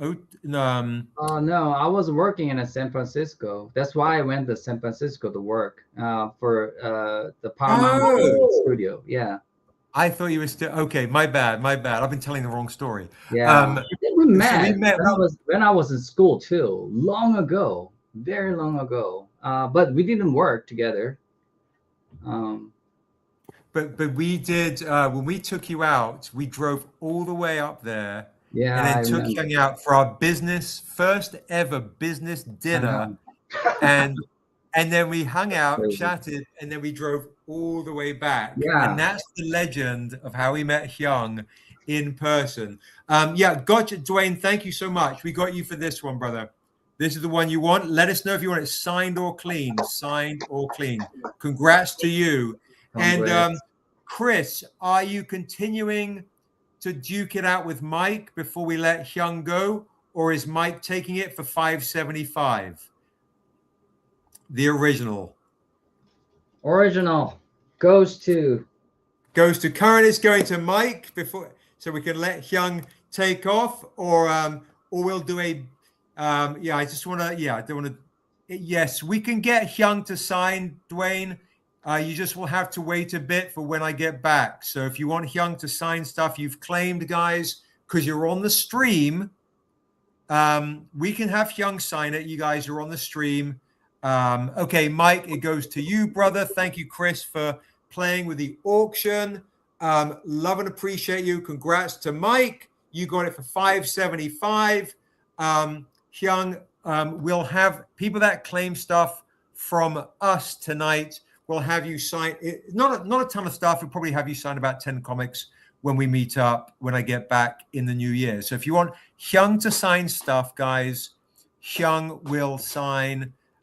He's amazing. One of the true good guys that we've worked with. And just consider you family, bro. So thank you. Thank you very much. Thank you for having me this wonderful opportunity, able to see all the fans for the Stranger comic books, and showing my original artwork. Yeah, it's great. I didn't know it was auction, but yeah, it was a great, very great experience. Yeah, it is. Yeah, over the years, you've delivered such wonderful art to enrich our world and essentially help bring it to life. And we're just so grateful. I'm so grateful. It's I really consider you family. So thank you. And I love you, bro. So thank you. Yeah, thank you to the Mike Davis. Right, for sure. Getting my Thanks to Mike Davis and Dwayne. Entirely up to you if you want to wait a couple of weeks for Hyoung to sign. If you want to otherwise take it clean, you let us know. Absolutely. Okay. Before you split, Chris, can I bring on Rick? Are you there, brother? Oh yeah, I didn't see you were there. Your head was bowed down. Rick, before you split, you might want to see the nude painting of Assessor real quick. Hyoung, I'm going to bring on Rick so you can meet him and say hi. You are our most covers we've ever done. Absolutely, Kevin. You just have to, as long as you're patient, guys, we'll have Hyoung sign the stuff that you purchased tonight for sure, 100%. Just that way it gives Hyoung, because he's super busy, time for me and him to meet up. Then absolutely. Hyoung and I met years ago. You did? Oh my God. At Meltdown Comics. Yep. I was sitting there painting like an oil painting of an Assessor, like one of the first, way back when, the one that we sold at the first Kickstarter. Yes. Oh my God, great memory. I have a photo of you two together at Meltdown Comics. Oh, that's amazing. Years ago. But it's great to see you again, Hyoung. How you doing, man? Good to see you too. That's amazing. That's great. Oh, thank you. All right. Right now we're in an auction for Rick's painting right there. Ray has currently got that at 400. Hyoung, I'm going to wish you a good night, brother. I just want to say thank you and have you guys Thank you very much, everyone. Good to see you. Thank you, brother. Great to see you. Love to the family. See you, brother. Hyoung City is amazing. So guys, Rick is back on. We have an hour to go, and we're going to celebrate Rick's beautiful paintings. And anything you want to say, brother? Yeah, tell me. Oh, I was just going to say, I mean, we've got a couple. There was one, because I'd like to show that nude. Yeah, right now, that nude that you got right now. I'm going to do a buy it now, right now. We're not going to auction this one. Or we could do a starting auction at 400. That nude is so beautiful. I was showing people earlier. Or I'll do a buy it now on that nude for $500. And to me, that's absolutely stunning. Thank you. Yeah, it's crazy. The nude of that is stunning. We're doing auction for 300, first bid, or a buy it now. I'll do for 400. There we go, because it's smaller than the other one. But it is absolutely beautiful. Assessor. Auction for 300, buy it now for 400. Anybody want to jump in on that? And the other auction we've got behind, the bigger one, currently that auction is at $400, which is an absolute steal for that giant painting. It is. I usually don't let them go for that. Yeah, right. Yeah, the expression on it is stunning. The expression, the mood of that nude is absolutely beautiful. Anybody want to claim that nude for 400 or do a auction starter for 300? And then you've got the other nude pencil one that you were doing as well. Oh, because I know you guys just put a lot of dough, which hasn't sold yet. So let's see. Yeah, I've got so much stuff on my desk. Give me a second. No problem. I'm telling you, that big one behind is auction right now. The big one behind at 400. If you want to do a high bid, you might outbid Ray. That pencil one is beautiful. I'll do the pencil right now. As we come to the end of the evening, we were doing a buy it now, a buy now for 180. I'll do a buy it now of that pencil right now for 160. To be honest, I'm not going to go any lower than 160 though for that pencil because that's just too special. The pencil 160 for exactly right. It's stunning. It's absolutely stunning. There's something really special about that. Hyoung just joined in from Instagram. I know Laura, who wants to get a bunch of originals, might be back on at some point. And if not, I'm going to send her and hold her because she is assessor obsessed. She just could only come on for a little bit tonight. She might be back on a little bit later. She did text me, I'll be out of range until I get to my friend's house in 20 minutes. I'll just text her. We're on for another hour with assessor paintings.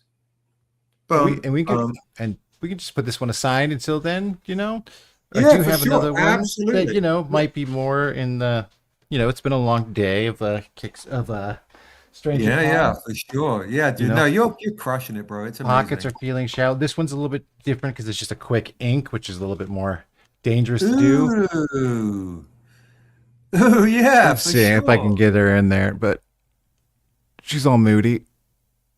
I tell you what, let's do a nice discount on that one. Let's do an $80 claim, right? Let's just, folks have spent a lot of dough. They're in the hundreds and some are in the thousands. Let's give folks an opportunity to get an original Richard Thornsberry for $80, which is end of the evening. If you're cool with that, Rick, before I... Yeah, absolutely. Yeah. Okay. I wanted to give people options. Yeah. Crazy. Richard Thornsberry original. Chris, you spent a lot today, brother. Yeah, absolutely. Ray Smith is like, claim 80. He loves the assessor stuff, brother. Ray has the current bid on your big painting for 400. Oh, awesome. Yeah. I think Ray is awesome. Ray is a great dude. Yeah. Oh, freshly great signed. Stuff. We got the signature in there. We're nice and signed. That one will be coming to you, Ray. Hey, what's up, Jayla? How you doing? NBA Live goes in the chat. What's up? I do have also, for folks that don't know it, I have all sorts of Richard Thornsberry comics right here too. So I'm gonna go through a whole bunch of Richard Thornsberry comics that I have right here. I didn't bring out any of the metals, which is hilarious today. Didn't bring any of the metals? Oh no. I know. Well, you know what? Folks spend a lot. The metals are expensive. This is true. Yeah. NBA Live Girl, don't forget you can on the website or claim from me right now the Niobe Strangercon exclusive for $30 if you want to claim it. NBA Live Girl. Whoop. All right. Much like Hyoung, looking at some of these older covers, I'm like, oh, could do that again. Really? But think about it. It when we did Meltdown, that Acessa painting was probably the second painting I had ever sold, and that's over a decade ago. So. Oh yeah, it's well over a decade ago. It's crazy. That's so crazy. In about 15 minutes, by the way, we're going to play Dead in the Brief. We're going to have some fun. And then I'll see if Daryl's got some other originals too in about 15 minutes as well. And if Laura comes on, because I know she wanted some of the originals, Tehani stuff, I could also take screen grabs and send it to her as well. So no pressure and all the things. But guys, I'm going to show some amazing Rick covers, and I'm going to do discounts on them, and we're going to do buy 3 get 1 free. All right, so you want to get some Richard Thornsberry covers? Here we go. All right. Here is let's just start with this amazing Morkamoa set. I haven't seen that one in a while. Let's see. All right, check this out. Here's a Richard Thornsberry set. Boom. Boom. Boom. Look at, I love this one of Baby Niobe with the symbol of our Numenel in the feathers with this beautiful glowing symbol behind. And you know what you could get for free? What? Morkamoa himself. Come on now. I'll do all 4 painted covers. Alex Ross, sure, you've got your big kind of bust pieces. You're okay. You know, you're not too bad. Here's Richard Thornsberry. Here is our Stranger Comics. Amazing painted. Look at the fire in Yorick's eyes. Morkamoa set right there. There is Chief Escanu with the symbol of Powesian right there. Honestly, one of the dopest covers I think we've ever done of Daryl's Morkamoa Very Hulk right here. Richard Thornsberry set. Each one I'll do for $15 on their own or $60 for the set. So let me know. Instead of $20, $15. If you're missing one of these guys, and we'll have Rick sign them.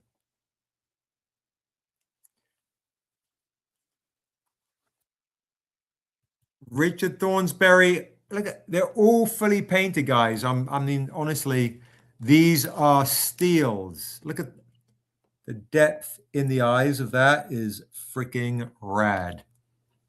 Any claimers on the Richard Thornsberry stuff? We've got, again, Chief Escanu. We've got Morkamoa. We've got Baby Niobe. And we've got your... All right, I'll pop these down. We've also got Yink, just because Yink is just such a naughty goblin. I'm giving you the chance to get these guys before we play Dead in the Brief. I'm just saying, okay? Right, you got that right there. You also have, look what Rick did for the Cornishes. Right. These are amazing. These are absolutely amazing. I'll do the Cornish set for 40 on discount. I believe there's only like 20 of these. The Cornishes have 10. I think we have 10. Those were fun to paint, actually. Quite a bit of fun to paint. Yeah, to be honest, they're amazing. Conan the Barbarian, Frazetta homage. Look at sexy Yink right there. Whoop. Yink, little stink. Yink the stink. $20 if you're a Frazetta fan. This one though is $50. The with the amazing trade dress right there. All right, this one is the one that I recommend. If you do not have it, get Niobe and Dura issue 1. The Dura painting from Rick is beautiful. I'll do that for 15 as well. Doing discounts right now. I've got all sorts of amazing stuff. If you have, look, if you want to get a Rick bundle, also let me know.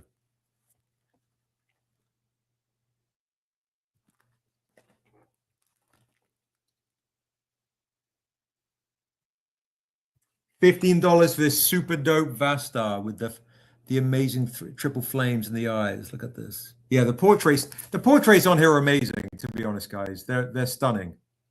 And I know you guys have spent a lot of dough, and there's only 24 people on, so don't feel pressured. But you should feel pressure because he's on right here, and it'd be ridiculous for you to not buy one of his comics. The real question: how many of these people do I have been on here with me before? Because a few, quite a few. Okay. So a lot of the folks have your covers. Thank you. That's a really nice compliment. I appreciate that. Here is a great one to get. If you don't have this one, this is Niobe in First Kill, the Phoenix cover. This was a Strangercon exclusive. If you don't have that, grab that one for $15. Look at that. Niobe right there. Absolutely amazing. Back when I was painting all those covers in acrylics, which is like not what I usually paint in, because I was afraid it would take too long. But since I've switched to oils, it's different. And of course, the Halloween homage that flew. All right, I'm gonna pop these down. Okay. If people are kind of like, Seb, we spent too much today. We're exhausted. Let me know if there's something that you're missing. And remember, you do want to get the Niobe 10-year anniversary editions, okay? You do want to get these. If you haven't got this Ashley A. Woods one in person, honestly, it's ridiculous. All right? That's 30 for Hyoung. That's 60 for Ashley. All right. I am going to bring on the rest of the troops. Okay. We're gonna play some stuff. If there's something you guys also in the chat, if there's something that you've seen that you've missed, that you're like, hey, I really want to get a Tehani Farr cover. I want to get one of the new. I missed the Silence of the Lambs homage. I really want to get that. You can grab that for $20. If there's something that you're missing, guys, that you've seen on the stream, you've seen out and about, I've got everything around me. I've even got CGCs. How much for the Phoenix and Niobe you showed before Vastar? Great question. $30, $15 each for you for those ones. Okay. Boom, bum, bum, bum. Silence of the Lambs, 20. All right. So if you're looking for the Phoenix Damar and you're looking for the other Niobe right here, $30 for the pair.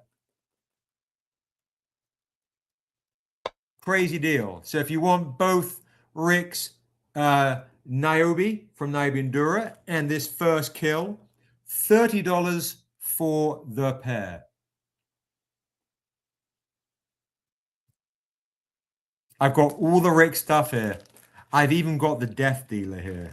If people want to spend a lot more, because do an etching. We got to see how that turns out in an etch cover. I want to see that Death Dealer in an etched one. That's a good idea. In a red etched. Oh my God. If people want the Death Dealer, they're gonna have to spend a lot more because they're running super low. This is I'd do this for $80. This is just.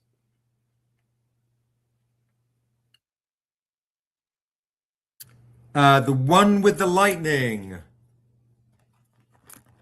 Oh yeah, for sure. Okay, so the first kill. So you want. Whoop. I also have this one as well, the She Tribe one as well. So you want Damar, because I just put everything down. One with a lightning. Okay, I know you want this one. So Damar wants this first kill. And which is I'm not the sure other which with one the lightning. I'm trying to think of the lightning. I'm tripping too. I don't know. Oop. We also have this Vastar too, which is one of my favorite covers. This is one of Quincy's favorite. In person, guys, this one is absolutely beautiful, by the way. Absolutely beautiful in person. My God. On metal, that is stunning, by the way. So we've got this one for Damar. The other one with the lightning. Oh, there's also one of my favorite ones we've ever done. Oh, Monsters. right. It's crazy. Crazy. That in metal is crazy. The one where her eyes were glowing.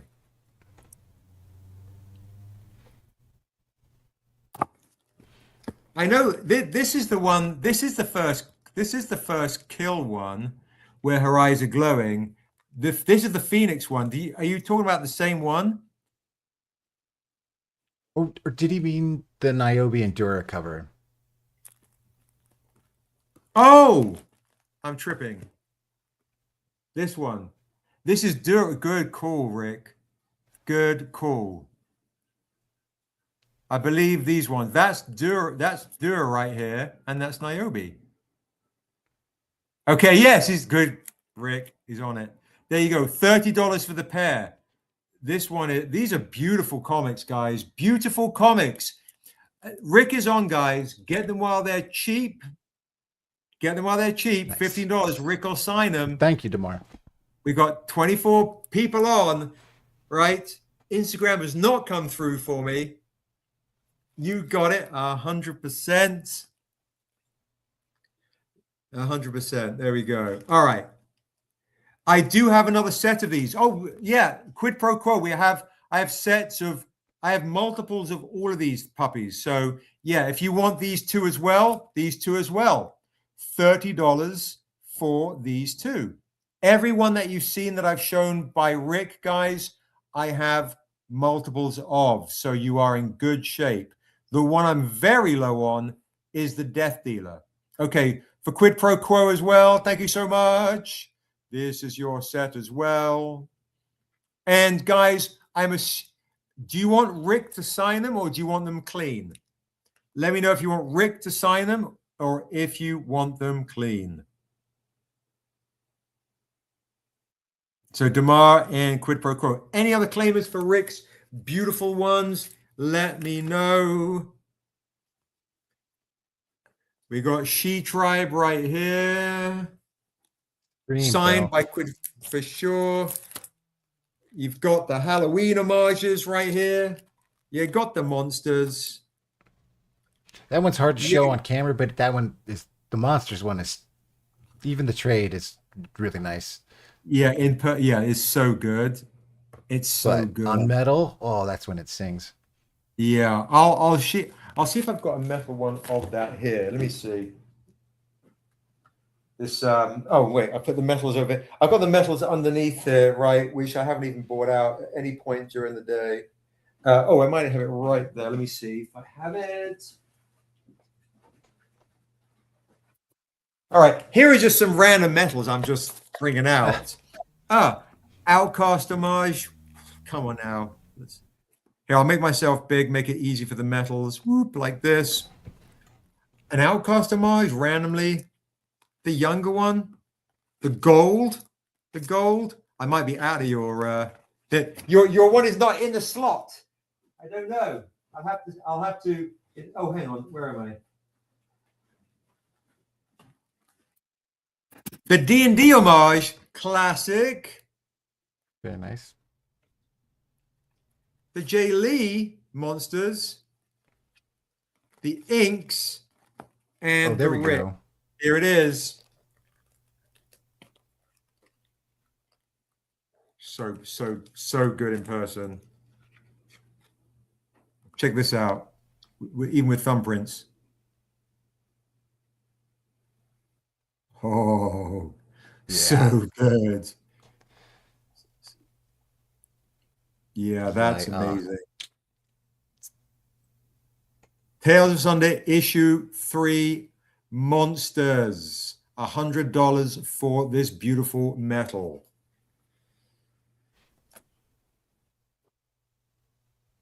It does, Dwayne. It goes hard. It goes very hard. Yeah, it's stunning. The paper edition is great for 15. If you want to grab that for 15, it's a steal. It looks great in person. The metal, guys, is 100. I'll throw in the paper for free if you want it. If you want to rock that, get Rick's Monsters, guys. Trust me, you will not be disappointed. All right, Josh is yawning. Daryl is waiting. I usually do get the Monsters. I usually do something fun as far as metals, like a big metal discount. I just spat all over the screen. That's cool. As we're coming to the end of the evening, we're going to play a little bit of Dead in the Brief. Okay. Before we do that, as it's the D&D part portion of the evening, I will do the paper edition of this. I do have Mike Davis, like any Death Dealer. Yes, I'll bring the Death Dealer out for sure. If anybody wants the paper edition of Dungeons and Dragons, it's $20. You don't have that one yet, Mike? I'll do the metal of this for $80. We're getting into the Dungeons and Dragons portion of the evening. I'll bring out the Death Dealer stuff right now in metal. Okay, Mike requested it. If you're a D&D fan, you want to get that. Paper 20, metal 80 on a discount. Okay, let me find the Death Dealers again, and then we'll bring on the troops, and then we'll show Daryl's last ridges. The metal D&D is crazy. All right, here is... There's one of the Death Dealer. How the hell did the other one just... Really nice, Brian. Yeah, the metal D&D one. Where is it? Why did the... what in the what? Okay, I have this color version edition right here of the Death Dealer. I also have... So I just bloody had it. The spot color of it. How did it just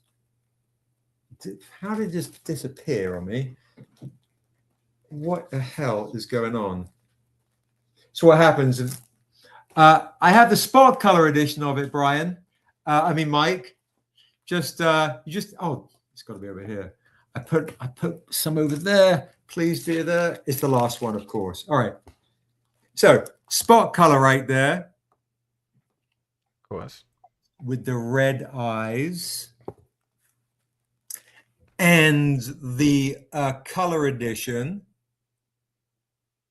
When it's like magic is happening, Jocelyn, it's just happening. All right. I'll also have a look in the box for the metal editions. Okay. And I'll see if we have any CGCs of it too.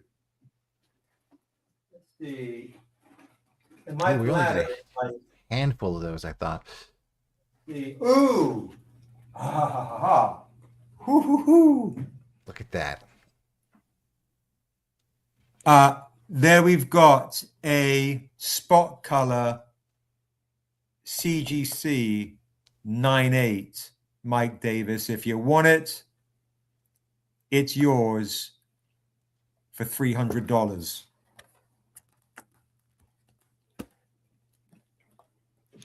Yeah, I'm a big fan of the metals as well. They make paintings. They do justice to paintings better than just paper.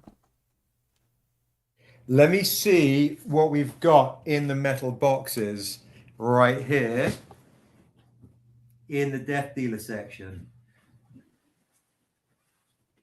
All right. I've got. You never know, Bell. He might have a ghost medal in there somewhere.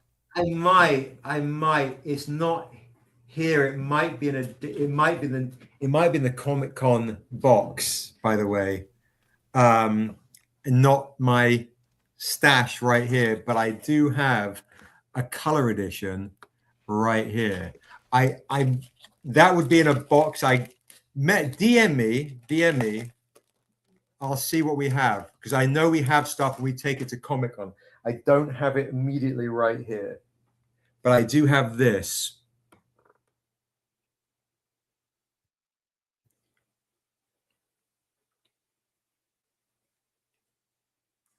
This one right here.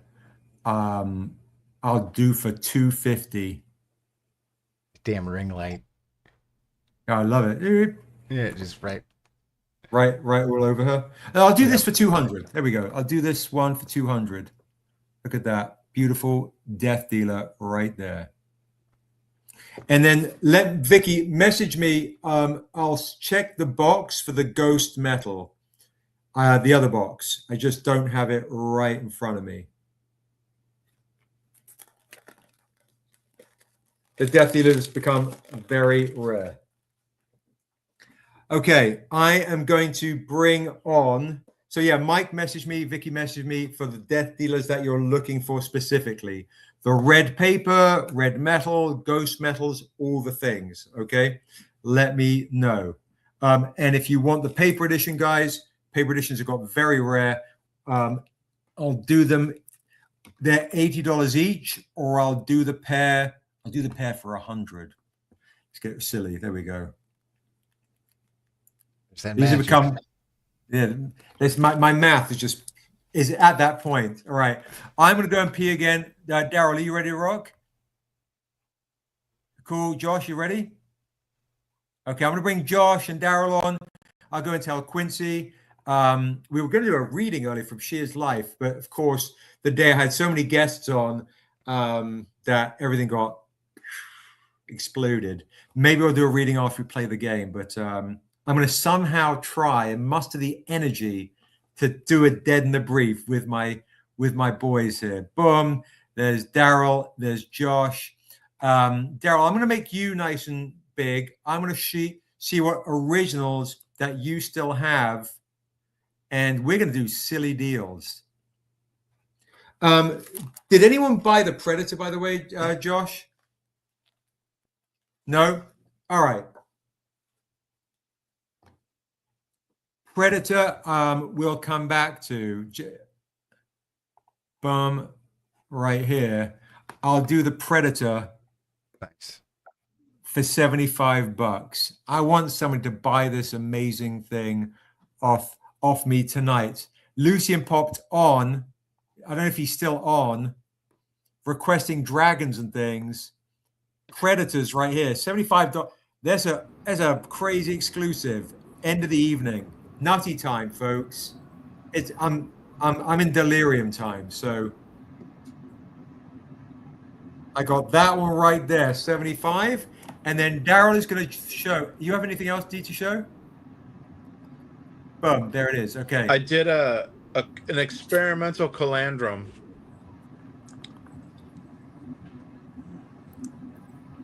Oh, nice. Yes, dude. So, oh, dang it, Mike. Let's talk, Mike. For sure. That's crazy. Guys, that is the first ever sketch of Calandrum. And Calandrum, guys, you meet in the Assessor comic, and it's going to be starring in the new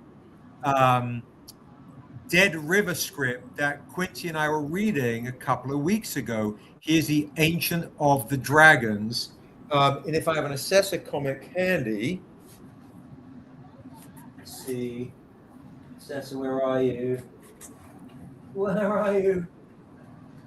There we are. Can anybody name where he first made a cameo?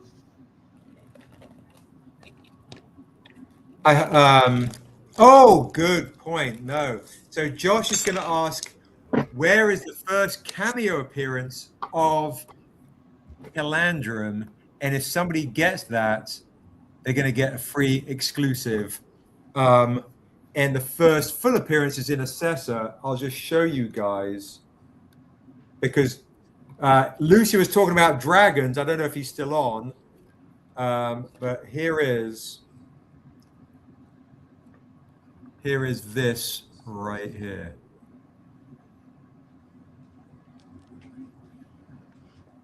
So the Ancient of the Dragon, Calandrum, there you go, appears in Assessor right here.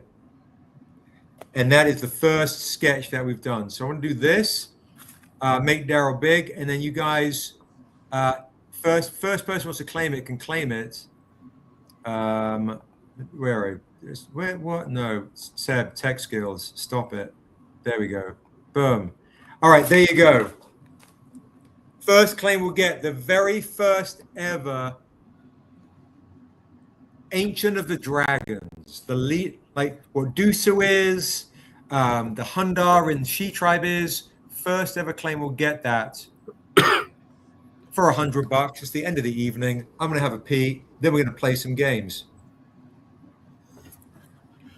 Thanks. I will quickly have a pee as well. I'll be right back. Yay! I love it. So speaking of ancients, Daryl, do you remember Fen? Which one? Fen. It was my character in The gnome? Yeah. It's been a while, yeah. Yeah. Way, way, way back when. Yeah, in the D&D campaigns. Yeah. The Ancient of the Black Panther. When Hyoung put that up, I was like, holy fuck, it's Fen. That's my boy. Yeah, that's cool. Who was kind of the inspiration for the gnome character that actually made it into the books. For the She is Death? Yeah. Yeah, it's cool. It's very true.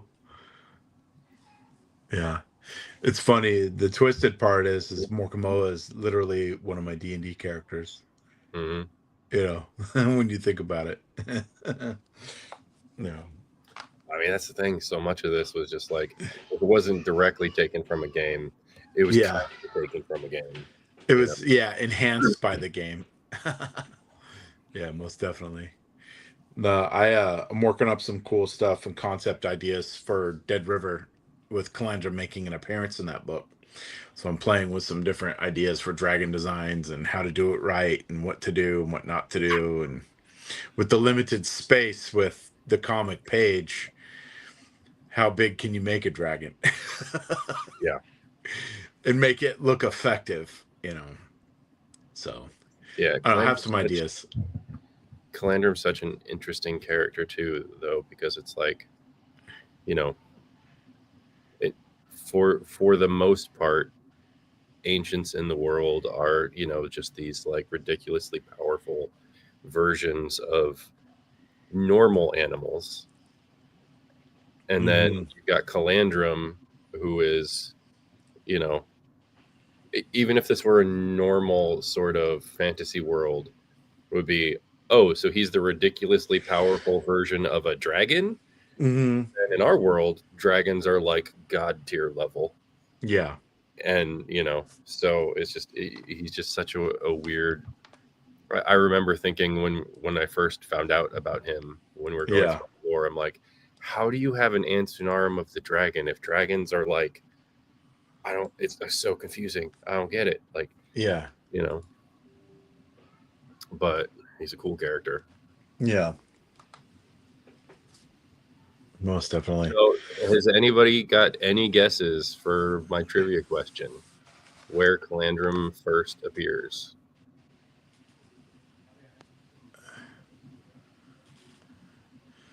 It's just a cameo.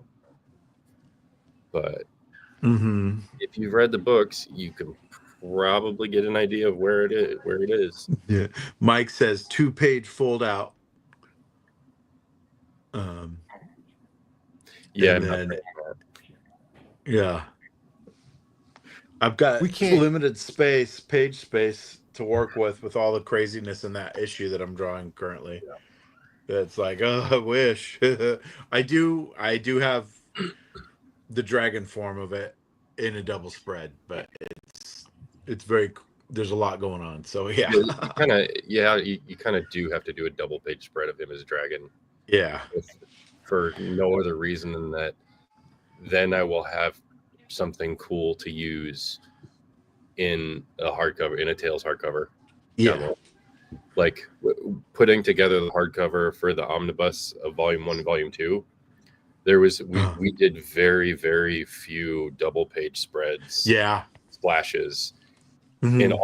In 9 books. It was like we had one, cover to use, and then Seb and I were literally going, what do we do for the other end of the book?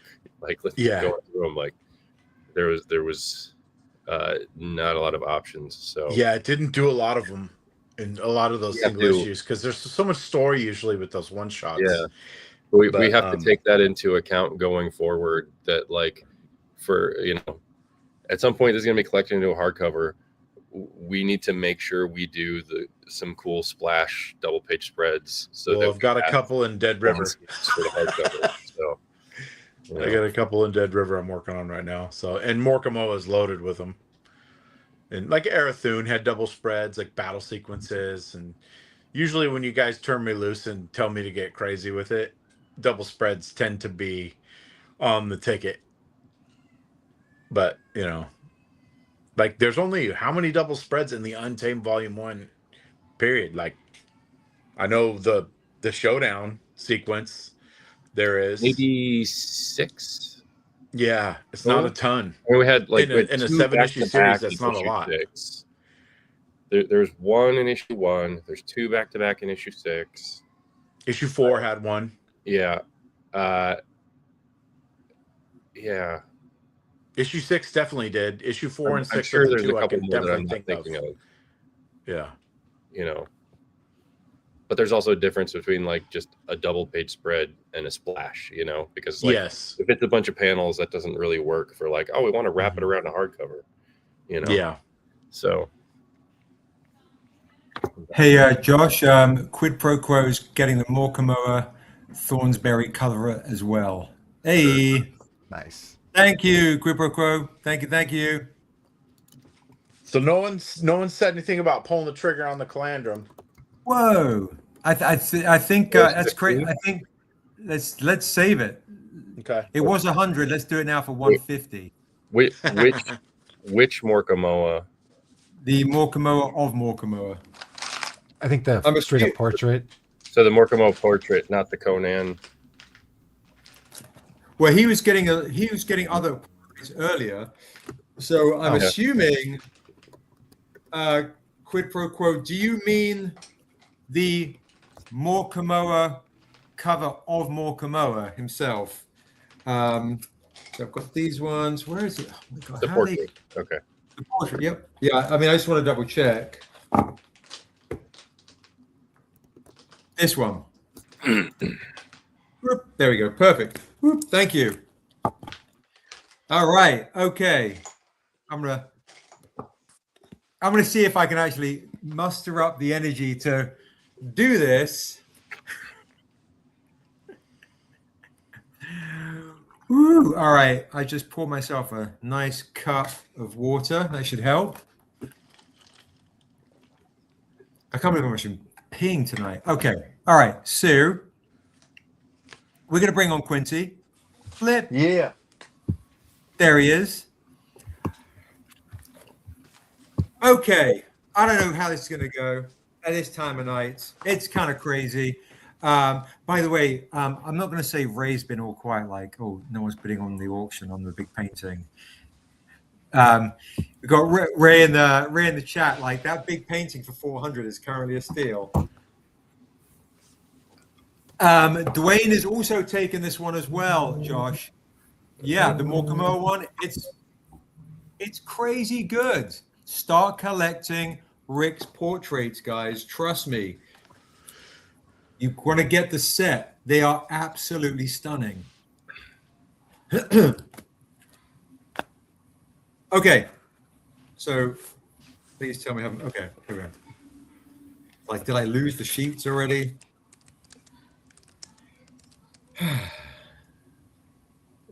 You're gonna fall asleep on us, old man. Yeah, no, I know it's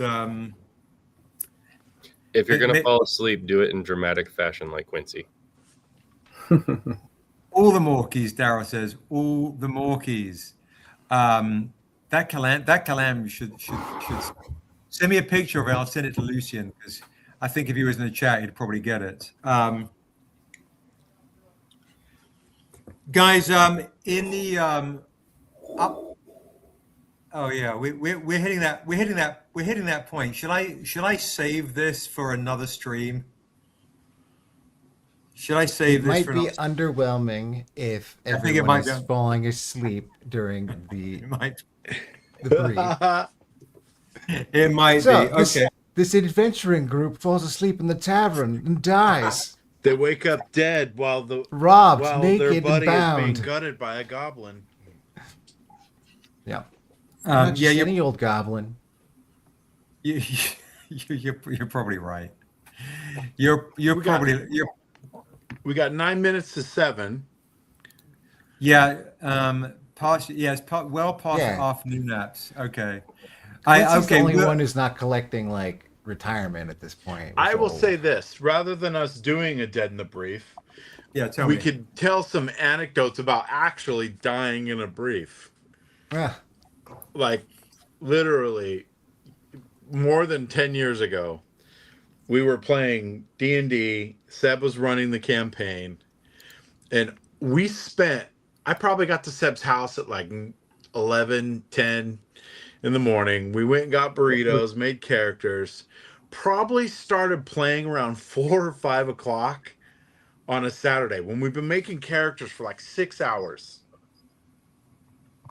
And literally, we threw down in the brief and we got party wiped, and we had to make brand new characters.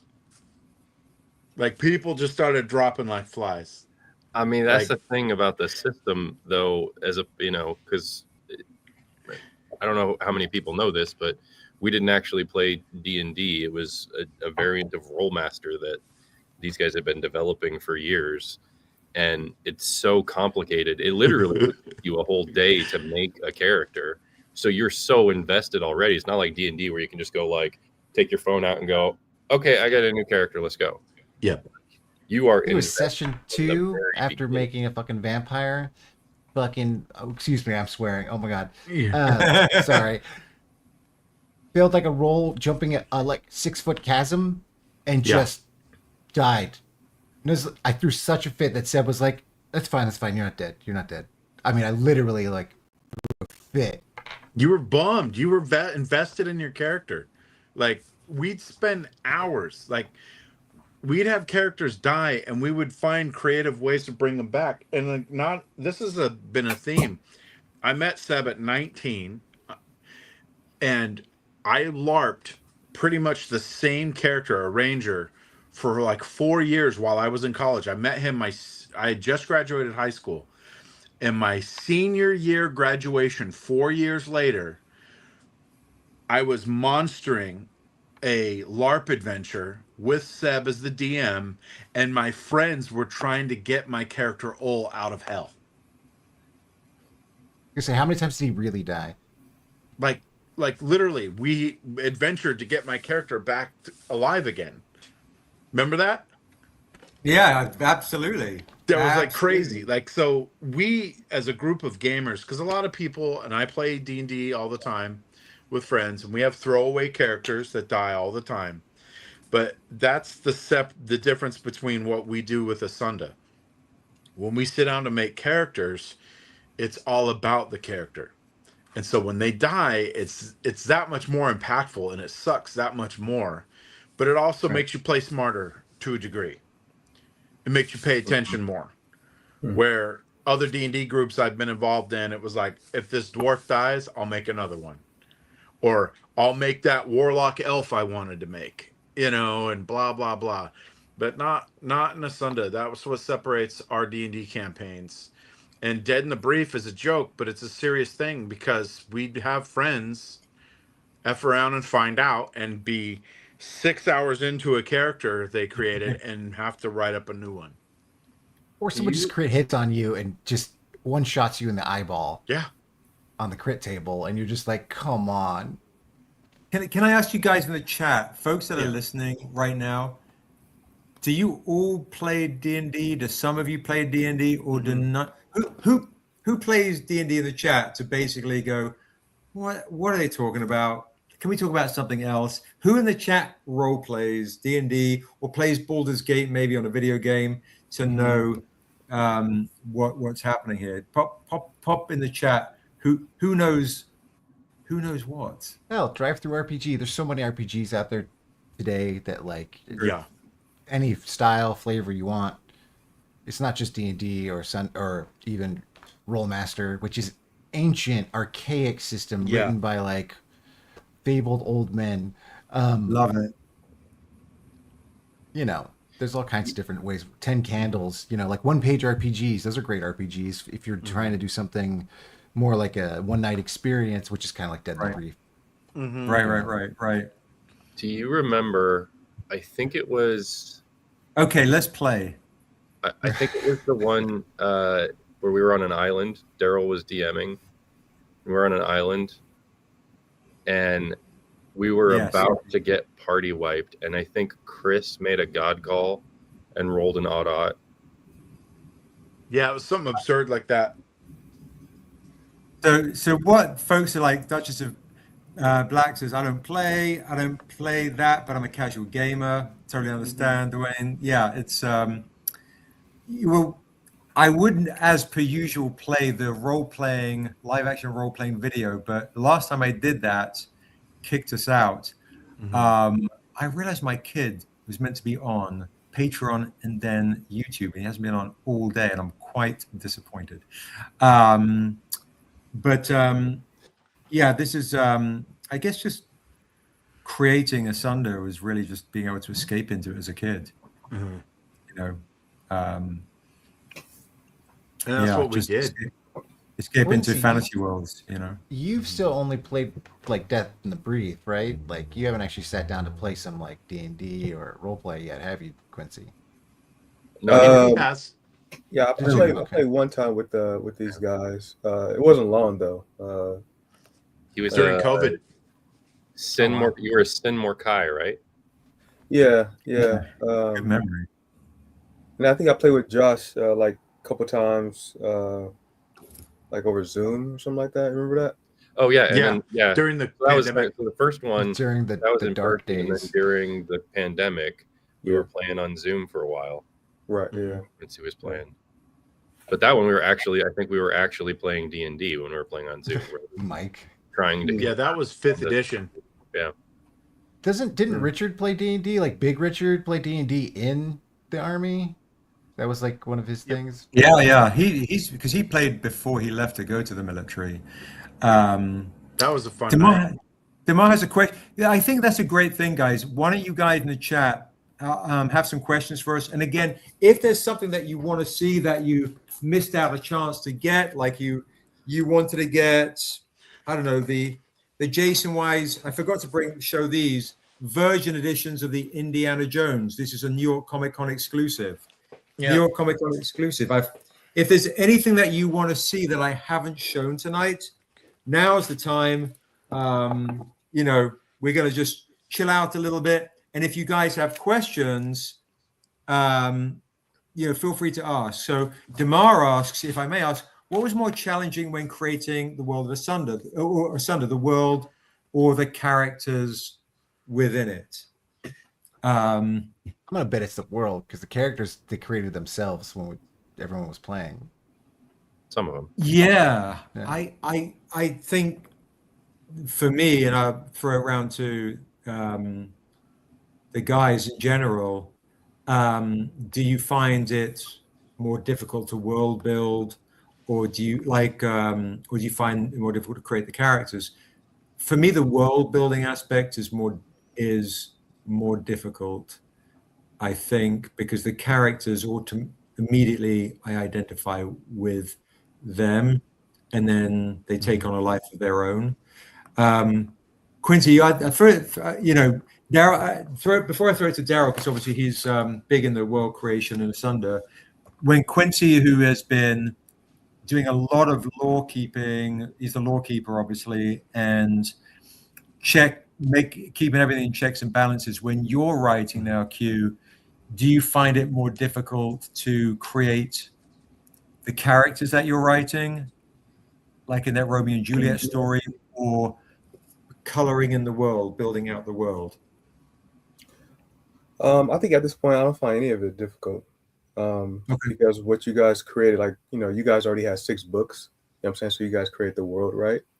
Now, and it's funny, I just had this conversation, and every time people come up like, oh, and they talk about writing or whatever, you know, I always say, like, and I told you guys this before, you know, like when creating something, it's like I've had the privilege to, you know, not have to start from a white canvas, right? Like, so I'm pretty sure it's much difficult for you guys to start from a white canvas, and then you're jumping into the sandbox. Exactly, right? So for me, it's not hard at all, because I would say, like, when it comes to my development of world and characters, or even writing, I say I write inside out, not outside in. And what I mean by that is, if you have these 6 books, that's the trunk of the tree. Then as I read those over and over and over and over again, I start to see spaces within those stories that are blank, that I can fill in, right? So when I look at it that way, it's easy to start creating branches from the trunk of the tree that already existed by the time I got here, right? So I'm creating new stories based off the material that I keep reading over and over and over and over again, as opposed to creating some new idea that's not even part of the tree, and then I have to force story for it to connect to the trunk of the tree, which makes it that much more harder, because it's me forcing or trying to make up story because I create this island.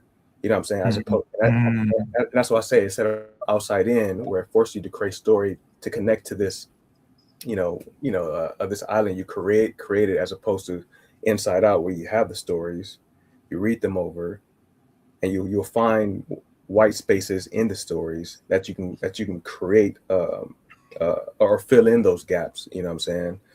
And that's how I like the Romeo and Juliet and stuff like that. And that's just literally me looking at Darrow's Morkamoa.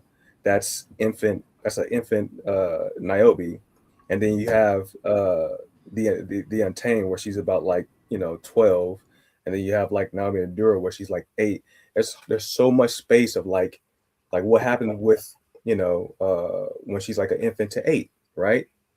So as I read these books over, I see gaps like that of story that can be told, right? So that's what I call writing inside out. You have the trunk of the tree. You find those stories that needs to be told from reading the trunk of the tree, and then create their branches like that. You know what I'm saying? So yeah, so like, I'm pretty sure you guys' experience are different, because there was no tree, there was no trunk, right? So I'm pretty sure it's extremely hard to even figure out to create the trunk. But for me, I came when the trunk is created. So all I got to do now is, like, read these books over and over and over, find the spaces that need to be a story that need to be told, which will make those 6 books that much more whole, fill them out even more so, and then just start creating from that aspect. You know what I'm saying? So that's kind of been my formula when it comes to Darrow's Dead River, when it comes to Josh's, when he starts working on Sessa 2, and just like what we have in store for Dusu, what we have this when we talk about Wasso and him coming out, like all this is coming from just me rereading the same books over and over and over and over and over again. Because then I get to learn the motivations, I get to learn the reasons why, I get to learn the connections, and I'm getting it's like a cheat sheet. I'm getting all the detailed, specific information from this cheat sheet that you guys established already before I was here. And then from that point on, it just grows naturally. So I never find it difficult to think of a new story, because I'm not thinking of something that's so far detached. You know what I'm saying? where I gotta like force story to make it connect somehow. No, like don't, not outside in, inside out, right? So, but yeah, so you know, to circle it back for me, it's you know, developing character from the time that I came in and character that I came in. It's pretty easy because you know, the more you read it, and at this point, I read these 6 books. I lost count how many times I read these books or whatever. You know what I'm saying? Not because they're amazing, but I keep reading them over as well to make sure to help me continue to naturally and easily create inside out, right? You know what I'm saying? So yeah, so no, so because you know you guys already created the cheat sheet, it doesn't. It's not hard for me to create new story, develop new stories or new characters at all. Just kind of curious before I throw it over to Rick and Daryl. Like, is that your way you're working on that? And then I think Ricky had a question for Quincy too. Is there why you on your journey? Do you find is there been a character that's stood out to you or that you've wanted to see explored more, or is there a character you have an affinity for more? You know. I mean, yeah. Like, I mean, I want Dusu and Wasu to get out of Ugoma. You know what I'm saying? And that's why, like, you know, again, it's like that's what I want, but how would it make the most sense, right? So when Daryl made the whole Dead River or whatever, and I'm like, oh, okay, cool. You know, we're talking about the Ansunarum. You know, it's Dusu Path of the Ancient. It's like, cool. Dusu can be the catalyst of introducing the readers to who the Ansunarum really is, right? So here's some story of explaining to the reader what Ansunarum is, but through the perspective of Dusu. Oh, that's a good reason for him to get out of Ugoma. So it's like this first book is Dusu Path of the Ancient. Volume 2 can be like Dusu Council of the Ancients, right? Where we actually meet Calandra, who's the head of the Ansunarum, and you know, who are the Ansunarum, and like how's that structured and stuff like that. Do we right? still use the tag Niobe and Dura Wrath of the Ancient? Is that still the tag on that one? I can't remember if we have. I don't think so. It was what I was calling it when we started working on it, Wrath of the Ancient, to Quincy's note. But yeah, I mean, so you know, so again, so like that comes to mind just based off the stories that I've read. I mean, and then even for Waso, like Waso needs to, like, the more I read, and then especially when I read Still a Fool, issue 2, Untamed issue 2, Still a Fool. It was like, yeah, Waso needs to get out of Ugoma. You know what I'm saying? Because he has this level of hatred he has for the Human King and just humans in general. It's way too big for Ugoma. It's way too big. You know what I'm saying? And I just love the fact that you know, I love the fact that we're not showing Arrowcast, but we see his influence all throughout the books, and that mystery just creates this this power that Arrowcast has. Like, man, like the devil, he must be like a super like strong dude or whatever, because the way he influences all these characters in these small subtle ways or whatever that had long, you know, like longevity as far as impact. And I think Waso's the biggest one, you know what I'm saying? Because it's like, you know, with Arrowcast, you know, embodying the king and taking Naomi's mother, Nadami, Waso's mother as well.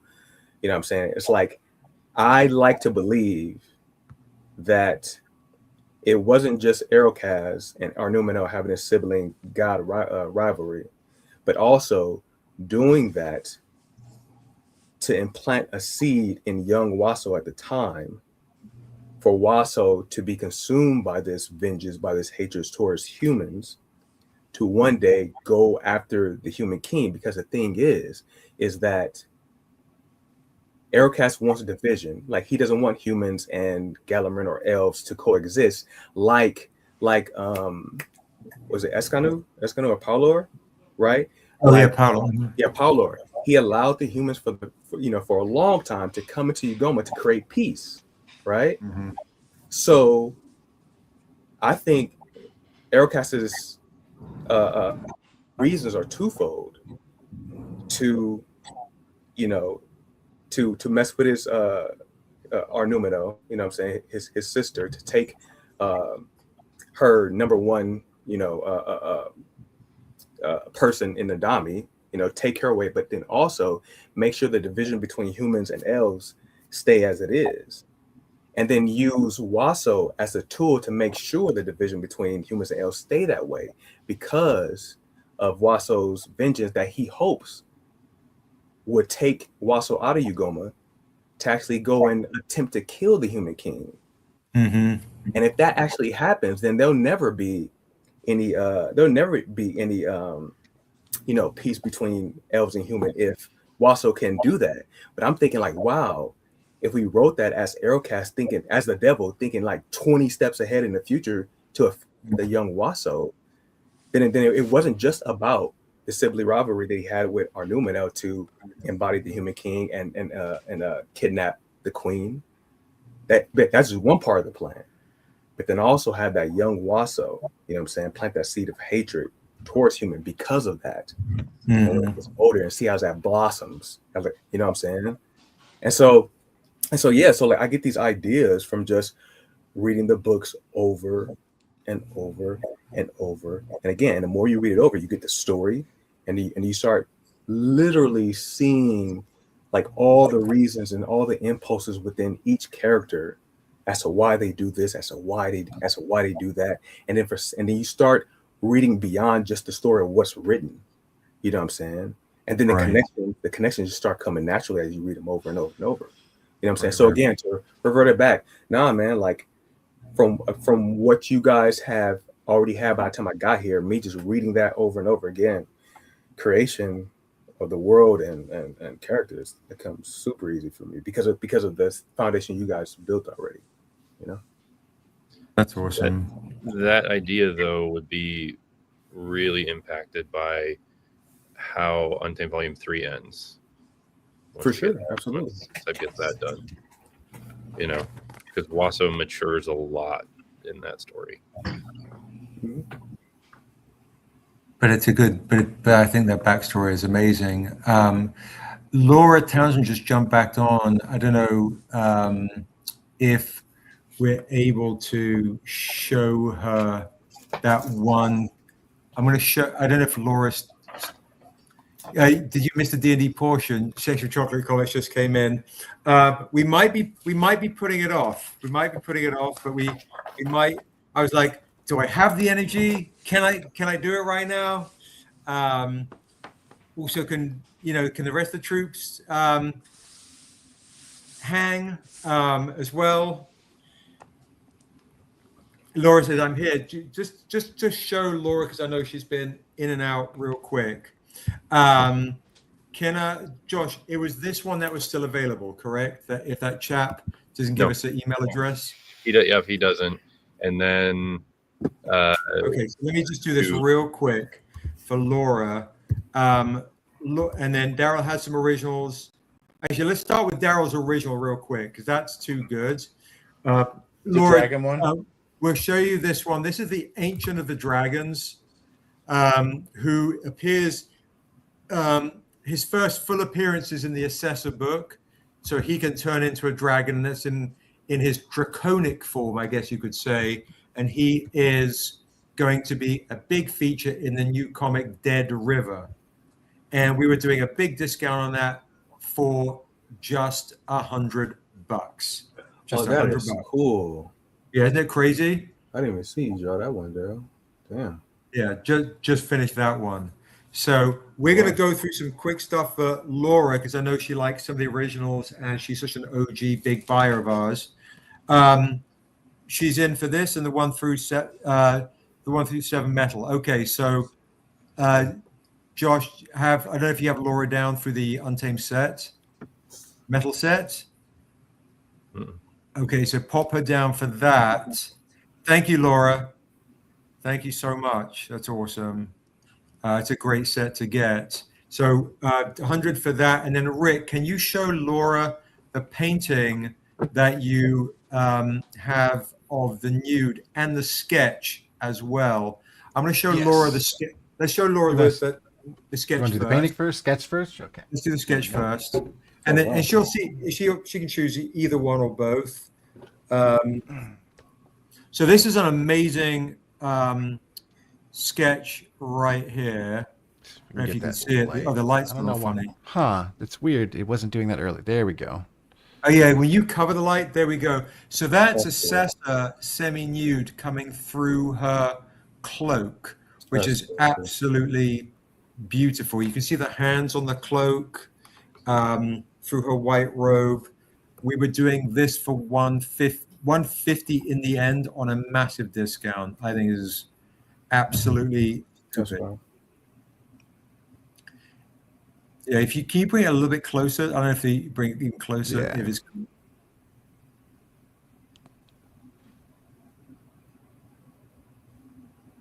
okay, so she would prefer now the nude Assessor to the dragon. So I think, which is watch. She's saying switch. Is that what you're saying, Laura? Are you asking to switch the Assessor to Daryl's dragon? Or do you want them both? Do you want them both for $225? How's that? Fair. Sorry. Anyway. Which is a great snag if you want both of them. If not, no problem. Because I could probably, I'm sure Lucian want that dragon regardless, because he was asking for it earlier. He was asking for dragons. Yeah. So we just keep the nude. So I give Lucian a chance to get the dragon. Okay, so we have this nude painting. What were we doing a buy it now for on the nude painting? I think it was we were going to do a starting bid at 300 or That's right. Starting at 300, buy it now 400. so starting bid 300, buy it now 400. So Laura, if you want that, she's like, I just need that, please. Okay, that is 400. If you want that and the rest of the comics that you've got, we'll do it for 300. Buy it now. Okay. We'll do a buy it now, Laura. We'll do it a buy it now for 300 because you spent a lot of money, and you also got Rick's other Assessor sketch, and that way I know Laura's Assessor obsessed, Rick. So when she's gonna come to this Assessor Kickstarter, she'll be coming on a pale horse. So okay. So I'm swapping out the Daryl's dragon sketch for. Swap out Daryl's, yes, for Rick's, and we'll offer Daryl's dragon sketch to Lucian, who wanted it regardless. And what's the price on the Assessor sketch now? Because obviously the Daryl. No, you're fine, Laura. You're amazing. No worries. We're fine. So the Assessor sketch is 150. The Assessor painting is 400. And then Laura's got the Untamed metal set for 400. And then the current bid on the other Assessor painting is 400. 400. That's currently going to Ray. Yeah, great pickups. And then we can get into Tehani stuff another time because Laura spent a lot of dough in the last couple of weeks. Oh, and then Laura did get this one, Josh. I want to make sure she doesn't miss out. Yeah, I've got her this down for that one. Because I believe she has this one already from a previous order. We're going to check the J Lee. Yeah, I have her down for the Gone with the Wind, and then I have a note to check orders for the Love and Death. Yeah, Laura, we're doing a discount because you're buying a lot of stuff for 300. So we're doing the big discount on the nude painting for 300. Realistically, that painting should be a lot more. But because you're spending money in other areas, and I know you're going to come for the Assessor Kickstarter in a big way, they love you too. Yeah, it's that's we want to make sure you're really hooked up because I know you're a big supporter and a big supporter of the arts and the originals. So. Definitely, when we do the Assessor Kickstarter and Strangercon, we'll make sure we do it on a day that all our folks like Laura are there right from the jump because I want to make sure Laura has a chance to get some of your amazing stuff, Rick. Yeah. So yeah, and currently Ray is leading the auction with that big assessor painting at 400, which is absolutely bonkers. But it's nice that everyone has a chance to get multiple things. It's an amazing thing. Yeah. So yeah, I think Dead in the Brief and D&D Chocolate. I think we'll save that. But with Laura coming on, I want to make sure she had Nathan can sell a kidney. I appreciate that. Appreciate Nathan with his kidneys. Daryl, you just to kind of jump back. Thank you, Laura, for everything. By the way, you are so very much appreciated. So very much appreciated. Daryl, you were talking. We were talking earlier about the question was earlier character creation versus world building. What do you find more difficult? Bye, Laura. Thank you.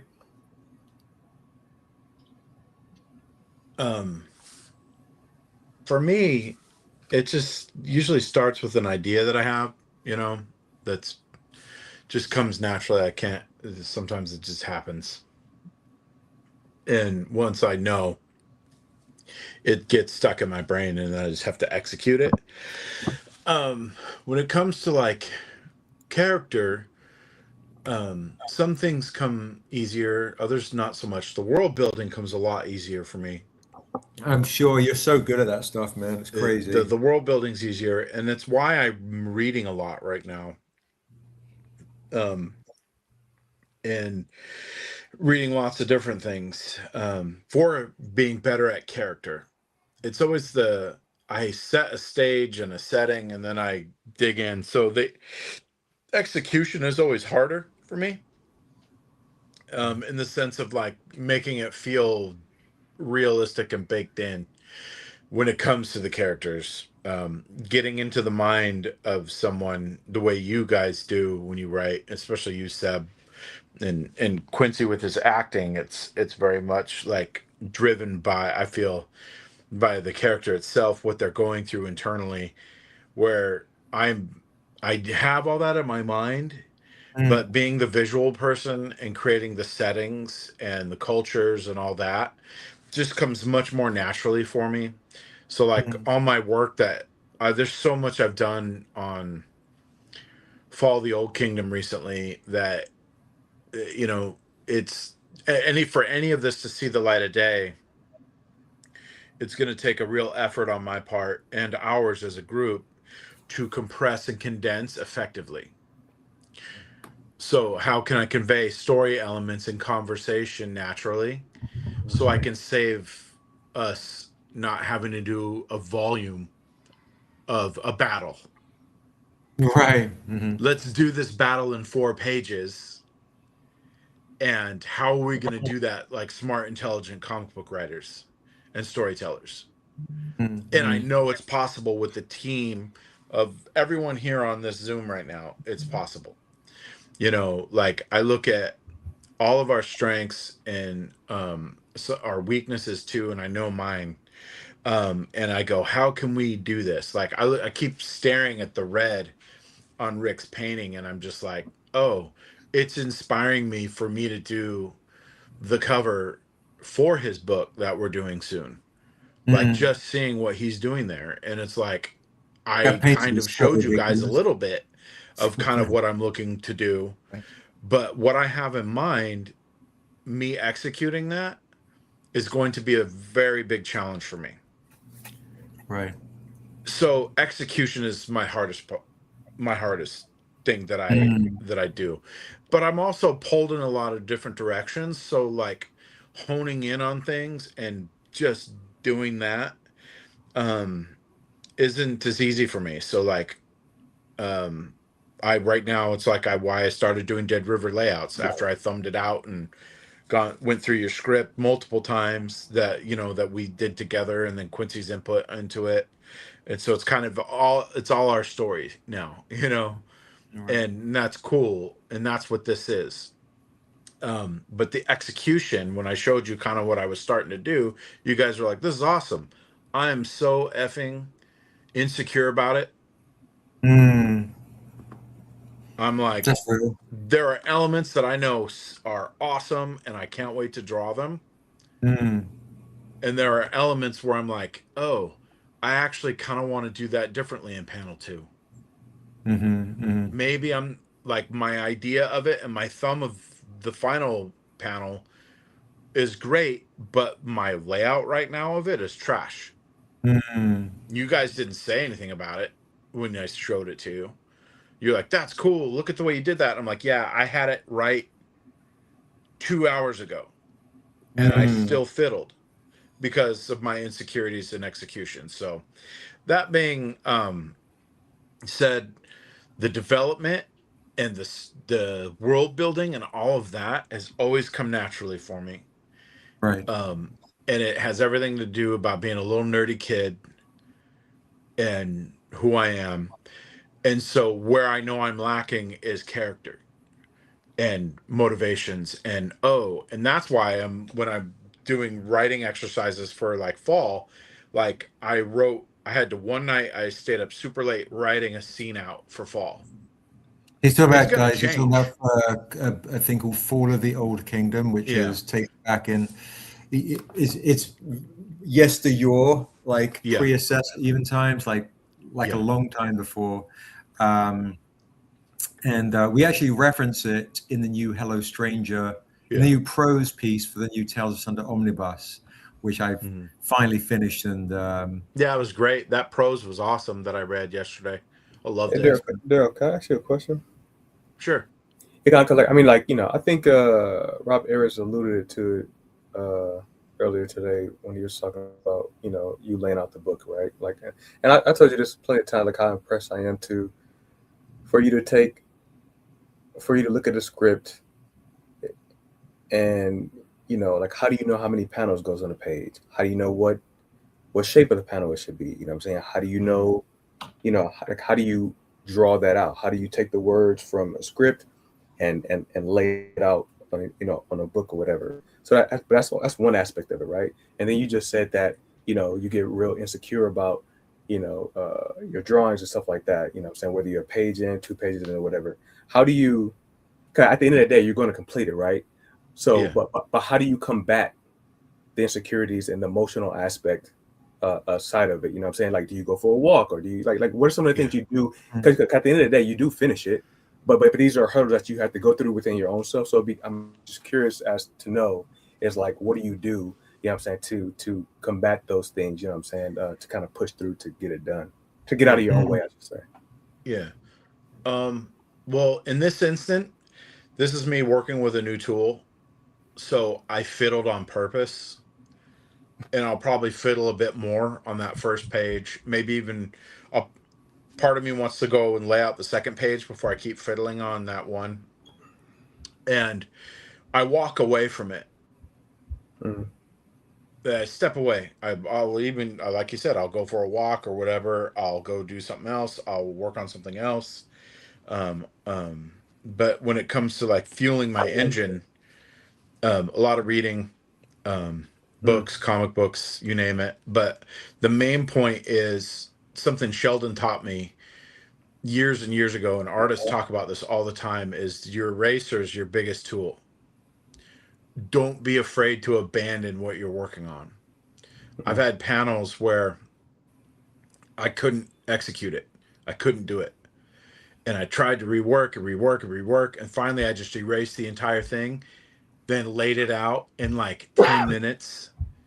And the new idea was infinitely better.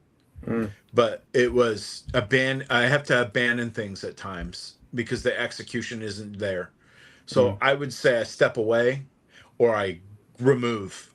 I cut it out. Kill your darlings, as people like to say. Kill your, you know, your ideas at times aren't the best. Like when I had my initial Rise of the Jade Lords outline turned in, Josh hacked it to pieces in all the right ways. And it was like, oh, he needs me to do X, Y, and Z, and this needs to be seen at this point. And I'm like, damn it. he's right. You know, that changed the story. Like, my initial pass of what I have in mind for Dead River was supposed to be a 12 issue or a 12-page little thing to lead into gaming content. Well, the gaming content I'm not worried about for this, because the format of this issue now, which is between 24 and 26 issues as a standalone comic, was written in mind that we're doing game development, like with Rick's book, Assessa, with what I'm doing with Dead River. These things will be gaming modules on top of the comics. So every element I wanted in my story, I'm getting. Seb came in, scrubbed it. You gave your notes, scrubbed it again, rewrote it, and then I attacked it. Yeah. And right now, my frustration with it has everything to do with the final product and the way it'll look. Because I drew Rise of the Jade Lord in a very specific fashion. I'm not doing that this time. I showed you guys the first panel that I drew. It's a lot cleaner. Yeah. But what's it going to look like with me delivering this new book? So I've got comics right here that of different artists that I respect in different ways for different things that I'll go, let me take a look at this real quick. What new thing can come to light? Because I don't panel like these guys. I don't draw like these guys. But I'll look at something, it'll go, oh, Daryl, you could do it like that. Like, if I'm being honest, I'm not settled on my croc design fully, but it's good enough. It's so good. But you had that problem. I don't know if it's a problem, maybe, because that croc design is really good. Is like when we were doing Assessor, guys, Daryl had two characters he created. I guess I created one. He created you did. one. I bastardized it though. I created it into something new. That's something that you created. Yeah. Something I used to play as a character in Daryl's game, John and this other character, Atawan, these two guys that are in the Assessor's comic. And when we were writing Assessor, Josh and I were writing it, and we were like, oh, we want to have this flashback for when Assessor was younger, much younger in a different era. And we get to experience the era that Daryl wants to create, the Fall of the Old Kingdom. And Daryl was like, no, we're not going to do that. We're not going to do that. I don't want to have that designed. Don't want to get it designed. It was this anxiety. Too close to me. Yeah, right. It was very close to him. So yeah. But you know, it's funny because I have some similar things at times with like, oh, I just want to put that off for when I'm ready. But it's funny. It's like Clint Eastwood doing Unforgiven. He got the script and didn't do Unforgiven for over a decade later. Yeah. But I'm like, you know, we are getting older. We can't churn out comics like Marvel and DC. We don't have the pockets. We also have very attention to detail with the craft and creation that it makes it. We're not going to get them out unless we kind of do it now. Yeah. I had to make my peace with that. And Josh and Seb turned in a very cool draft with those characters in it. And I was like, and that's the biggest thing I learned from you guys, right? So I haven't been plagued by that, right? Because, you know, they say experience is the best teacher. Well, I have the wherewithal to not get to a point where experience has to teach me, right? Instead, I'm just listening to you guys, right? And that is, when you create something, don't be so beholden to it that when you share it, you're not willing to let go of some of the things. You know what I'm saying? Because, you know, I could be blocking greater ideas, right? And so now when I create something, I create with an open mind. So when I create something, I'm creating it loosely, right? So when I brought you guys Romeo and Juliet, you know what I'm saying? Like I already had programmed in my brain, you know what I'm saying? Just like, okay, this is a story, and just like it's open to everybody. You know what I'm saying? Right. Because I know if I'm just like, oh, I don't want to do it, I want to do it, I don't want to do this, I don't want to do that, then we get nowhere, right? You know what I'm saying? And then also, I just made sure, as our development story, I was checking in with Seb like the whole time, because like my thing, I don't want to create something and then it just ass backwards. You know what I'm saying? It's like trash. So it's just like checking in. It's just cool. And as I was going, it was like, okay, cool. But even in completing it and then being so nervous when I brought it to you guys or whatever, although nervous, I wasn't. I mean, I knew I was gonna be fine at the end of the day, because again, I wasn't holding on to it, just like, you know, like you can't change this. I'm just sharing this with you guys so you guys can know, not for you to change, right? And so because I learned that and implemented that from you guys, I always know creating something just like, oh, like it's open, and it being open will then, you know, present new ideas from you guys or whatever, creating better story and stuff like that or whatever. So yeah, so thank you for that. Yeah.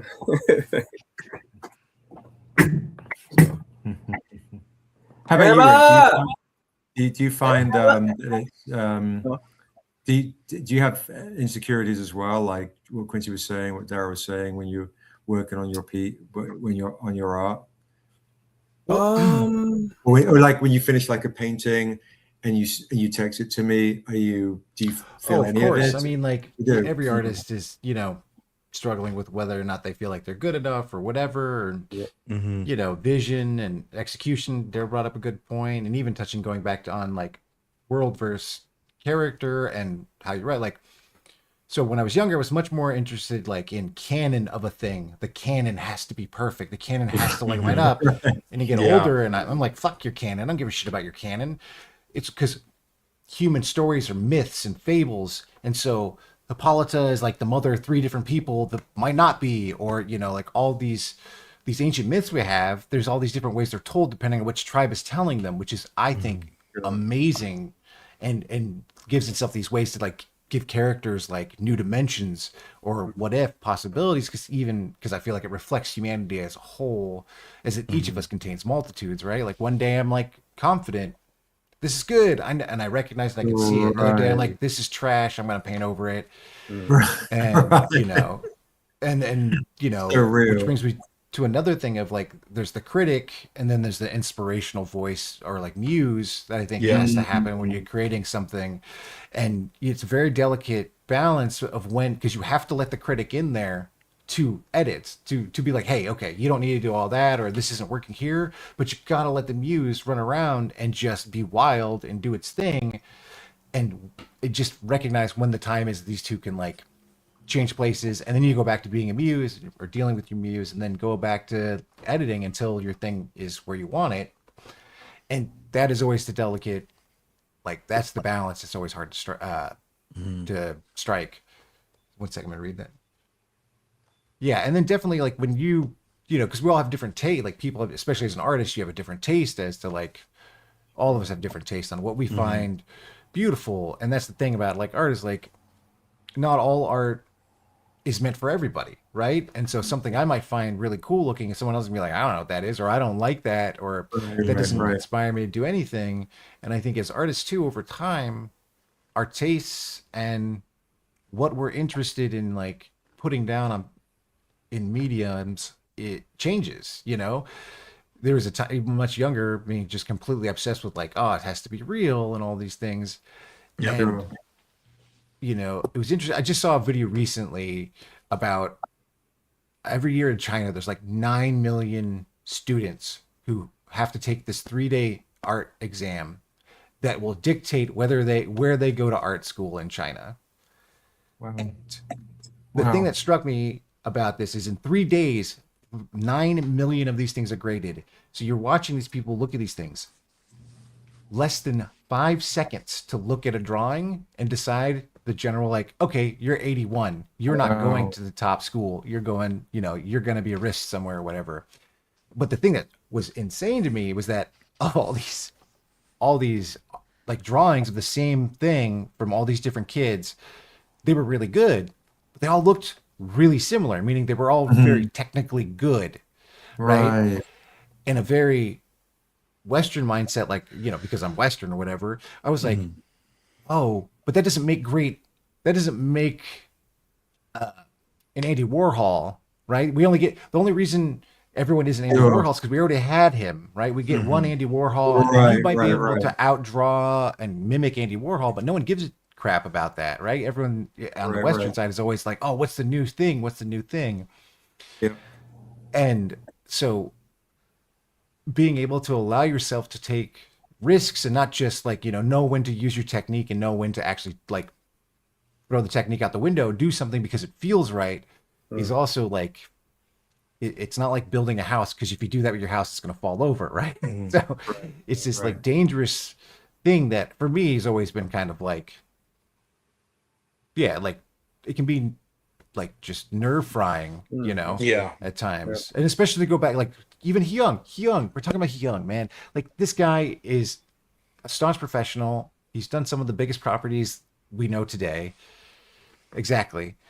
And like, you know, something could be done totally. This thing is like, too, it's the way anyone who's read like Scott McCloud's like comics or on comics, you know, the idea of like how we interact with comics is different than how we watch films or anything like that. And so like when you see something that's technically done right and you understand it, you're going to bounce off of it most likely quicker than you are if it takes a minute to be like, what is going on here? And you're actually engaging with something. And in comics, oftentimes the story, why they're memorable to us, is it's the story that happens between the panels, right? Where we're filling in all these blanks, or we're becoming complicit in an action like a betrayal or a love story or a great, you know, sadness or victory. You don't need to say, hey, look, your guy was successful. It's because the person sees, you know, a good piece of art, and in that beat between the next panel, they're envisioning the next moment, and now they are there. They are part of it. And so making art that people like have to take a minute to like, okay, and then experience it is like now much more what I try to aim for, which is like, you know, and who knows what that looks like. It's different from day to day, because like how I feel about art today, it's going to be different tomorrow. You know? Right. To your point there, Rick, even Hyoung was critical of his work from over 10 to 15 years ago. And he's the master. That's what I was that's what I actually brought him out before. Yeah, because I was like, the artist's even, plight. You know, it's just, you know, because we change, and that's to illustrate too, like we change, and all of us change. This idea that we are static creatures is just false. We are not. You know, we change day to day, over decades, over lifespans, experience, all that, you know. And I remember being with you at sorry to interrupt. Go ahead. No. I was going to say, when we were at a meltdown, that's when I remember somebody walked past you and me and Hyoung at Meltdown Comics, which isn't a comic shop anymore. Crazy. Yes, crazy. Somebody walked past, was like, hey, you might like this, blah, blah. And the guy was like, I don't like to look at that shit. Like, really like this, and carried on walking. I was like, oh, okay. And I'm on to the next, like, immune to rejection. And then Hyoung was like, how do you deal with that feeling? And I'm like, I think he's an idiot. You know? Right. Yeah, that's your special power. Like, I swear to God, you can let things bounce off you. With that stuff, it's you know, like, I get art is subjective, but if you as somebody walking past my booth and you can't look at Hyung's art and think that's freaking amazing, I don't care how subjective art is, you're an idiot.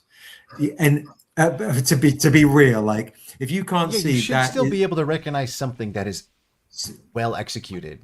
100%. And also, if you're rude, then you're other things as well, right? It's your other things as well. Your other things as well. Yeah, I'm watching my tone with the little one, but I think, but yeah, I'm of that mind, right? Which is like, if you don't like, for sure, cool.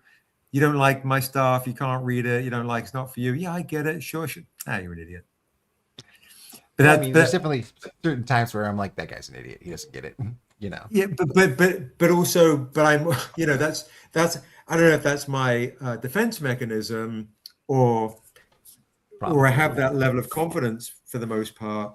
But I feel like I'm either I have supreme confidence or I have whatever is minus, right? In the negative Right. comment. There's nothing in between. I remember one thing. I was driving, and I was on the phone with Josh. I was with Josh on the phone. I just remember talking to Josh, and Josh was like, he's like, I don't know if the stuff that we do is as good as you think it. Like you as you sell it, you know. And I'm like, oh yeah, no, it's the best. And he's like, see, I believe. You know, it's like, see, I believe you. It's almost like, is the stuff, and I've had these conversations before, is the stuff that I write as good as the way I sell it or pitch it? Maybe, I don't know. But am I convincing myself? Am I convincing others? I'm really good at pitching and selling. You know, I remember one studio picked up, like, so I won't say who it is, got the rights to the Untamed, and you know, and then when they read the book after they paid for it and the whole thing, they were like, you know, oh, I don't know if it's good as it's not as good as your pitch. And I didn't really get it. And in my mind, I'm still thinking like, hey, you're an idiot. But what I found is with the Untamed and specific books like that, it's, do people have the comprehension level anymore? Do they have the patience, right? The patience to read between the lines? Because the stuff that we do when we're writing, without wanting to be arrogant, sound arrogant or whatever, is we don't write 1+1 type stories. And that's what I be saying, right? That's what I'm saying. That's what I be trying to tell you guys. Like, these are books that you absolutely cannot read one time. You won't really get it. I'm telling you, you know what I'm saying? Like, I'm not just reading these books over and over and over, just get creative ideas and stuff like that. It's just like I'm learning, like, it's like the books have enough substance that as you reread them, it'll still give you something new. You know what I'm saying? You won't get everything. You won't get everything if you don't read these books multiple times. And that's the making of a good book, where you have to reread it over and over again. You know what I'm saying? So somebody telling me they just read it once and they don't get it. Of course you don't get it. You only read it once. You know what I'm saying? And it's just like until this day, I still have questions, right? I got even with the Untamed book, I got questions. You know what I'm saying? That I want answered. But I still got questions and stuff like that, you know. But I think that's the making of a good book, a book that, you know, that you have to reread over and over, and not just because you have to, but you want to. You know what I'm saying? Right. But you know, but like I said, the biggest thing is that the book, as you reread it over and over again, it has enough substance to keep giving you new things the more you read it over and over and over again, right? I can read it and exhaust it. I haven't. That hasn't happened yet. Wow, that's awesome. You see what I'm saying? It's so interesting. When was the first time you read it, Quincy? How many years ago was the first time you read 2018. it? Okay, so 7 years ago, right? Tell me you don't have a totally different read than 7 years younger you did on certain things. Oh my gosh, absolutely. You know what I'm saying? And the cool thing about these books is that Daryl, right? You can't just read the bubbles, right? There's so much going on in every crevice of every panel, you know what I'm saying? That you probably won't catch the first read through, you know? So like now when I open a book, like as I read the bubbles, I'm literally looking at four corners of each panel, just making sure I don't miss something, you know what I'm saying? Because it puts so much symbolism, you know what I'm saying, within the books, you know what I'm saying, that if you see it, it connects. It's its own story as well. You know what I'm saying? Which you know gives you that much more comprehension on what they're actually talking about just by their setting and their fucking and their freaking surroundings. You know what I'm saying? And it's like I'm not I'm not, as the kids say nowadays, I'm not glazing. You know what I'm saying? This like I'm really speaking off of like me being a fan of these books and what I get out of them, right? Like I get so much inspiration from them. That's why I said when it comes to my creative process within this, it doesn't come hard to me because it's like, man, like these books are dope and they fill with so much substance, not just from the visual art, but from the writing and blah blah blah. You know, like so it's like, yeah, like it's like you can't just read these books in just one go. You know what I'm saying? Yeah, it takes multiple reads. You know, and it, you know, It's and so then funny. There's a read. Go on, go on. Huh? Yeah, but the thing There's is, a if you guy allow yourself to do, go ahead. Go on. There you go. No, go ahead. There's a guy. No. Go. Finish. No, yeah. What I'm saying, if you allow yourself to do that, you know what I'm saying, like you'll see what I'm talking about, like on some real ish. You know what I'm saying? You'll see what I'm talking about, like yeah, man. Like I appreciate people that. on Church time making good stuff, bro. You know. And another thing, I don't want to make it seem like, oh, like I know we're talking about, like, you know, Daryl's talking about insecurities and you know, you talk about like being critical of yourself and what Rick was talking about is you know, it's painting, you know what I'm saying, like when it's indecisive. I don't want to say I don't experience that. I think that because as far as art, this is not my first medium. Acting is, right? When it comes to acting, I'm extremely, like, cause that's my art form. I'm extremely critical. You know what I'm saying? Like you know, so I experience all those range of emotion because acting is what's close to my chest. You know what I'm saying? As writing is for you, as painting is for you, as drawing and illustration is for you, and stuff like that, right? I think with my creation for you guys, you know what I'm saying, it's I have a passion for it, you know what I'm saying, but I don't wear it like acting, right? So I'm not stricken with the insecurities and stuff of the ideas that I come up with or what I write. Oh, you just don't have any skin in the game is what I'm hearing. I'm hearing you don't have any skin in the game. No, when it comes to acting, bro, acting is like, yeah, like I'm a maniac. Of bro. course. I'm a maniac. What other like I don't know, art where you go in, do a thing for people, and you don't find out if they want you or like you unless they call you. You just sit there waiting and no one calls you, right? It's the worst. Like I literally had to train myself, like when I'm finished the audition and when I leave out and I cross that threshold leaving out, I just leave it there. You know what I'm saying? Yeah, I go insane. You got to leave it there. You know what I'm saying? Because it would just sit on your brain and you carry it. You know what I'm saying? It'll be stressful. Sure. When I walk out, when I or self-tape, when I'm done with it, if they call, cool. But I can't hold it. You know what I'm saying? Because it'll. Was that easier now? Was it harder when you were younger? When you were earlier in your acting? Absolutely, because when I'm young, I'm thinking like, oh man, like my my reason for acting was completely flawed. You know what I'm saying? It was just like, yeah, like, you know, I want to walk on gold streets and you know, like, you know, it was just like, yeah, I should be walking on people's backs and like, yeah, I'm gonna be this, that, and the third or whatever, and not really understanding, not really having a true why I wanted to act that I do now. You know what I'm saying? Right. Sure. And cause like acting informs my reality just as much as my reality informs my acting.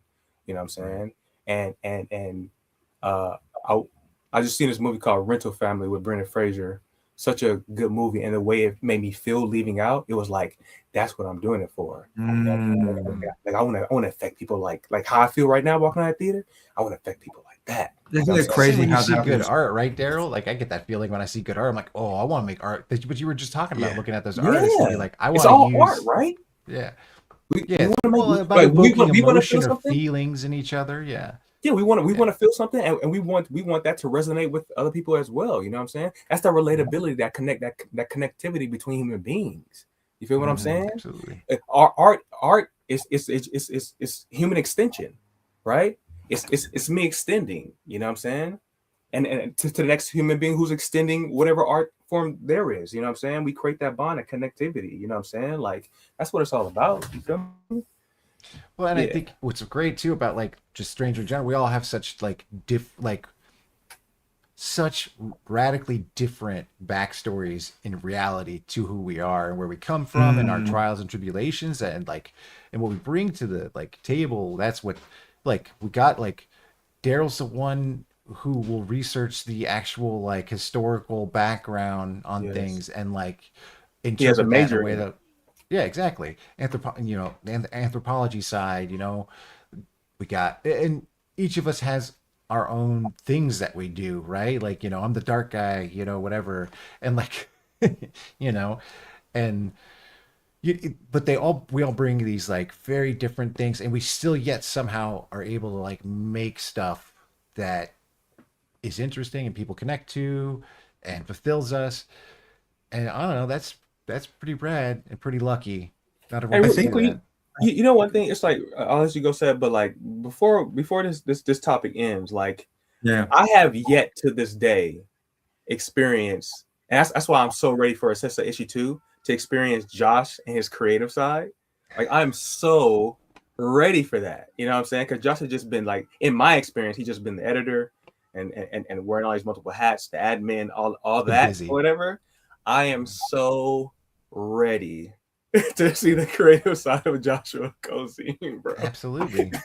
I mean, that's the thing. So role playing. So we all have it, and it's small, but we all kind of have a root in play acting together. That's what we were doing. That's how Asunda was born, was us play acting together and making cheating at make clicks. Yeah, and cheating at clicks, which was also play acting, but with rules. And I don't know. I think that is the thing that we were. I think generations before us were taught that you grow up and you put things behind and you don't play anymore. But the fundamental part of being human is we play, and we like to play, and that's it's how we pass the time. It's how we communicate. It's how we bond. It's what we love to do, and we did it. So I think that's part of what. So Josh could. I'm trying to say I think Josh might be able to do it because I know he did role play. Josh used to write a lot, though. I mean, I know he's got his kiddo and probably why he's on mute, but I don't know if he's back before. He's back. He's finally laid down. Exactly. As soon as you box creativity, it just dies. Yeah, as to one of the comments in the. For sure. I think basically what we find is, which is you can look at it politically, you can look at it whatever. We all want to experience the same emotion, which is love and connectivity and all these things, where somebody might get it through horror movies or thriller movies to comedy to this, that, and the other. We're all wanting to have similar kind of emotional resonant experiences. And that's why some folks are so easily manipulated, whether it's through politics or whatever the case is. I think when it comes to us creating, we want to still have those feet. So if you've got the Venn diagram, in the Venn diagram of all of us is the genre of fantasy, right, in the center, but also I think telling tales that reflect the human spirit.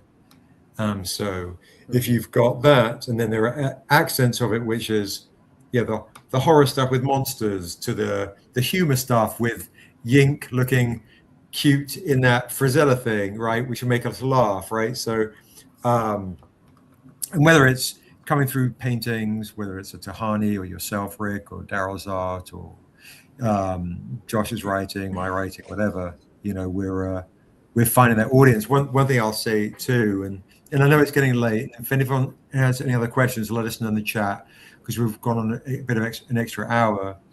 Is when I'm to echo something that Quincy said earlier, is when I do a reading of a passage, or Quincy does, people go, oh, sometimes, not everybody, not all the time, sometimes we go, oh, I didn't see it. They're finding something new just hearing the way we read. So I know we went to do some readings tonight. We had, a lot of guests on and things to sell and things to show and a shorter day. And we had the patron only Zoom earlier. But I definitely think we want to do, the more we do of that, the more we talk like this, the more we explain the law, the more opportunities other people can come into the Venn diagram with us, because we do have the immediate benefit of yourself, Rick, and Daryl, and Tehani, and Sheldon, and Jay Lee, and David Mack. That's the, oh my God, shiny, I like it. I love it. I love the art. I have had that immediate love at first sight effect on it. And then I read it, and then, oh, now I have to read. Or now I have to read. And now I have to, oh, it's not what I'm used to, which is a quick app on my phone or a quick doom scroll. There's nothing quick about our work. There's nothing quick about our work when it's time to read the book. And even the cover, like to your covers, the covers are things to digest and experience. And it sounds really lofty and obnoxious, but it's just being older and being growing up on John Ford and Kurosawa and Scorsese storytellers in the books that we read. So we don't create stuff that's quick consumption. It's nothing. You can't doom scroll a Stranger comic. And if you do, you'll be like that studio head to go, I didn't get it. But of course you didn't get it. Coming back to my first thing, you're an idiot. Or, not to be a dick. You just don't have the time or whatever, But you don't have the ability or maybe the self-awareness. People do not have the self-awareness. They don't have the patience to comprehend, which is no one's fault. It's the state of the reality of society. We had a review. Somebody gave us a 5.5 out of 10 on Jaycen Wise. And this guy sent Uraeus a text before the Kickstarter praising saying, I really enjoyed the read, and saying it was immaculate from start to finish to production or whatever. The word immaculate. Then the review came out after the Kickstarter and said it was underwhelming, and clearly there was no rereadability. I was like, oh, that's hilarious. That's what we do. And it was clearly a grab. Here's a cover. And I'm like, I'm not going to feed into it. I'm not going to respond. What's the point? But I'm like, we're in the business to give folks the opportunity to have patience, to be able to reread, to be able to learn, to be able to grow, to be able to teach us as writers and creators, and to embrace in a real soulfully, connective way, and the older we get, the more people we lose, our family, our friends, our loved ones, the more important it is that the art that we create really hit. We plant these seeds. We plant these seeds, in this TikTok generation, because it's, and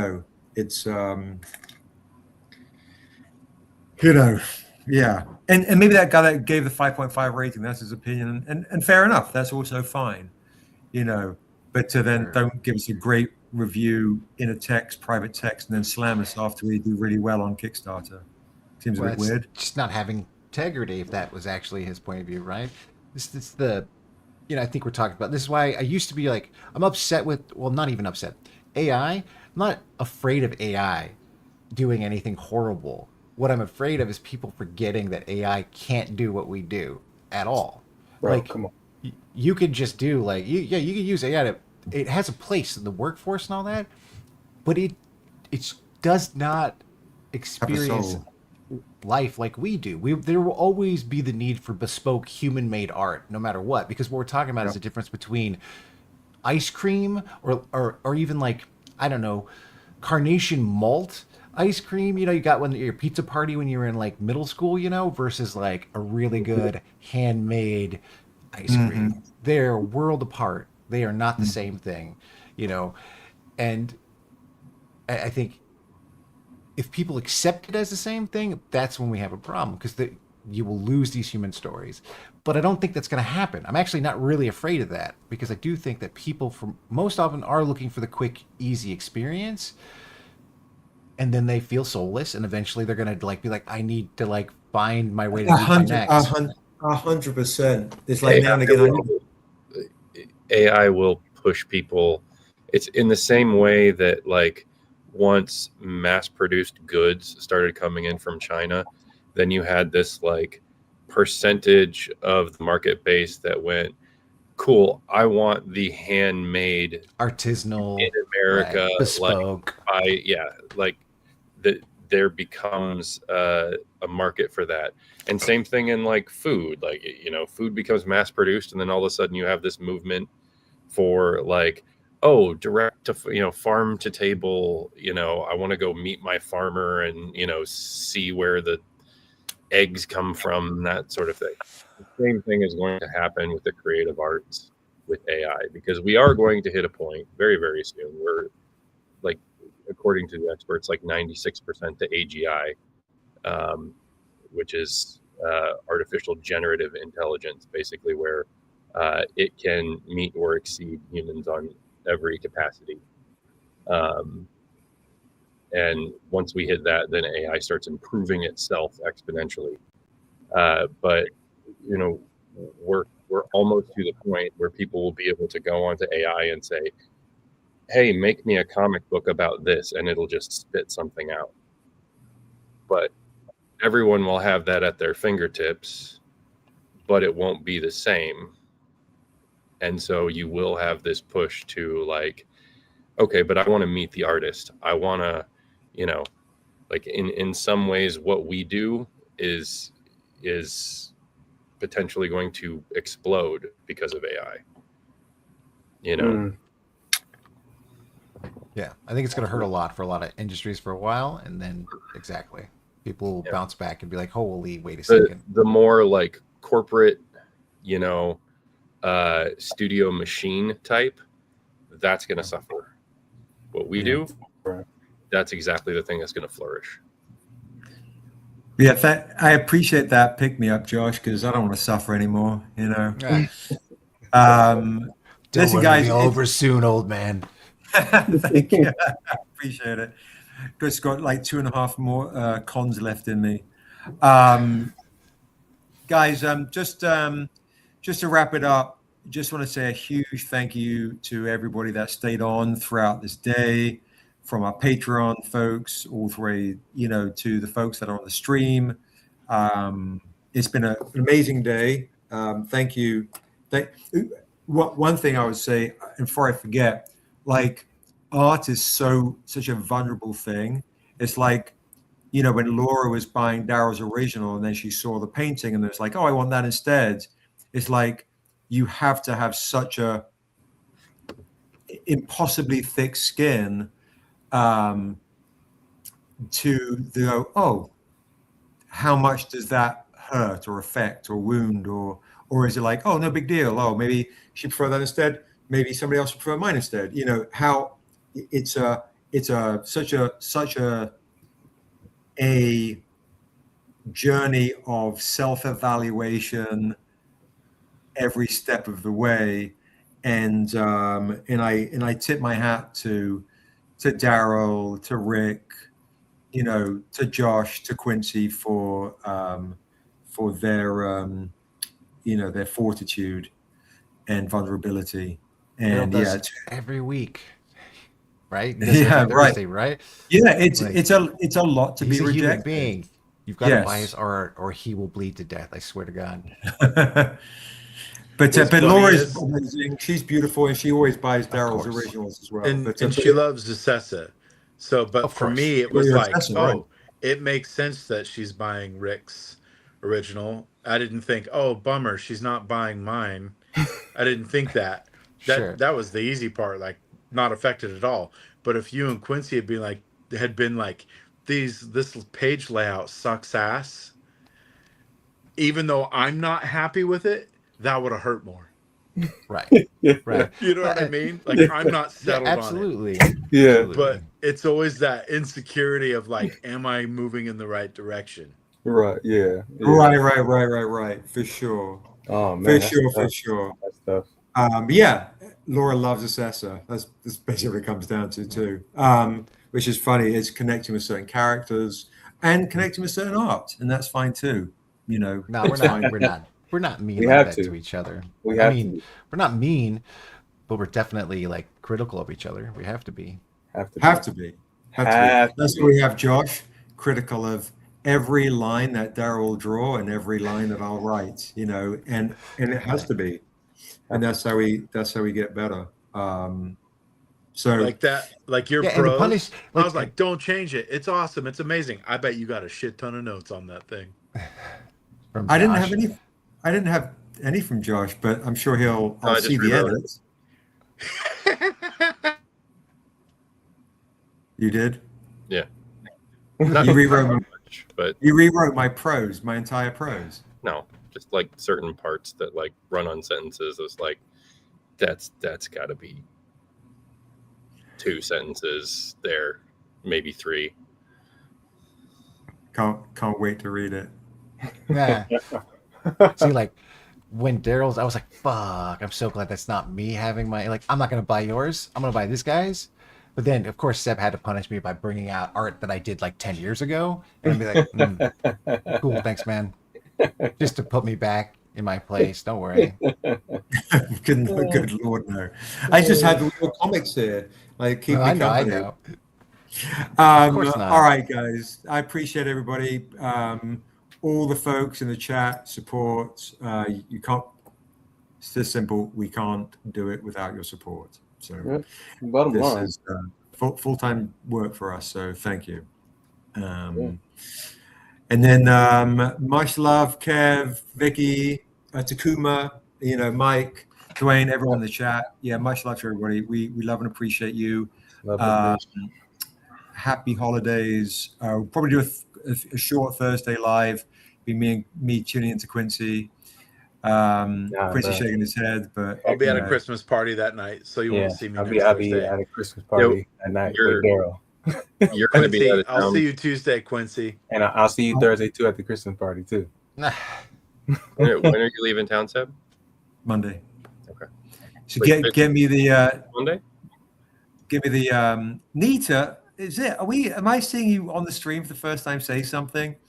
Do I have to sell you something real quick? All right, I'll be bringing the exclusives with me on to Oregon. It'll just be me. All right.